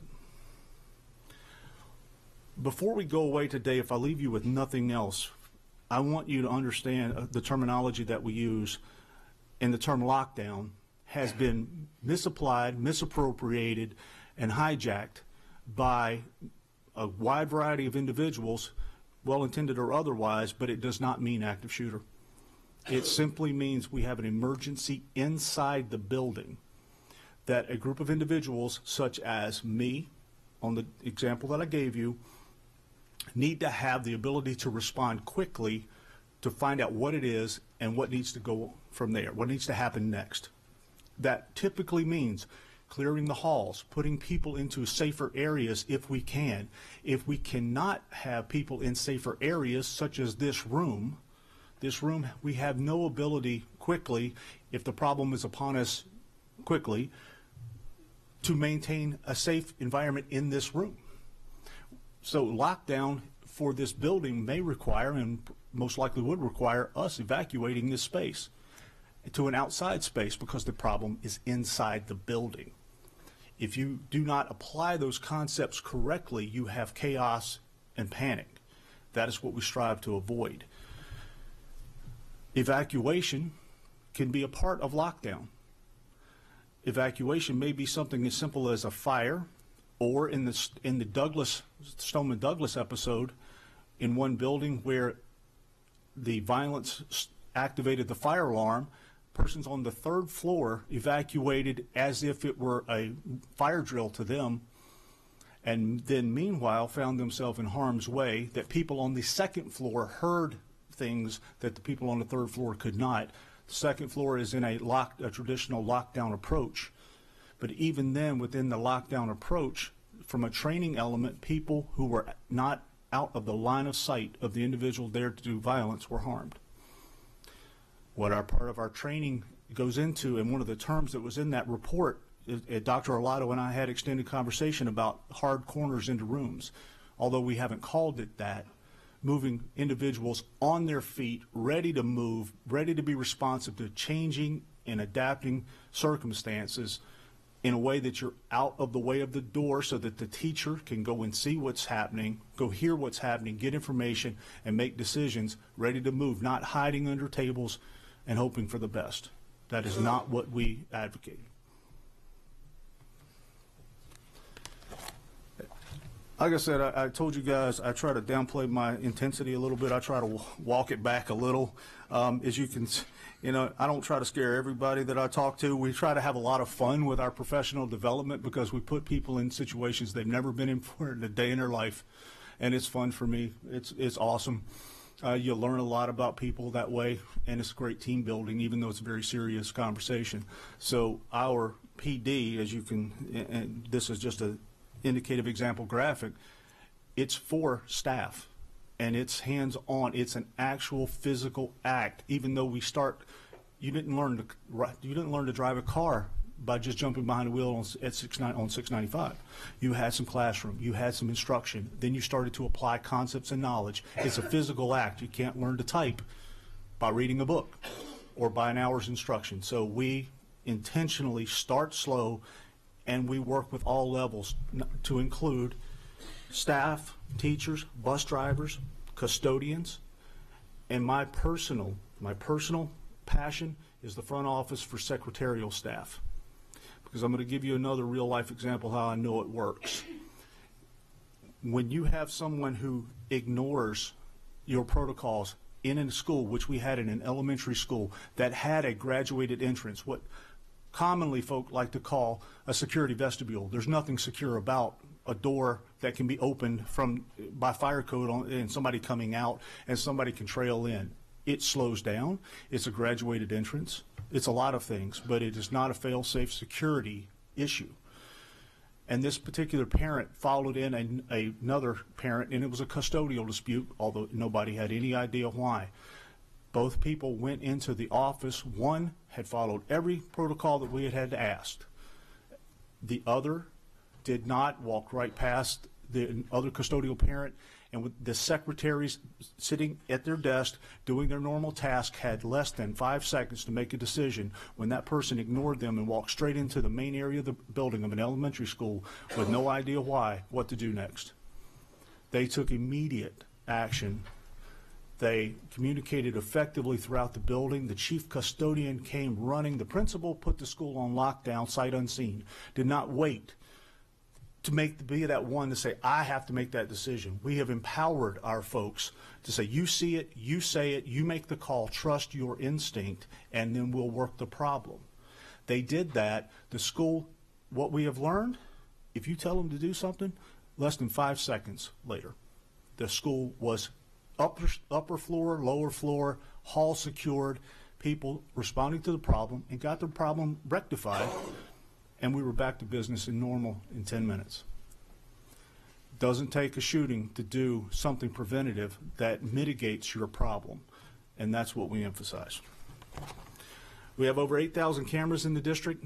Fencing is something that sometimes comes up as a conversation piece, but that is situational. We do site assessments for portable classrooms and other relocatables.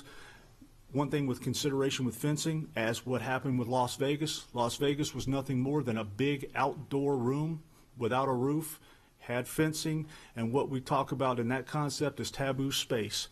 There were people who might have been in a better situation had they thought they could go across the stage, which is ordinarily a prohibited space. That is off limits, I can't go there. Yet that might have been some other type of avenue that there's no rules in this emergency environment. The normal structures just don't apply.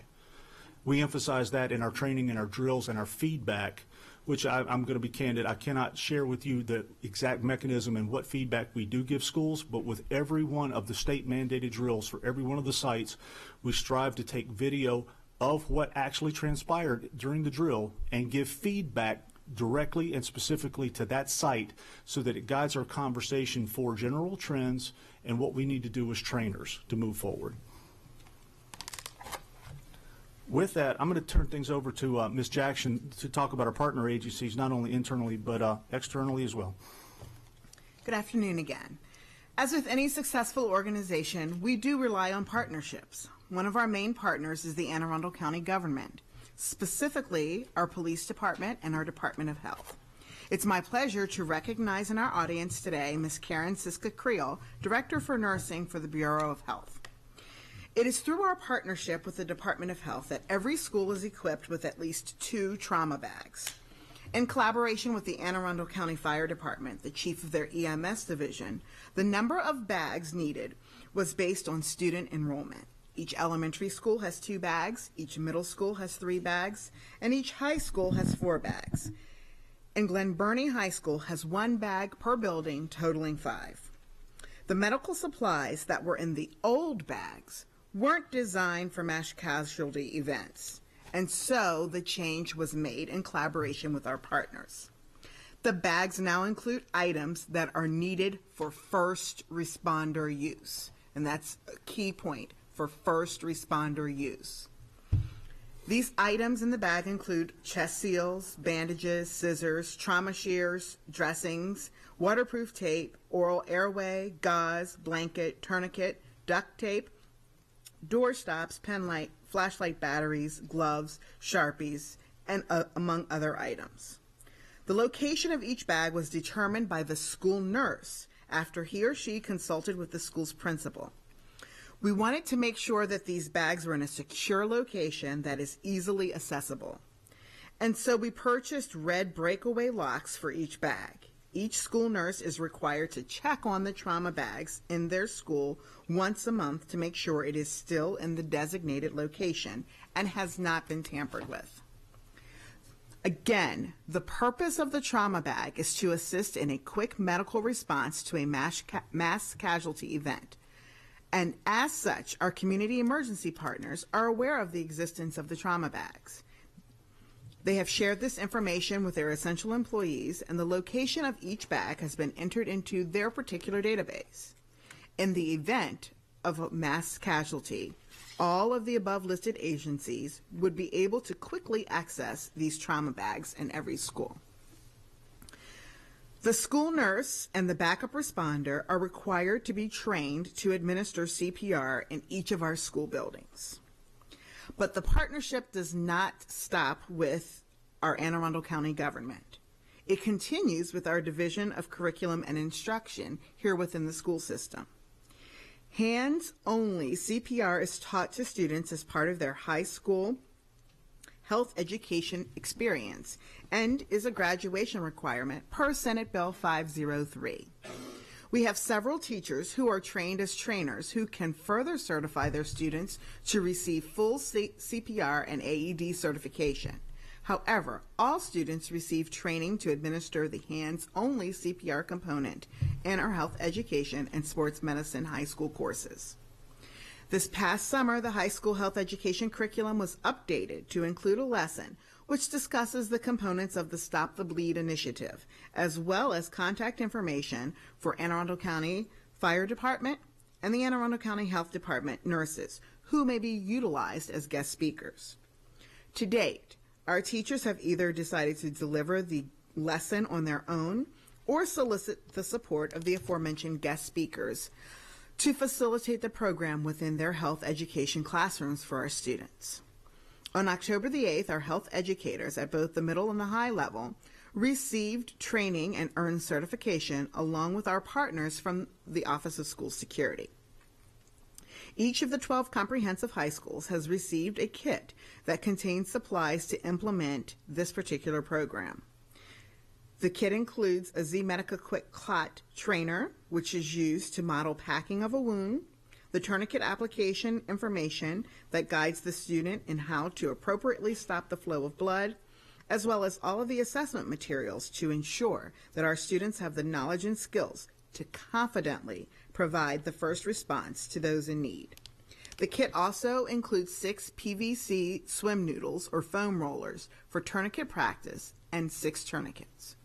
The Stop the Bleed program has been very well received. Well, with that, I'm going to let Alex Schwartz tell you a little bit more about his actual duties as a school resource officer. And before he does that, I would be remiss if I didn't tell you something I'm very proud of, and if it's self-indulgent, so be it. During our time together, we were twice designated as a unit, a 2-time national model for school-based policing by 2 different organizations. The unit itself, he is an invited example.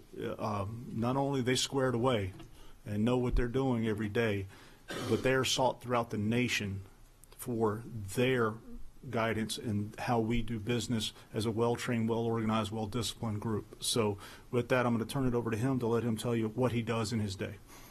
He told me at this point I'm supposed to pat him on the back, but I'm not going to do that. I'll do that myself. Keep going. So I printed out exactly what our SOPs have, and I was going to read that to you first and then basically tell you what that means to me, okay?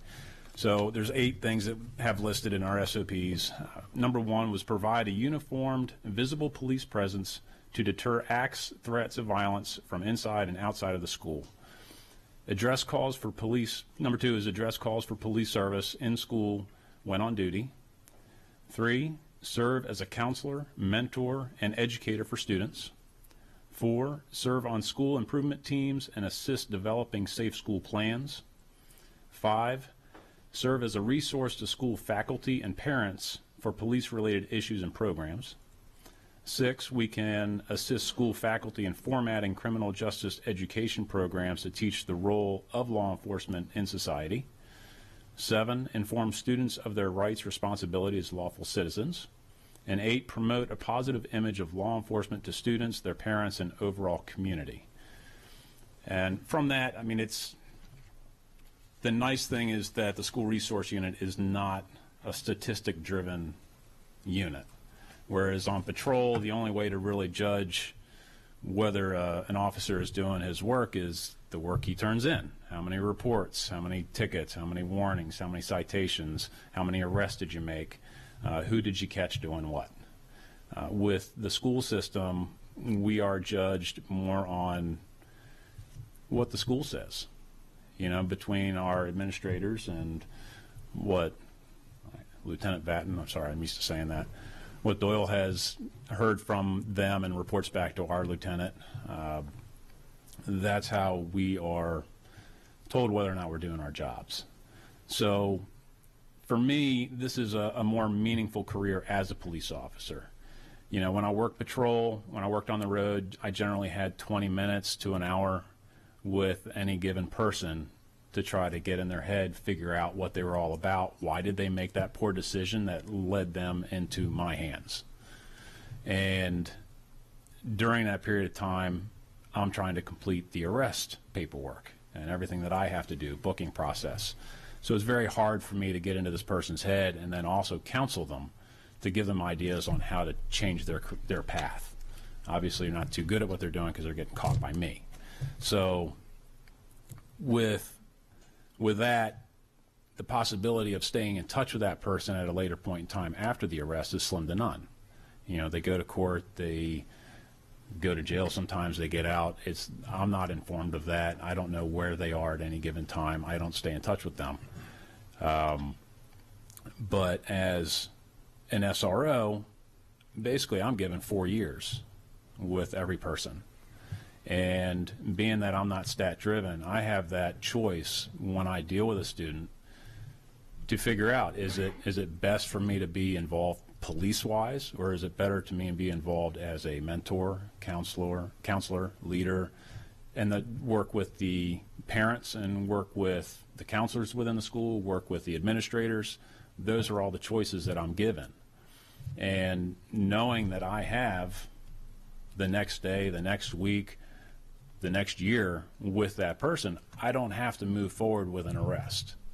So I'm able to start moving that student in a positive direction without implicating police action, which means a lot to me, you know, because that's not, when we take a kid in, if I'm arresting them, I'm throwing them into the court system. That's not always the best way to go. Okay, if I've tried several times to assist a student or to change their way of thinking or their choices, and that's not working, the administration has done what they can, whether it's detention, suspension, more school work, whatever it is, and the parents haven't been able to do it with their type of discipline, then I feel that's where it's time to go to court. You know, get them into the system where they can get more help.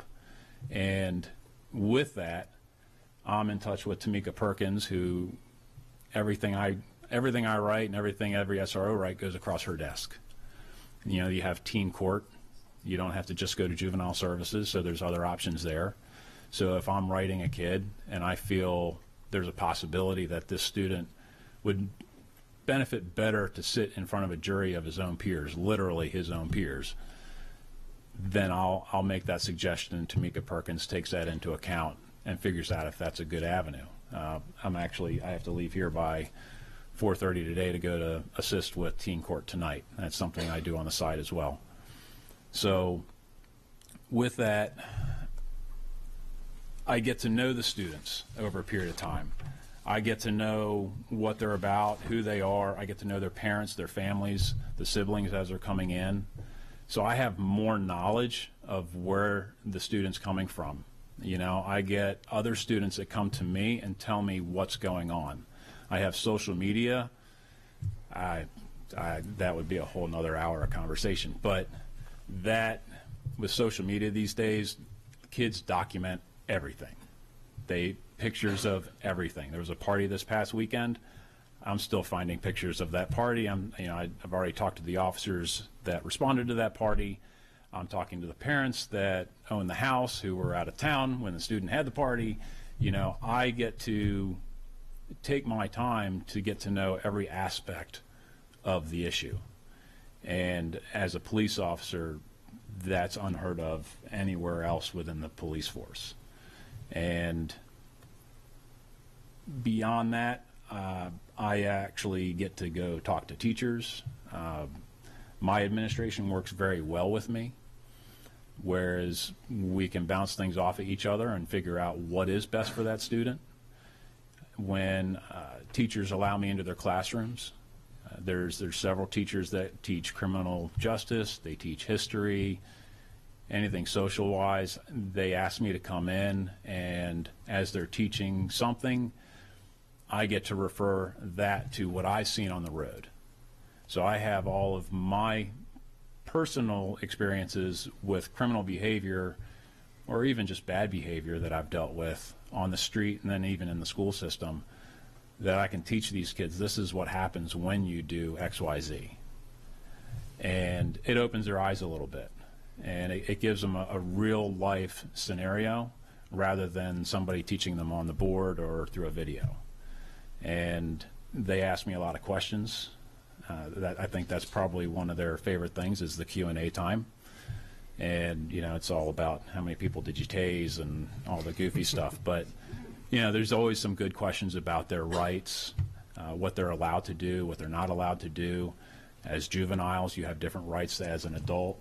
When you're in school, what are the possibilities in school? I'm very honest with them. I'm very frank with them. We had a shooting scenario at the end of last year, and that was perceived very well by the kids. They listened very well. I feel very fortunate to be at Severna Park High School. A lot of the kids want to do something with their lives. I'm impressed by the student body as a whole, and they listen very well and they work hard. And at the same time, they're very inquisitive. They want to know. So when they ask questions about shooters, when they ask questions about different types of things that I'm going to be pertained to, that I'm going to actually have to take care of, things that I'm trained for, I'm pretty frank with them. I walk into classrooms, and he was saying when we have these scenarios, everything's videotaped. I'm on videotape 24/7. If I'm in the school or around the school, I'm being videoed. And we do go through all the scenarios we run drills on within the school. I go through with Mr. Bathurst and all the APs, the counselors, and we look at everything. During the drill, I'm walking the school and I'm listening to classrooms. I'm seeing if the kids are quiet. I'm seeing if the teachers are quiet. You know, I have all kinds of issues that I come up on, and I'll go in and I'll have a conversation with them as far as how important this drill is. It's not fake. This is a drill, but this is a real drill. You need to treat this as something that is actually possible. And that's where good Q&A starts coming in. So as a whole, I'm really thankful to be a police officer, but I'm very thankful to be an SRO. I plan on being an SRO until I retire. As I was saying, I've got a few injuries, so I'm really trying to stretch my ability to keep the job. At 95% body loss, the county's kind of poking me a little bit, but I work hard to maintain myself and keep the career going. Pretty good, pretty intense stuff. I mean, and this is just one example. And people ask, why don't we have more? Why don't we have them everywhere? Because the Alex Schwartzes of the world are rare, period, in life. But they're people who have the temperament, who have the want to work with our kids every day and have the ability. Those people are in the law enforcement profession are rarer still. And he was right. As their commander, when I selected him for a specific assignment in a specific space that I believe would be the most successful for him and for the students and their families. So when I hear criticism frequently about the school-to-prison pipeline, when I hear that terminology, it's very similar to lockdown. Just because it's said a lot, just because it's said loudly, doesn't always mean that it's accurate. It doesn't always mean that it's factual. In our experience, it's different than other places. A poorly trained officer, a poorly supervised unit is going to have a terrible outcome in all kinds of ways. And we've seen horrific acts by law enforcement within schools that were not only unnecessary, unprofessional, but they damaged the entire relationship between law enforcement and the school community, not to mention the students.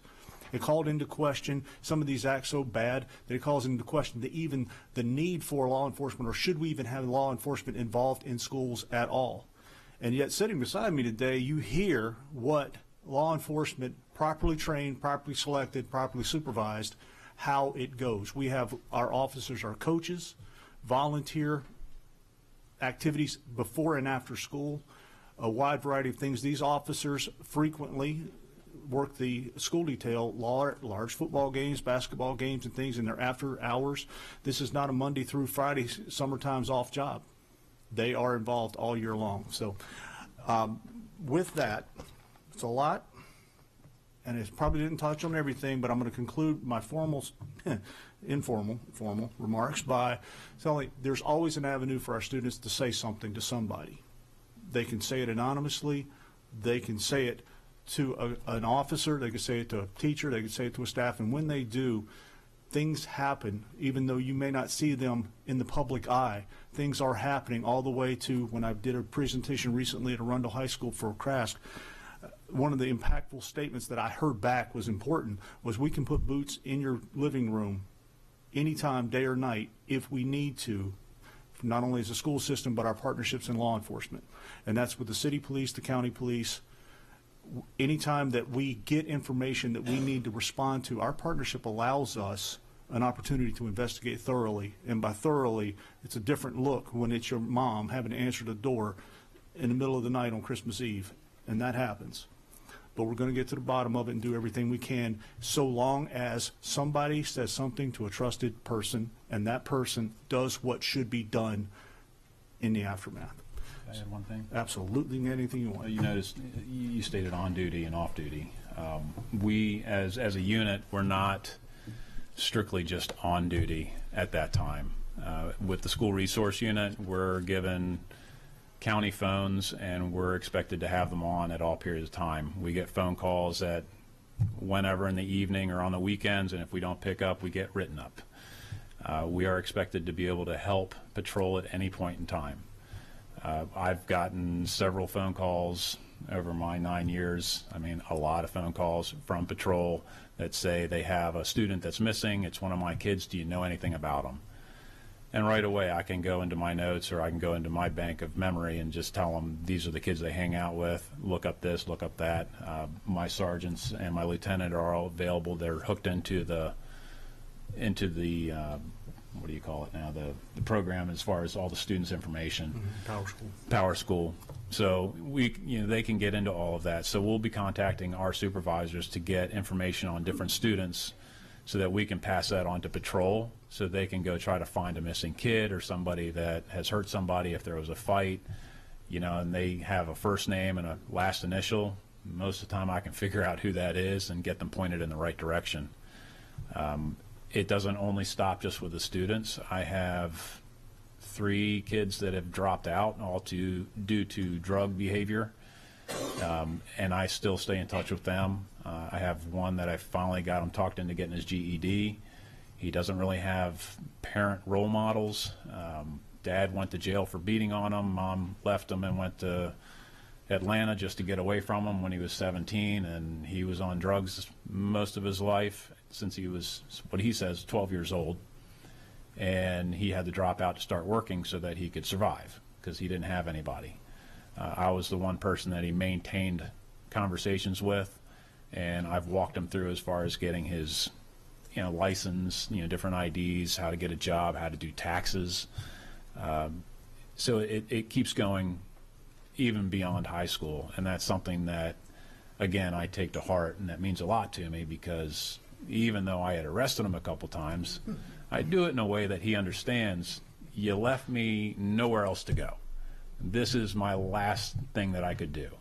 I had you in my office because you came into school high. Let's just sit down until you're sober. That's the type of kid that he was. I knew there was nobody at home to send him home to. If he got suspended, there was nobody to come in to get him. So what were the choices there? As a police officer being in the school, having an office, I had that opportunity to try to get into his head. Some people would argue that that's not the best way to handle it, but right now he's actually doing well. He's been sober for years. He's got a job. He's got an ID, and now he's moving towards his GED. I've got other students or ex-students that aren't doing so well and don't want to communicate with me all the time. And I know when they're not calling me, I know that's because they've fallen back in the hole. And I just keep on them and send texts every once in a while. I try giving them a call, just try to pull them back out, just to offer help. Sometimes they do, sometimes they don't. But there's many officers in the unit that follow that same type of thought process with their students, their graduates, with kids that have dropped out. So it's more than just the 8 hours within the school. So in summation, we'll take any questions you have, answer them best we can, and caution you ever about asking us to do a presentation again, because if you ask something as broad as school security, we could go on for hours. We love what we do. We're very passionate about it, and we hope that that has helped. So if you have any questions. Ms. Ellis. Thank you so much. This has been very informative. I certainly learned a lot. Hearing you share your job description was extremely helpful, and I love how much language is in there about relationships.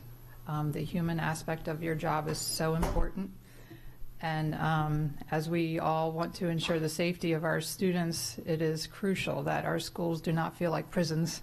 Right. And you guys are doing a great job with that. Thank you so much. Thank you. I have a few questions.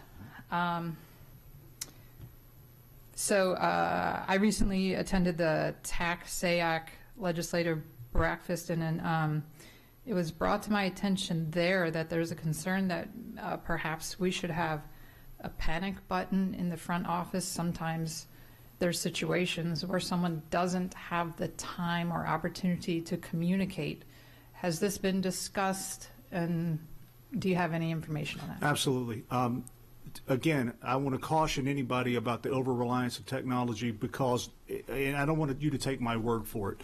Johns Hopkins University Applied Physics Laboratory published a study in October 2016 of the most comprehensive 416 some odd pages of evaluation of various tools, of various technologies, of the pros and the cons and the effectiveness and the limitations of which.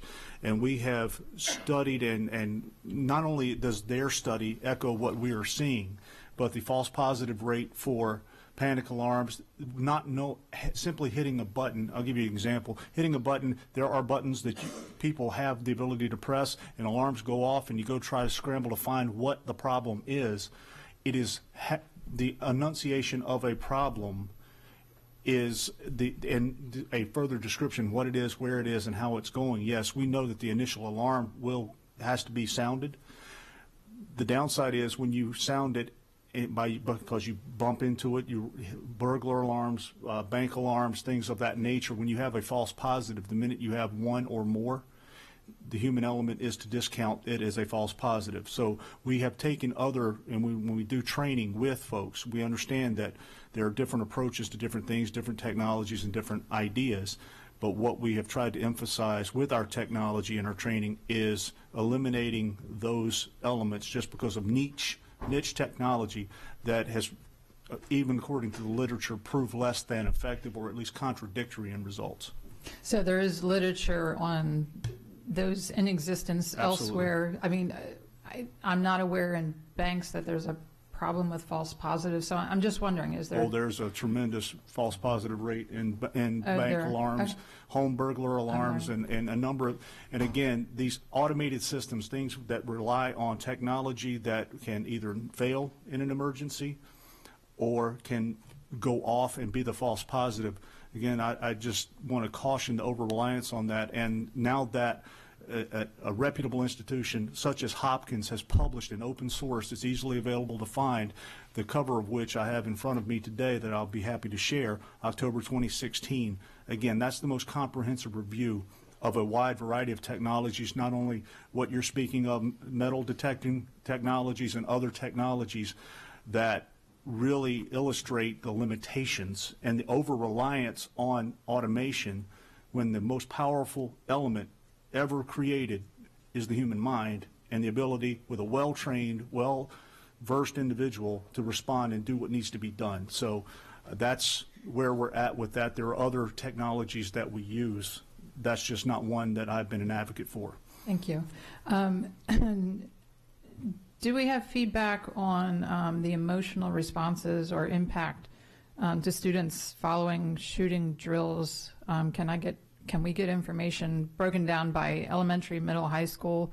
Can you share how we're preparing our students for these drills to minimize the emotional impact, and are we tracking this? This is all new, I know too. Well, what we're getting is a little out of my lane from the socio-emotional level. Right, I'm not sure who should answer, but that's a question. I will tell you this, we do not do shooting drills. Okay. We do not. We do lockdown drills, and remember what I said, lockdown is not shooting. Lockdown can apply in that environment, and so we deliberately, with our drill language, what people may say beyond what the actual directions, very specific directions say, it may be very different than how it was written. The extrapolation and misinformation and things, these are things that were outside the office's control, how people put it. So because of the perception, I just believe that there might be a fear there. We're very trauma informed in the way that we do training for adults, but then within the school, how the training is done for staff. I train the staff and how the staff speak to their students, specifically students who are special needs or who may have some other trauma indicators. That I rely on their expertise, and if there's socio-emotional feedback that comes from that, that would be a different component within student services. Ms. Jackson may be able to compile if there is any, but it is honestly it can be triggering, to use a common word, but at the same time it has to be done in a way that's the least socio-emotional impactful way. But these are life skills that are going to transcend anybody outside the building. When you go to the mall, when you go to your theater, when you go to your house of worship, anywhere you go, things that are going to prey upon you in the worst case way, don't care that it makes you upset or that it bothers you. And so what we try to do in the best possible, the kindest and the gentlest way we can, is to get that education and that practice forward. But we have to have the parents, for individuals who may have special and unique circumstances, their input to their teachers and to our staff to know what those are, and so that those can be worked into the training. But we do not excuse anyone from participating in a meaningful way. State law does not, and we have been actually cited within the Maryland State Department of Education's guidelines for emergency responses to schools, specifically because of our emphasis on special needs. My grandfather was confined to a wheelchair most of his adult life, for at least as long as I've known him. I am very sensitive personally to people who are unable to stay quiet because of some kind of cognitive. People can't find their way. People can't run, hide, or fight. That mantra is not appropriate in a school environment. There are many people who cannot run. There are people who, and with the hide, it's a misnomer. And the fight, am I trying to actively tell somebody who's 5 years old, fight, and how? again, prescriptive language that way just doesn't work. We train the adults, but we require them to be trauma-informed and sensitive to potential issues that each individual may have. So are we And getting with everything- feedback? And as with everything, we encourage students and parents to communicate. And there are stories here and there of maybe a child who got a little anxious. Even when we were just doing fire drills, we had students who would get anxious during fire drills, and we had to respond to that. And that was way back when I started teaching, almost 21 years ago. And so that's very important for the parent to continue to share that information. We don't see that widespread. We don't have specific data on that because we rely on the relationship between the school-based staff and that student to know. Sometimes, and again, going back to my experience as a principal, there were some students that we had to give a heads up and say, we are going to do a drill today. But it goes back to, again, language. And I want to be very, very clear about the language that we use. But we're also training students to be independent thinkers. And so we don't have data on that. I don't foresee us keeping data on that because, again, that's very situational and very particular to a particular child's needs. So from this presentation, I hear a real need that we need to work on educating the public to the meaning of lockdown. I see the social media chatter whenever this happens, and I'm very concerned that we educate our families as to what lockdown means, and it doesn't automatically mean this situation. And so can we minimize that, that misconception? And we continue to educate our families. This information is posted on our website. It's posted so that families can see, but nothing is better than a good story. And so when these occurrences happen, people like to be the first and the most informed. And so that's what that's what frequently happens with social media. And that's what we continue to have conversation about is what is the best way to get in front of the story and be the first person to tell the story.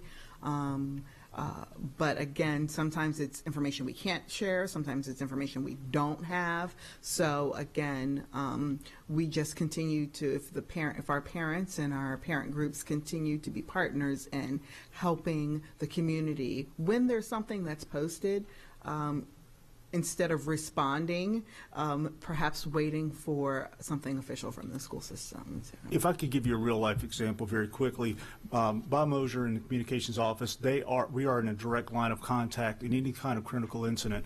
And as an example, a house fire occurred recently in the Maryland City area, and the firefighters, because of the time of day and the weather conditions, they asked for Maryland.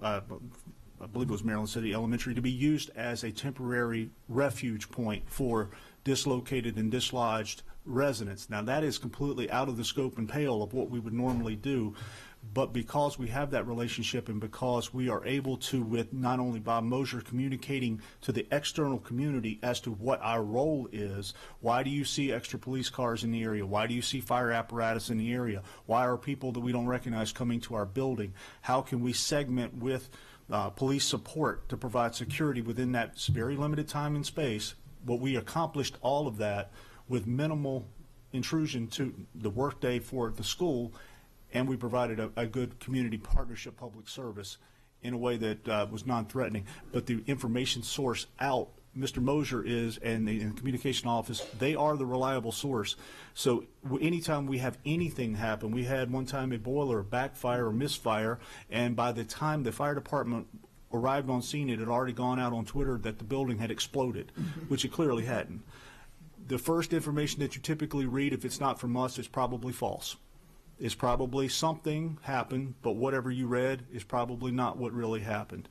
So the credible source information with our parents, I don't know how you police the internet, and I don't know how you get people to listen to stories that are not as salacious and scandalous as they would like to believe. And sometimes the simplest answer is just the true answer, and that's not what makes the evening news. So again, you're absolutely right. It's a challenge to educate individuals, but that's why I said today before I left here, lockdown does not mean shooter.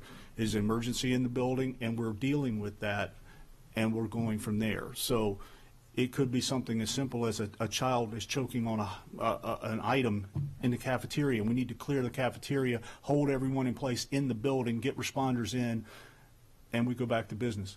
That's clearly not a shooter, but it could be an emergency that needs all hands on deck to secure that building and get access in. So again, just another example. It's all about applying the concepts to the emergency. Right. So I would love to see an educational piece for our families. You post something on the website that creates the need for people to seek that out.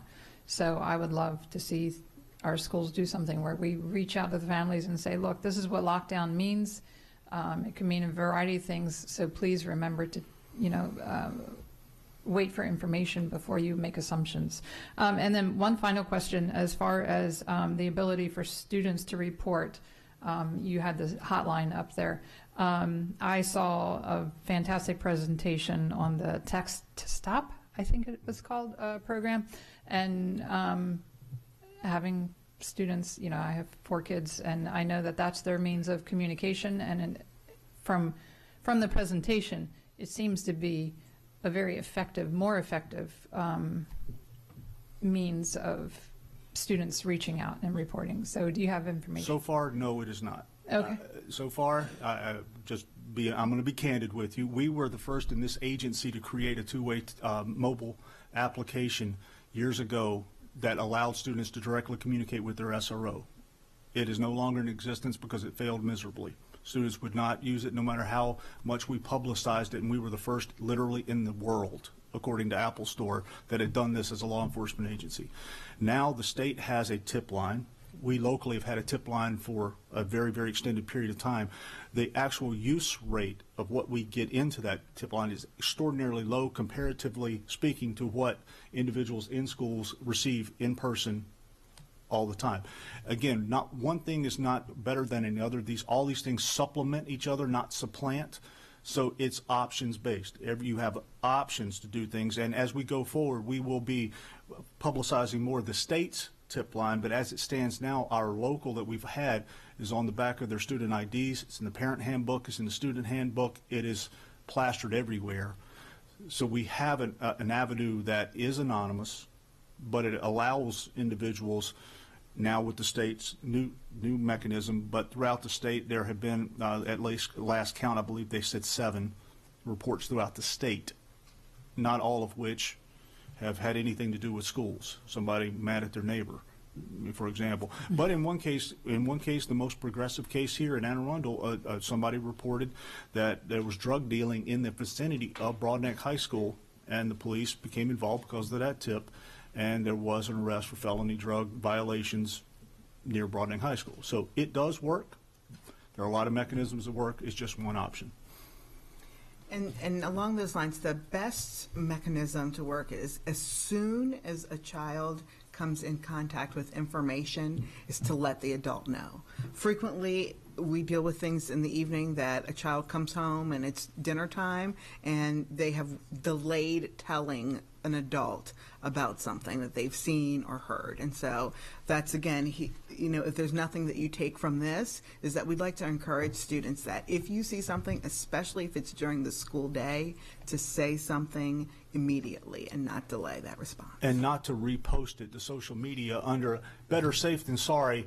So I'm going to put out, and I'm going to echo this Snapchat rumor that may or may not be credible to our area, and instead of telling an adult, I'm going to put it on social media and say, ooh, I did my part as a good civic citizen. That is not the right answer. That is not the correct approach. There are a number of times in the middle of the night where we become aware, law enforcement and school become aware of threats that have been communicated by way of Snapchat, Instagram, social media in some way, and have picked up viral steam by reposting, and nobody, until it finally somebody said something to an adult and got the responsible people involved to investigate it, it had now grown so much steam to where it's they don't come to school tomorrow. And then you have a situation where you're trying to catch up to information that had the person, instead of reposting it, told their adult, and people did certain things after that. We could have averted a lot of this. So again, it's just a product of the environment that we live in and the options people have to communicate all hours, 24 hours, day and night among themselves. Thank you for all the answers. Mr. Gilliland. Thank you, Madam President, and thank you for this presentation. Officer Swartz, I've heard your name a number of times throughout the Smyrna Park community, and I just want to say thank you for all that you do. I think you're highly regarded. Everybody loves you, and again, I know you only talked about one story here, but there are countless where you've made a difference. For I appreciate people. that. I have two questions. I guess they're both awkward questions, but I know you're not going to shy away from awkwardness here. Lob them out there. What? And if it's a question that I should not ask publicly, certainly You tell can me. ask anything. I may not answer, but you're welcome to ask anything. What do you see as our biggest security gap and risk right now? I could surmise it within the Stoneman report. There was one individual who saw a person that he recognized as somebody who didn't go to their school, who had historical problems, who was carrying what he called a duffel bag, which was actually a rifle bag. He was familiar with firearms. He should have and would recognize it as a rifle bag. He went to investigate it and at some point stopped. That gap is, I see something, it's not right. Now what? What do I do now? That's the gap. It's the gap between when this person was starting his, and anybody, whatever it is, when this problem starts, when do we notice it? But do I feel comfortable and confident in saying something and doing something without permission? Over and over and over, we have our students who are looking to our staff to make decisions. They see something in a different area. The problems don't always come in the front door. It could be anywhere. And so if we're waiting for staff to get principals' direction, we're waiting too long. We can take mitigating action that reduces the problem and the impact sooner. That timeline, that's our biggest gap. That is what I spend 90% of my energy and effort in training, trying to reduce and give people a better feel. For example, at TSA, would you not want the person standing at that gate, if they see someone go through at Christmas, busiest time of the year, and they went through with a duffel bag that they didn't comply, you want them to hit the button. You don't want them to second guess, what if I'm wrong and I shut down one of the busiest hubs in the world on this very bad, because I might be wrong. I try to really enforce people not looking at the lens of retrospect. And that is a human condition that's very difficult to overcome. So that's right now our gap is seeing something, saying something, and one of the things with and I'm going to be very candid, since you asked me and you said it was awkward, I'll give the awkward answer. One of the big resistant factors when people speak openly about it is they don't want to be perceived as racist, bigot, or any other thing that is non-inclusion. They don't want to be perceived as that, so I better be really, really, really sure, because this person may not be me, somebody's going to say I profiled somebody for anything, no matter what it is. That is a human, very real condition that is non-discriminatory across every element. Don't want to be wrong and don't want to be perceived as something that's going to be an object of ridicule and criticism later. So taking no action does not put you in harm's way for criticism later, potentially. That's the biggest gap. I appreciate that answer. The second one, is really, I'm going to, certainly respect Dr. Arlotto, and it's a question that I would ask him typically, closed room even. But, in that lens, your boss is next to you and your boss's boss is here, your real boss is here.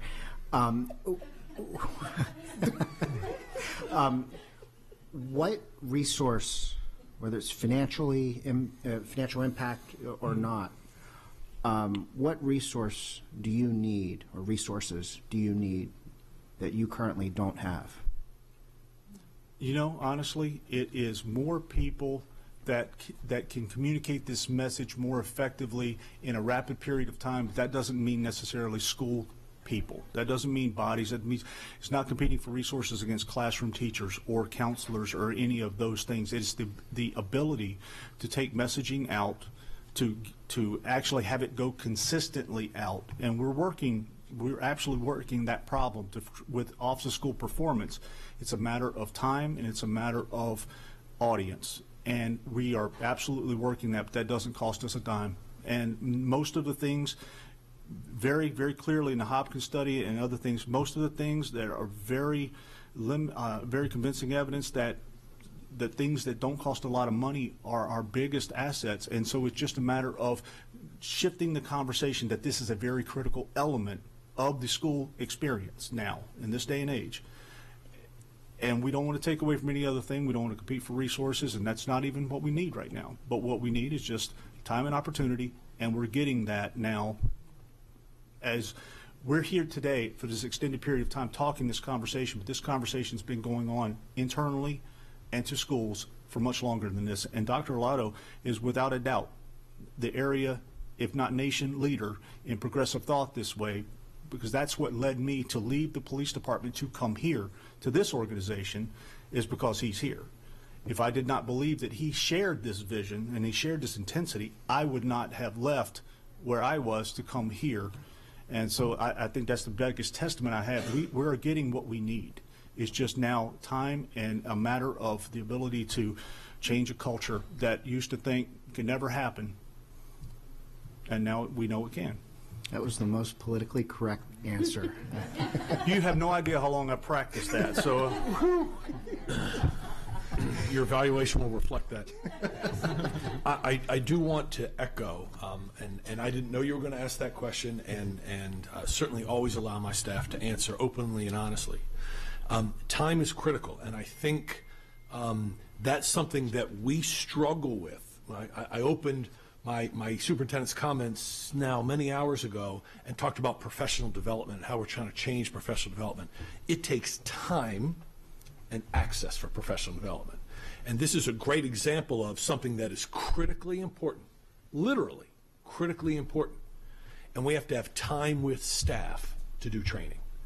And it's really hard to come by in a 191-day year when you've got 6.5 hours a day and there are so many other things competing for time that this is a great example, and that's the reason I wanted to speak up of when we need critical time to do professional development in all kinds of areas, but this one speaks very loudly to people to say, I want the folks around my children trained well so they know how to react well, and we need time.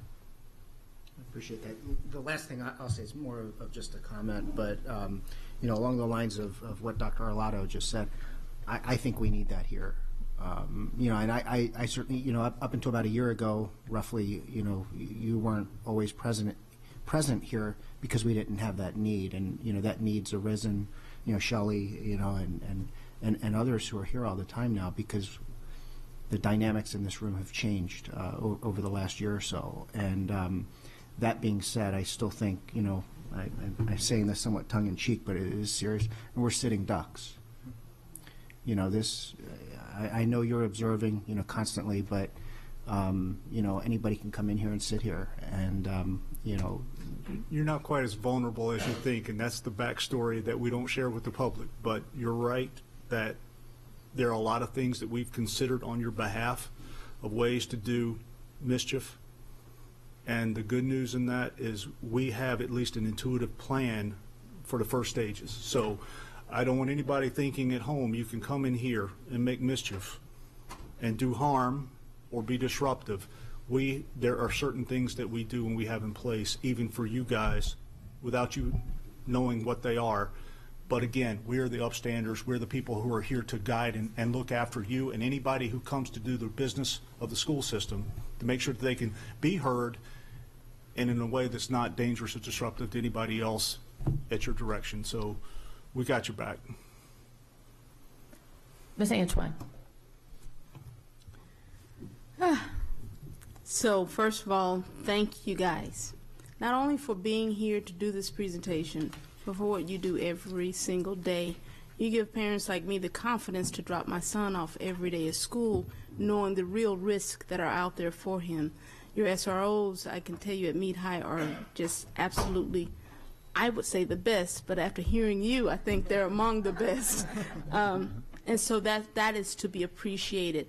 The main reason I requested the briefings, not this one, but the short-term briefings monthly, is because the parents are often uninformed, and the students often come home and say things that raise concerns. And then so now we're reacting. So I appreciate Ms. Ellis's comment about let's get the parents more informed. Let's not leave the onus on them to access the website. Let's be more aggressive about getting that information out, especially lockdowns, because I can tell you, being in security myself for a little while in another capacity, a lockdown means so much to so many different people, so many different ways.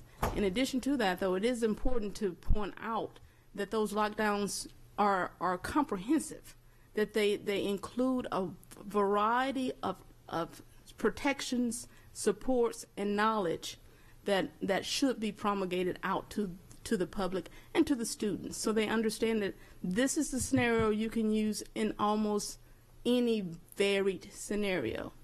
With that said, I have only 3 questions. Just for you, Dor. Of course. Just for you. So my first question was actually to you, Officer Swartz. You talked about building that relationship and that trust with your students. I was wondering if something like that is encouraged to the other SROs under your watch and to other SROs that you partner with. Yes, that was encouraged by him to me when I came into the unit on how the school resource unit works. We outsourced, when I first came into the unit, it was training through the National School Resource Unit. NASRO. So we go to training. We are taught how to deal with people at a different level, different social economics, everything that we might come across. And the new SROs that come in, they work with us. So the SRO that came to Severna Park Middle School, he worked with me for a period of time, and then he went to Meade High School, worked for a period of time, went to another middle school for a period of time, then he went to his. So we all have our input on the new SROs that are coming in, and again, they're handpicked. They have to have the right mentality. They have to have something that will match them to the school that they're going to. So everybody that comes in, there's a purpose for them to be there, and they've shown a reason to be picked as an SRO. And frankly, if you mess up, they're out. So it's a very competitive process for selection. You have to, as an administrator, you have to be considerate of their work, not only their performance, but have they had other things in their personnel history that may not be conducive to that environment, and does their temperament lend itself to it? Just be honest with you, somebody who might be interested in being a canine handler and a canine operator may or may not ever be interested in working with middle school students. It's a wide, in the business, there's a wide variety of temperaments and a wide variety of assignments and possibilities, and it's the right person, right space, right time. It is not a blanket.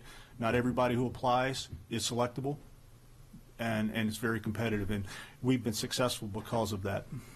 Most of the officers that I come in contact with, I'm close with the patrolmen in the area. For one, because they're in contact with all my students outside of the school, and I want them to feel comfortable talking to me about anything that they have to do with any of my students. And sometimes when they call me, I tell them, let me handle it tomorrow. So we work well together. I forgot where I was going with that, but it's simple here. A lot of the officers don't understand how we do what we do, because they're out doing patrol work, they're dealing with people on a day-to-day basis, but we're with the same 2,000 kids every day, and a lot of them don't want anything to do with kids.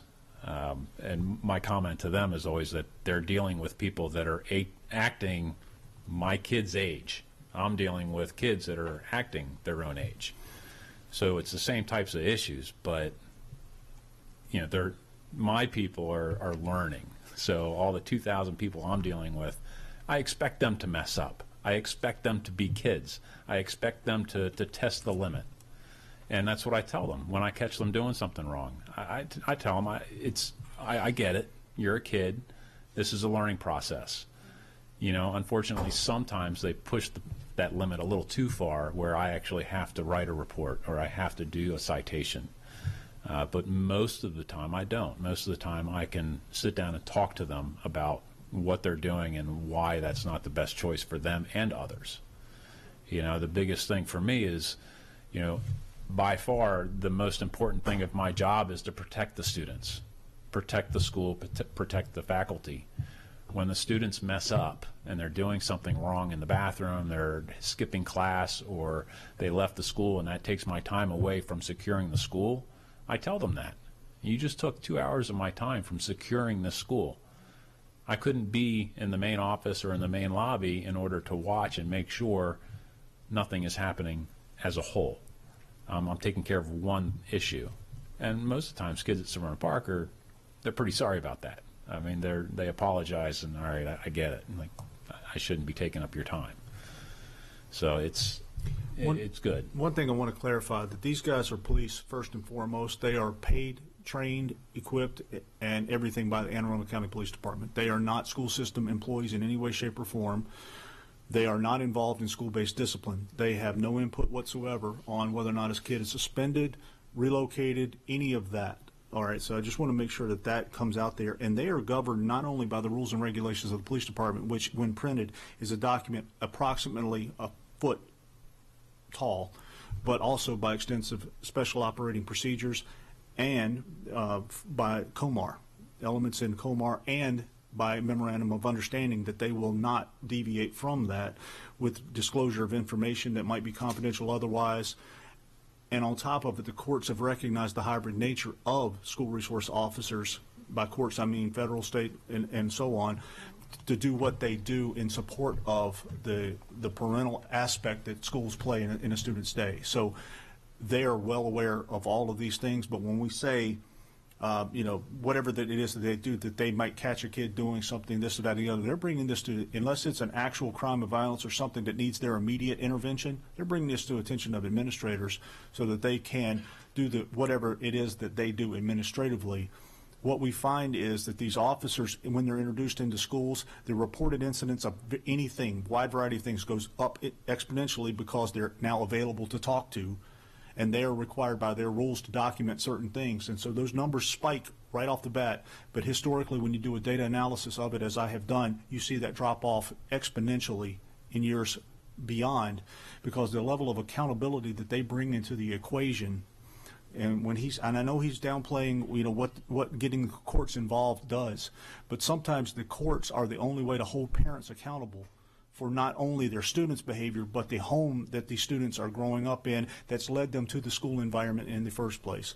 Part of the problems that we have seen as police are excessive deviating folks out from getting before a judicial master who can put limits and regulations and accountability on parents for how things have to be done, and having people with oversight that, had this been done, it gives the student the opportunity not to continue on the path that they were on.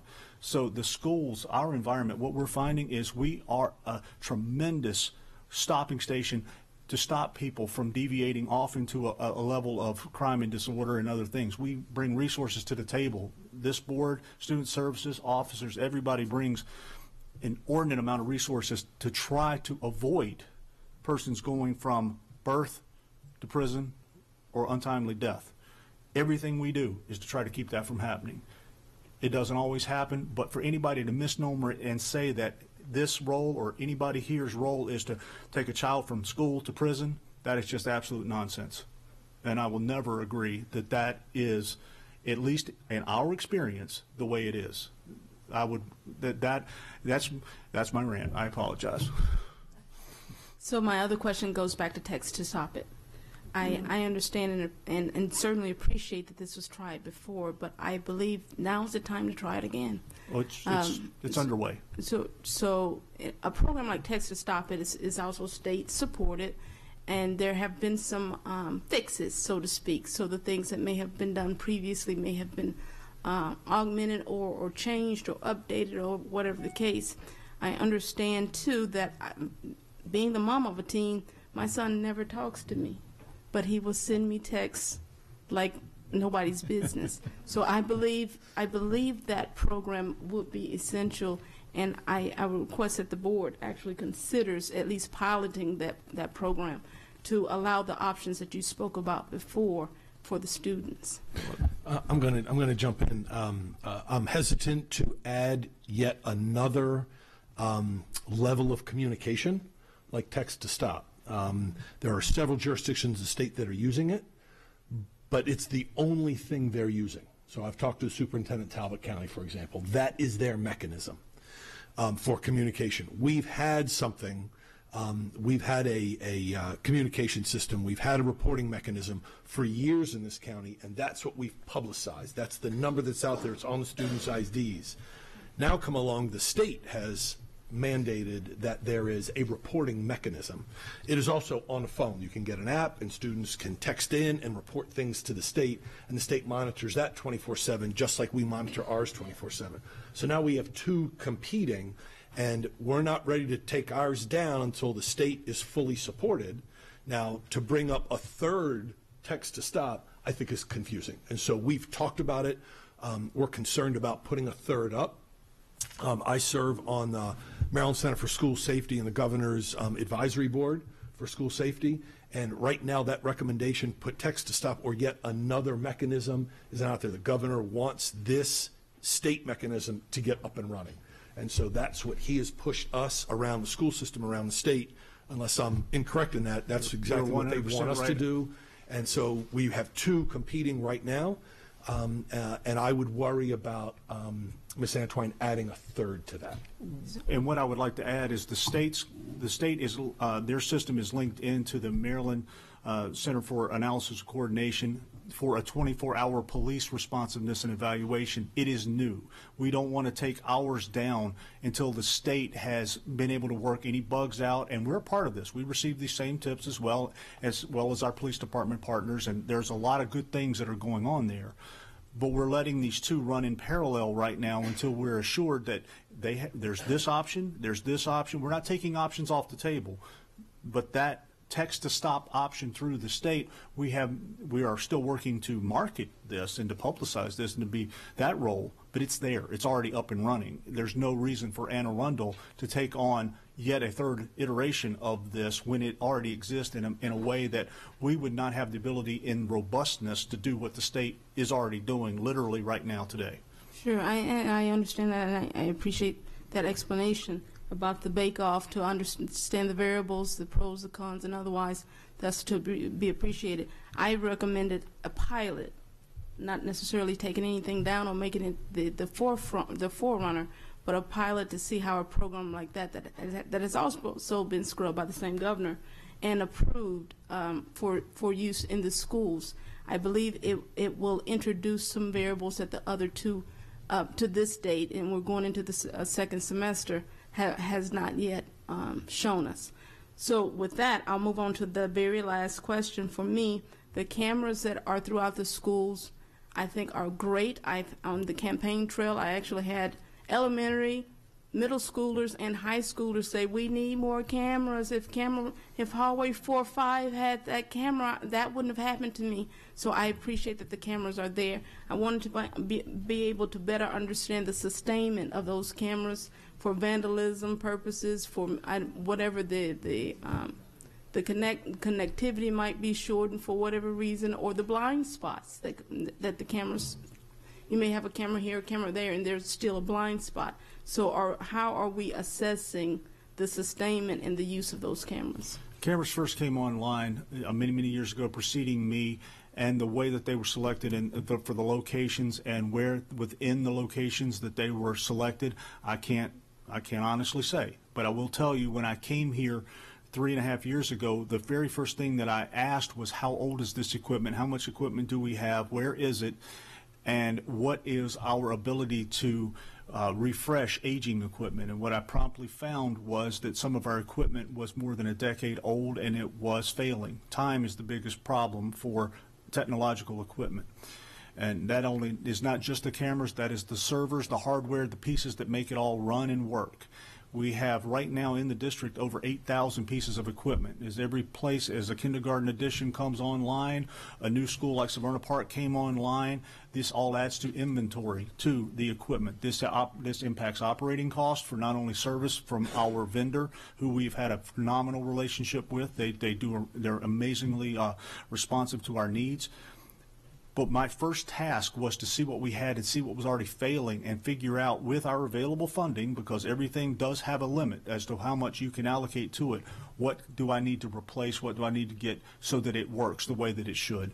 What I found was the reliance on one-time funding, grant funding, put in a lot of new equipment with no discernible plan to refresh equipment as it would naturally get through its life cycle and age, nor servers nor any other thing. So I've spent a period of my time now actively working to get antiquated, aged equipment that was failing, and exterior cameras, just in the nature of being outside, are going to deteriorate rapidly, more rapidly than interior, is to get this equipment that we've had in place up and running. Now, to improve the robustness of places that want additional cameras and additional equipment, again, there's a balance of what is out there, what do we need, and there's no way, no matter where you go, that you're going to be able to blanket an area to have cameras that are going to cover every conceivable nook and cranny. That's just not physically possible.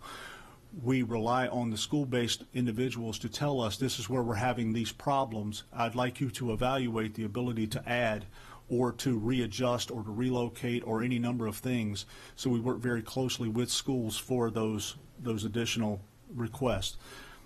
Right now, I'm very confident with the infusion of funding from the state and from the county executive on down to transition that we are making to improve our interior door locks, for example, as a hardware, the ability to rapidly refresh our aged equipment and to take a more robust look at to additions of new equipment and to make sure that we have the infrastructure in place, not only today, but a sustainable plan for going forward, to make sure that our elementary schools and our high schools and our middle schools and our specialty sites and all the places we go have an appropriate level, might not be an optimal level. And there's always going to be that difference. And we are always going to have to balance the needs, the want, and the funding. But right now, we're on a great path. When Mr. Gillen asked, what do you need? The money's not the issue right now. It might have been in a time. The money's coming in and we're getting the work done. Again, time and the ability to keep doing the work. We're on it. It's just going to take a minute to try to get a lot of equipment and a lot of things going with the vendors that we have. We have great partners and they're doing great work. It just can't be done overnight. Mr. Ray. Hi, Officer Schwartz. Hello. I just want to say thank you for everything you do in our school. I know everybody loves you. Thank you. Lieutenant Batten, I want to thank you for coming to Crask. The information that you provided students we got great feedback on it, and you answered every question thoroughly, so thank you very much for that. I just have my question. My first question is, so you mentioned like the SRO distribution between schools, and I was wondering like how you determine that specifically. The police department determines it first and foremost. But some of the factors that go into place are the size of the enrollment. First of all, high schools, generally speaking, are, because of the age of the students and because, again, keep in mind the historical threat to the high school environment is coming from an internal source, somebody who is aware of the vulnerabilities of the location and all of that sort of thing, and because of the size of the individual. So we're talking internal and we're talking about people older. The deterrent effect just from that element, it doesn't always work, but the deterrent effect to having an officer on site at a high school is very, very important. Even when it does not deter the problem, the ability for reducing the speed with which and the time to find the problem, that's an important consideration. Our high schools are much bigger than our elementary schools or our middle schools. So when you look at the high school environment, that is a #1 concern as a police department, to have officers on site. It also lends itself to the after-hours activities and other things that he's described, to have an officer who knows people and so who can communicate with patrol, detectives, and otherwise, to have that piece.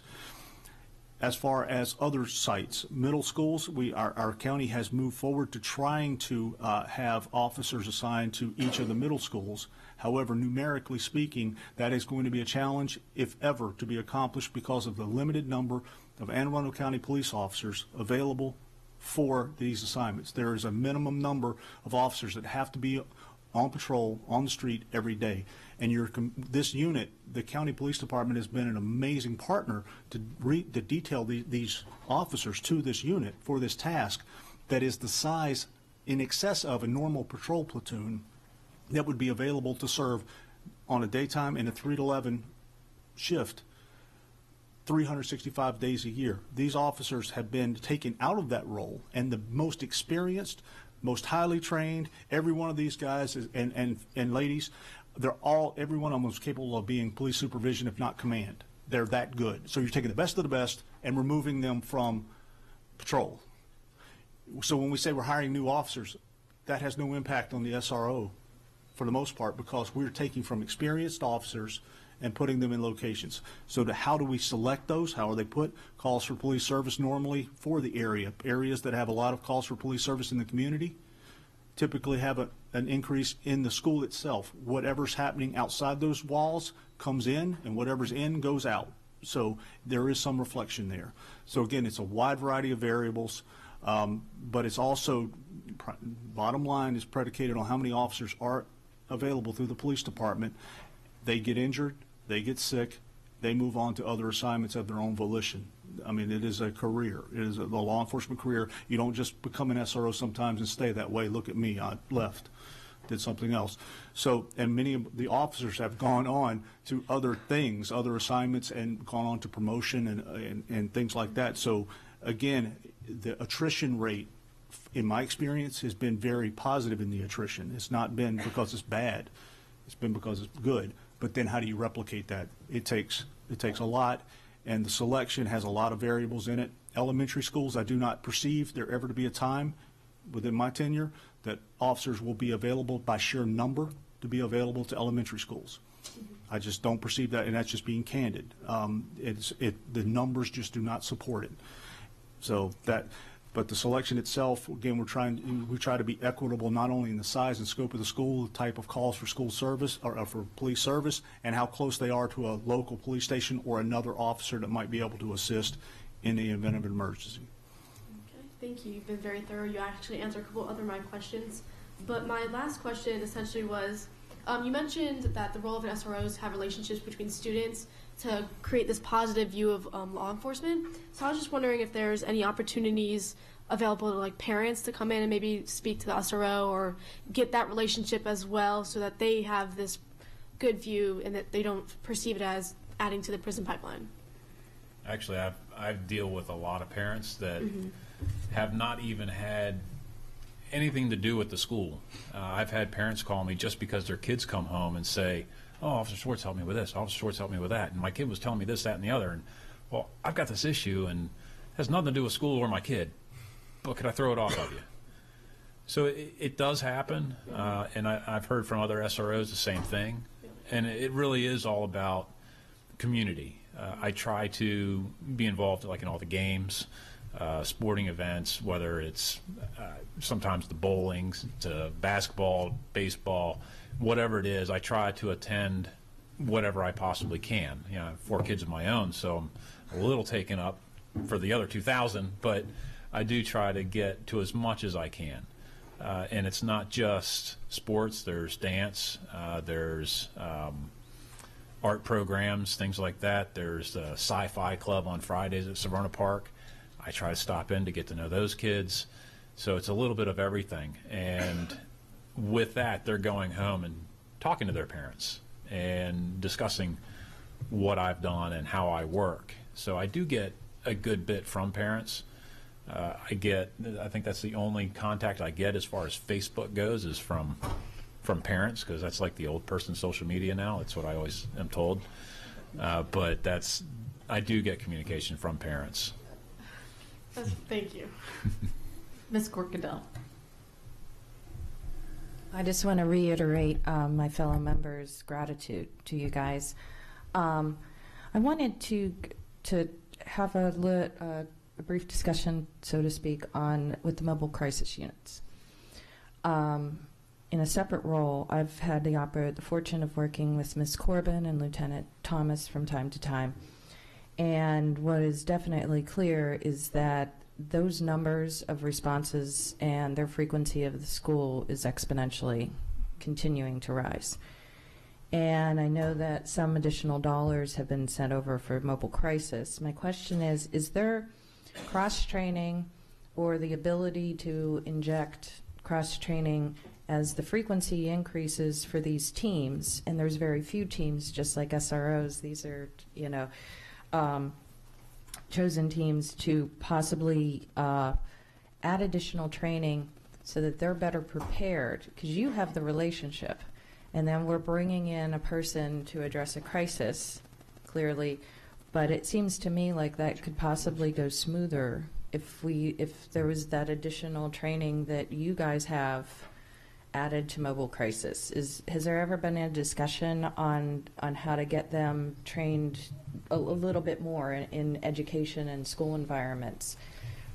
Yes, ma'am. Actually, and Ms. Egan, in her update, we can provide that a little bit more information next month to you through Ms. Egan, but they are a regular part of our student services team.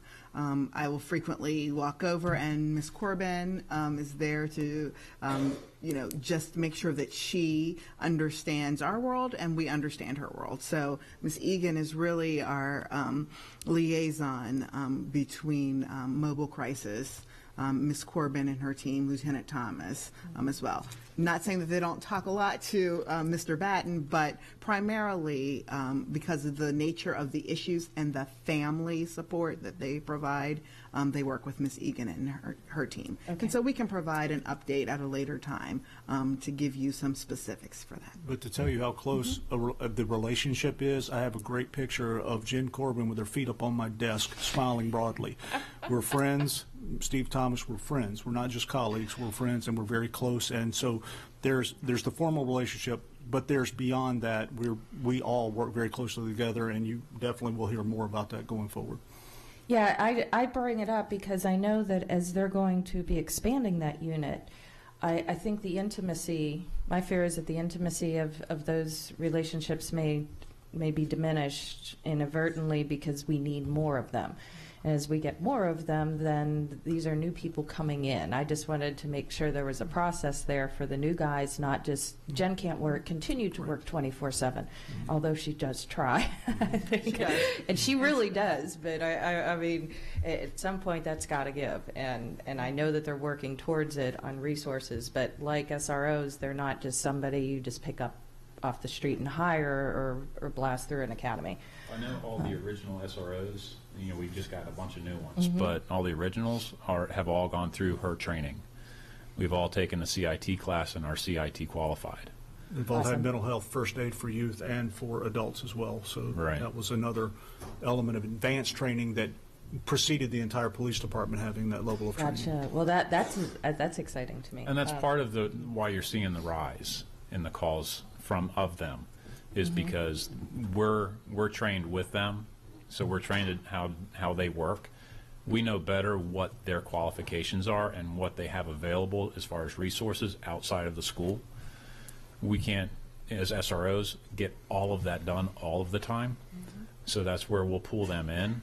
So we're not necessarily handing it off to them. It's an additional resource for us, even though we're just as qualified as they are to speak to somebody. Sometimes it's beneficial to have more help for that student, and especially for the family, because sometimes the parents feel like they're at a loss. I can't go to their home every night or on a weekly basis, whereas CIT possibly could. They can follow up and assist the family on a more regular basis outside of the school than I can. And the whole reason that you're seeing that build up is because Steve Thomas is really pushing to build the unit.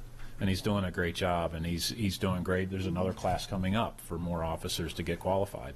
Yeah, that's where I was going at. Is I think the more that cross training occurs, because absolutely, yeah, because some of their situations, it's amazing that how they're able to magically make it all happen. And we'll have all the rest of the SROs, from what I understand, go through the same training. Yeah. So speaking of some of that and prevention in general, does school security you mentioned that you're in the classroom from time to time. Does the school address like the Al-Cal law and the Good Samaritan? How is that conveyed to the students? Is that something that you would do in your course of your presentation, or is that something that's in school curriculum, or I know how's that addressed? Because those are two things that are prevention-based and tie hand in hand with school security and all of that. I do talk about it during the class. It's not something that I do on a regular basis. It's when teachers call me in and it kind of goes into the Q&A and they start asking about that type of thing. That's when I'm pretty honest and blunt with the possibilities and how the kids might have to react, or the way they should think or should not think. I do put my personal thoughts on it from my training, knowledge, and experience. Because it seems to me like if you're interacting with them, the parents and the families in the way you are, that there's a good opportunity there to capitalize on. I'm glad to hear that. Well, I do after school type of things where I've met with, like the PTA will put on parent meetings, and I've had parent meetings with 30 parents to 150 parents at different schools, and it's a variety of this type of stuff to social media use, parenting skills, things that I see in the school.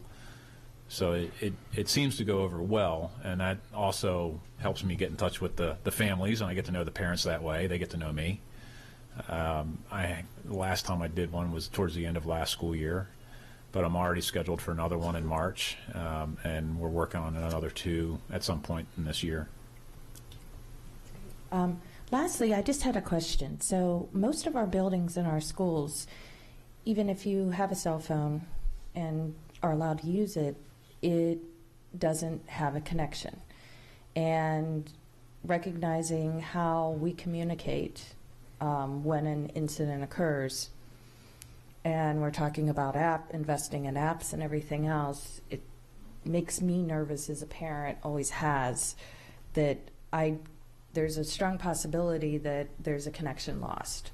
So several years ago, when my daughter was experiencing a rather intense bullying episode, for example, it was twicefold, because she didn't want to violate the school law, but she wanted to notify, and the incident included a threat on her way home from school on a bus, getting on a bus, et cetera, et cetera. And she really felt cornered, and I always have felt a little uneasy about not the policy, but more or less the ability to, if needed, that it would actually work. And so I wanted you guys' opinion on the service and the communication and the barriers, or maybe it's a perception, because as a parent you have perception and not necessarily reality. Now, cell phone connectivity is always going to be a concern with construction materials and vendors who are responsible, who are the carriers. That is well beyond our control or scope, and that's always going to be a limitation just in life, whether you're in a movie theater, whether you're in any other type of building. Hence, from our training aspect, in our approach is a systems of redundancy and other alternatives that it's just the way it is. And whether we want it to be this way or not, in this particular time and space, I don't have that option available to me. Even though it would be optimal or convenient, it's simply not available to me. Now I have to work through other options. And so that's just the honest answer, is we do not have, as a system or as a county government that I'm aware, any way to absolutely impact people who are cell phone carriers or other telecommunications or any of that equipment that we like and is very convenient to use. It's just there's no way that now, as far as radio transmissions through police radios, and there is law in place and that does mandate a connectivity, and that does occur. We're well on board with that, with the police and emergency and fire and that sort of thing. But as far as cell phone connectivity, there's no easy answer for a school system to put out there that has any impact on the vendors and the people who provide that service. So a lot of times it's the building. You could be right next to a tower, and if the building's built the right way, the carrier can't do anything about it because there's a set frequency amount. But there are boost systems in a school, and where I was kind of going at is that would that create an enhanced opportunity, enhanced security for you guys if schools had the ability to internally do a boost for service? It may or may not. I would not want to speculate on that because that's and again, it goes to some of the review of technology that has conflicting information, and to every pro there may be a con, and I wouldn't want to speculate as to whether that would be the path to go. Okay. Thank you very much. And no, that was it. Are there any public comments? So I just want to thank y'all again. This was great. I think the SROs, I think that partnership that we have with y'all, with the county, is one of the highlights of our school system. It's just wonderful. Y'all do amazing things in our community and keep us all safer, and of course Doyle and your team. So thank you both. Thank you all three. Thank you very much. Thank you for having us. Thank you.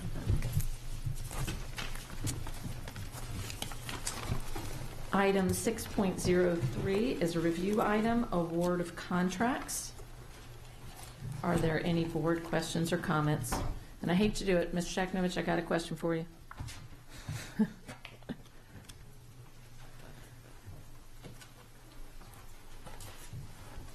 And it goes along with actually the presentation that we just had.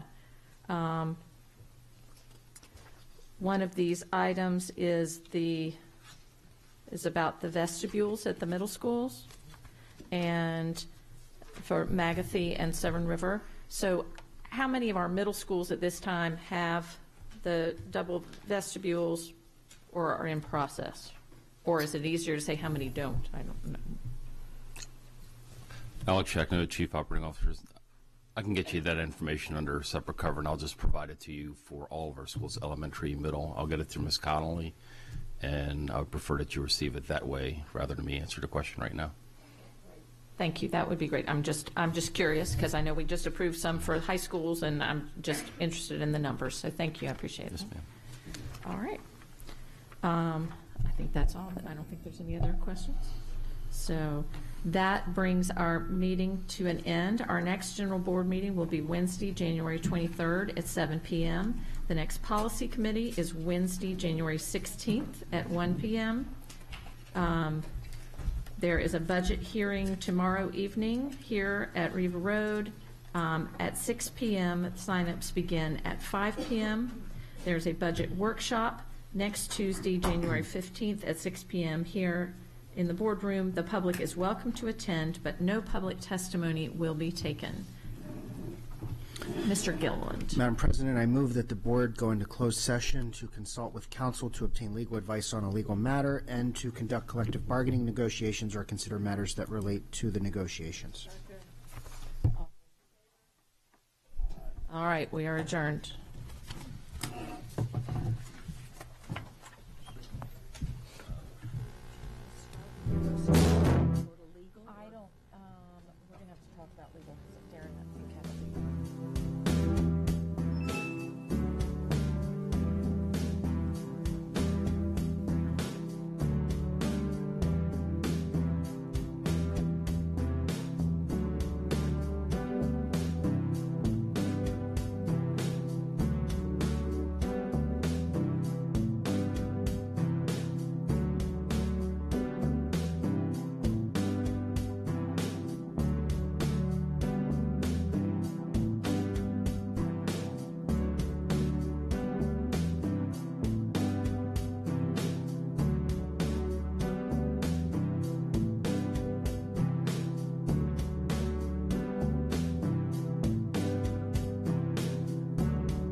support to a student experiencing homelessness. And so the school counselor, the PPW may identify that there's a student in need, because certainly these students are transient, and we want to make sure that they're being able to be as successful as they can, and this program can provide that to them. So the counselor, the PPW may identify a student, and then there may be a teacher that says, yes, I want to provide that support to this student. And so we can pay for that teacher to provide that direct support to them, as well as we have an option of transporting that student from that academic support scenario. So from the school, after school hours, and so we tap into those funds as well. We do have funds available to provide money for field trips for our students to participate fully in that. We have funds available to provide for the parent to attend a conference of their students so that, again, they can be a full participant in the child's education. We do have a pot of discretionary funds that we can use to purchase certain things, maybe dress clothing. We've purchased for quite a few students. We've purchased a clarinet so that a student could participate in band, certainly paying for those field trips. And we also have a mentor program that we use to support our unaccompanied homeless youth. Wow, that's that's enlightening to hear all the different. That's right. It's really about access. It is. And equity. And so we tell our PPWs and those folks that are in the schools, if there's something that a student experiencing homelessness needs, reach out to us. Let's see what we can do. Let's look at the funds that we have available, and let's see if we can make it happen. And we always try to meet that need. That's fantastic. So you talked a little bit about mentoring, so let's talk about a mentorship program that's available to students in Anne Arundel County that are experiencing homeless. Yeah, sure. Do you want to speak to that? Sure. So we have a program called the Power of One Mentoring Program, and we have this program for juniors and seniors that are in that category considered unaccompanied youth. So that means they're living with someone other than a parental guardian. Our program exists to try to help them meet up with some post-secondary goals, career paths, or possibly college and post-secondary education. So we match students up with a one-on-one mentor, and the mentors are people that are counselors or pupil personnel workers or social workers in our school system. They meet one-on-one with their mentee, and they work through lots of different modules about how to become ready for college, what to do to prepare for college. Most recently, we had someone from the community college come and help our unaccompanied homeless youth fill out the FAFSA form.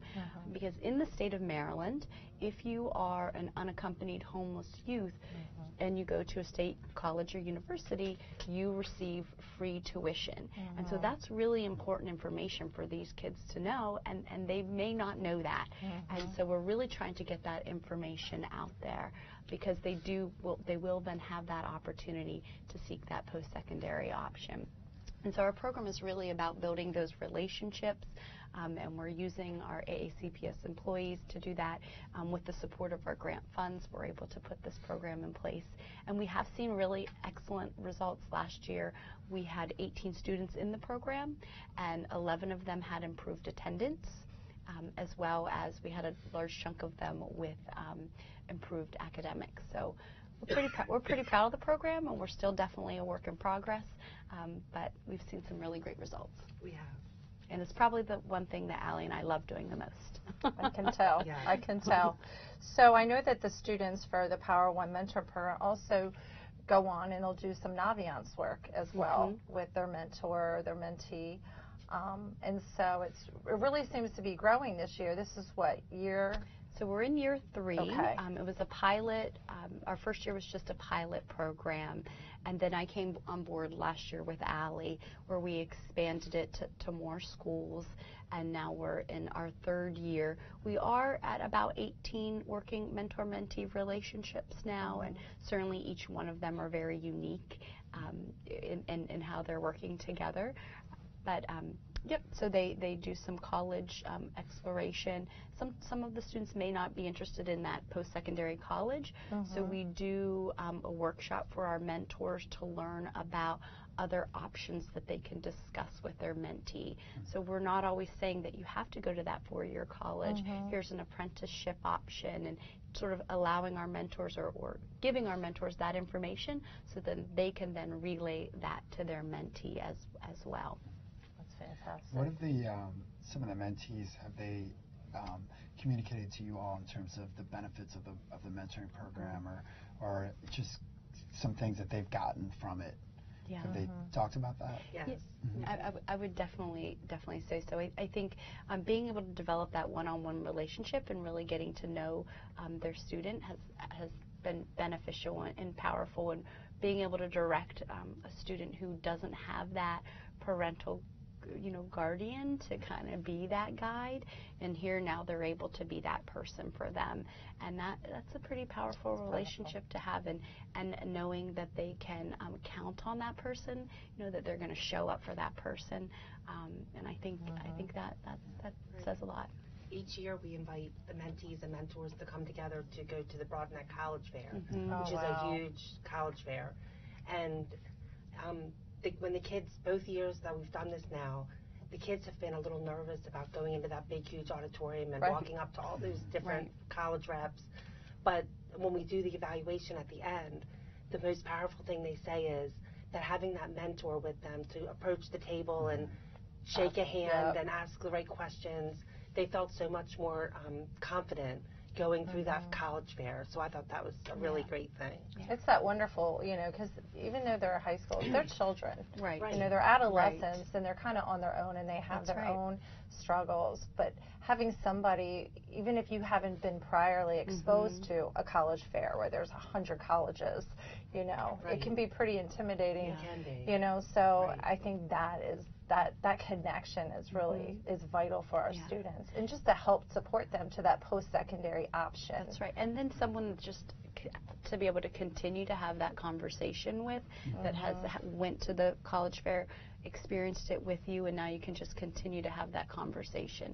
For these kids who don't have that adult that they can have those back and forth with, it's a really good thing. It's a good confidence booster. It a is. good Yes. just push and support, and have someone to kind of help them, guide them through that process. Right. Awesome. Can you all tell us about some of the other community outreaches that you've done, or any connections you have with other organizations? I know there was a homeless resource day that the county does in October. Can you tell about some of those initiatives? So we're very fortunate to work with Justin Byler, who is the homeless coordinator for the Department of Social Services for Anne Arundel County. And so he is an excellent resource for myself as well as the PPWs in the field. And most recently he did come to our department meeting to talk with the PPWs about homelessness here in Anne Arundel County, but also the new coordinated entry process. And that is, how does a family that is seeking shelter, how do they get that shelter?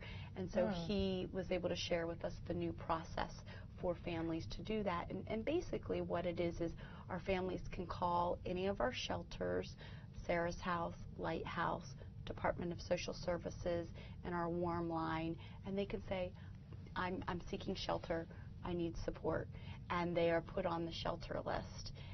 And Justin was able to really talk with our PPWs about that process, so now they have that information. So when the family says to them, I'm seeking shelter, our PPWs are knowledgeable about that process and can relay that. Absolutely. It's that communication. It is, yes. Right. And he also was able to talk about rapid rehousing. So sometimes our families that are experiencing homelessness, they just need a little bit of support. They may have the finances to get themselves in a home. They just may not be able to put down that security deposit. So there are some other programs out there where they can be connected with housing. And so Justin was able to give us the rapid rehousing program contacts, names, so then again when our PPWs are meeting with those families, if through their conversation they realize this may be a family that would be a good connection for a rapid rehousing program, they can reach out and make contact with those right folks. Because sometimes some of the families that I work with, when they try to get a new apartment or rental, they need first month and last month and a security deposit. It's expensive. And that is very expensive, for everyone. We have a close relationship with the Partnership for Children, Youth, and Families. They do have a shelter diversion program and a prevention program run through the United Way. And so that is specific to our Meade area, our North County area, and some of our Arundel area. So that program, they can provide security deposits for families to stay housed, or if there is, they're one bill away from being evicted. Maybe they can't pay their electric bill, and that's going to cause them to be evicted. So that would be the shelter diversion. They would provide those funds to them so they can pay that electric bill, so now they can pay their rent. And so that's a program that we have with the Partnership. I also have the opportunity to sit on the Homeless Coalition with community agencies from Annapolis and Anne Arundel County, where we have a lot of conversation about supporting homelessness in the county, and it's great to be a part of that conversation, be able to hear what's happening, bring that information back, and then provide that input from the youth perspective. And youth homelessness has been a very important topic as well.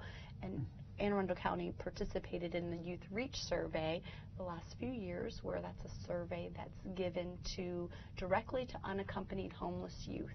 And it's helping us to determine how we can support the unaccompanied homeless youth, not just in Anne Arundel County, but in the state of Maryland. And so I have the opportunity to sit on the youth committee, and that is through the Partnership as well, and really looking to see what kind of resources we can bring to this population of students. So you have about another minute. Okay. And is there anything that you would like, when we think about the viewing audience, anything that you need?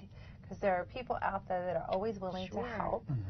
That how you can help students and families in Anne Arundel County experiencing homeless, or even how you would access your pupil personnel worker at school, just if you were a family that needed that support. Absolutely. So one, access to your PPW.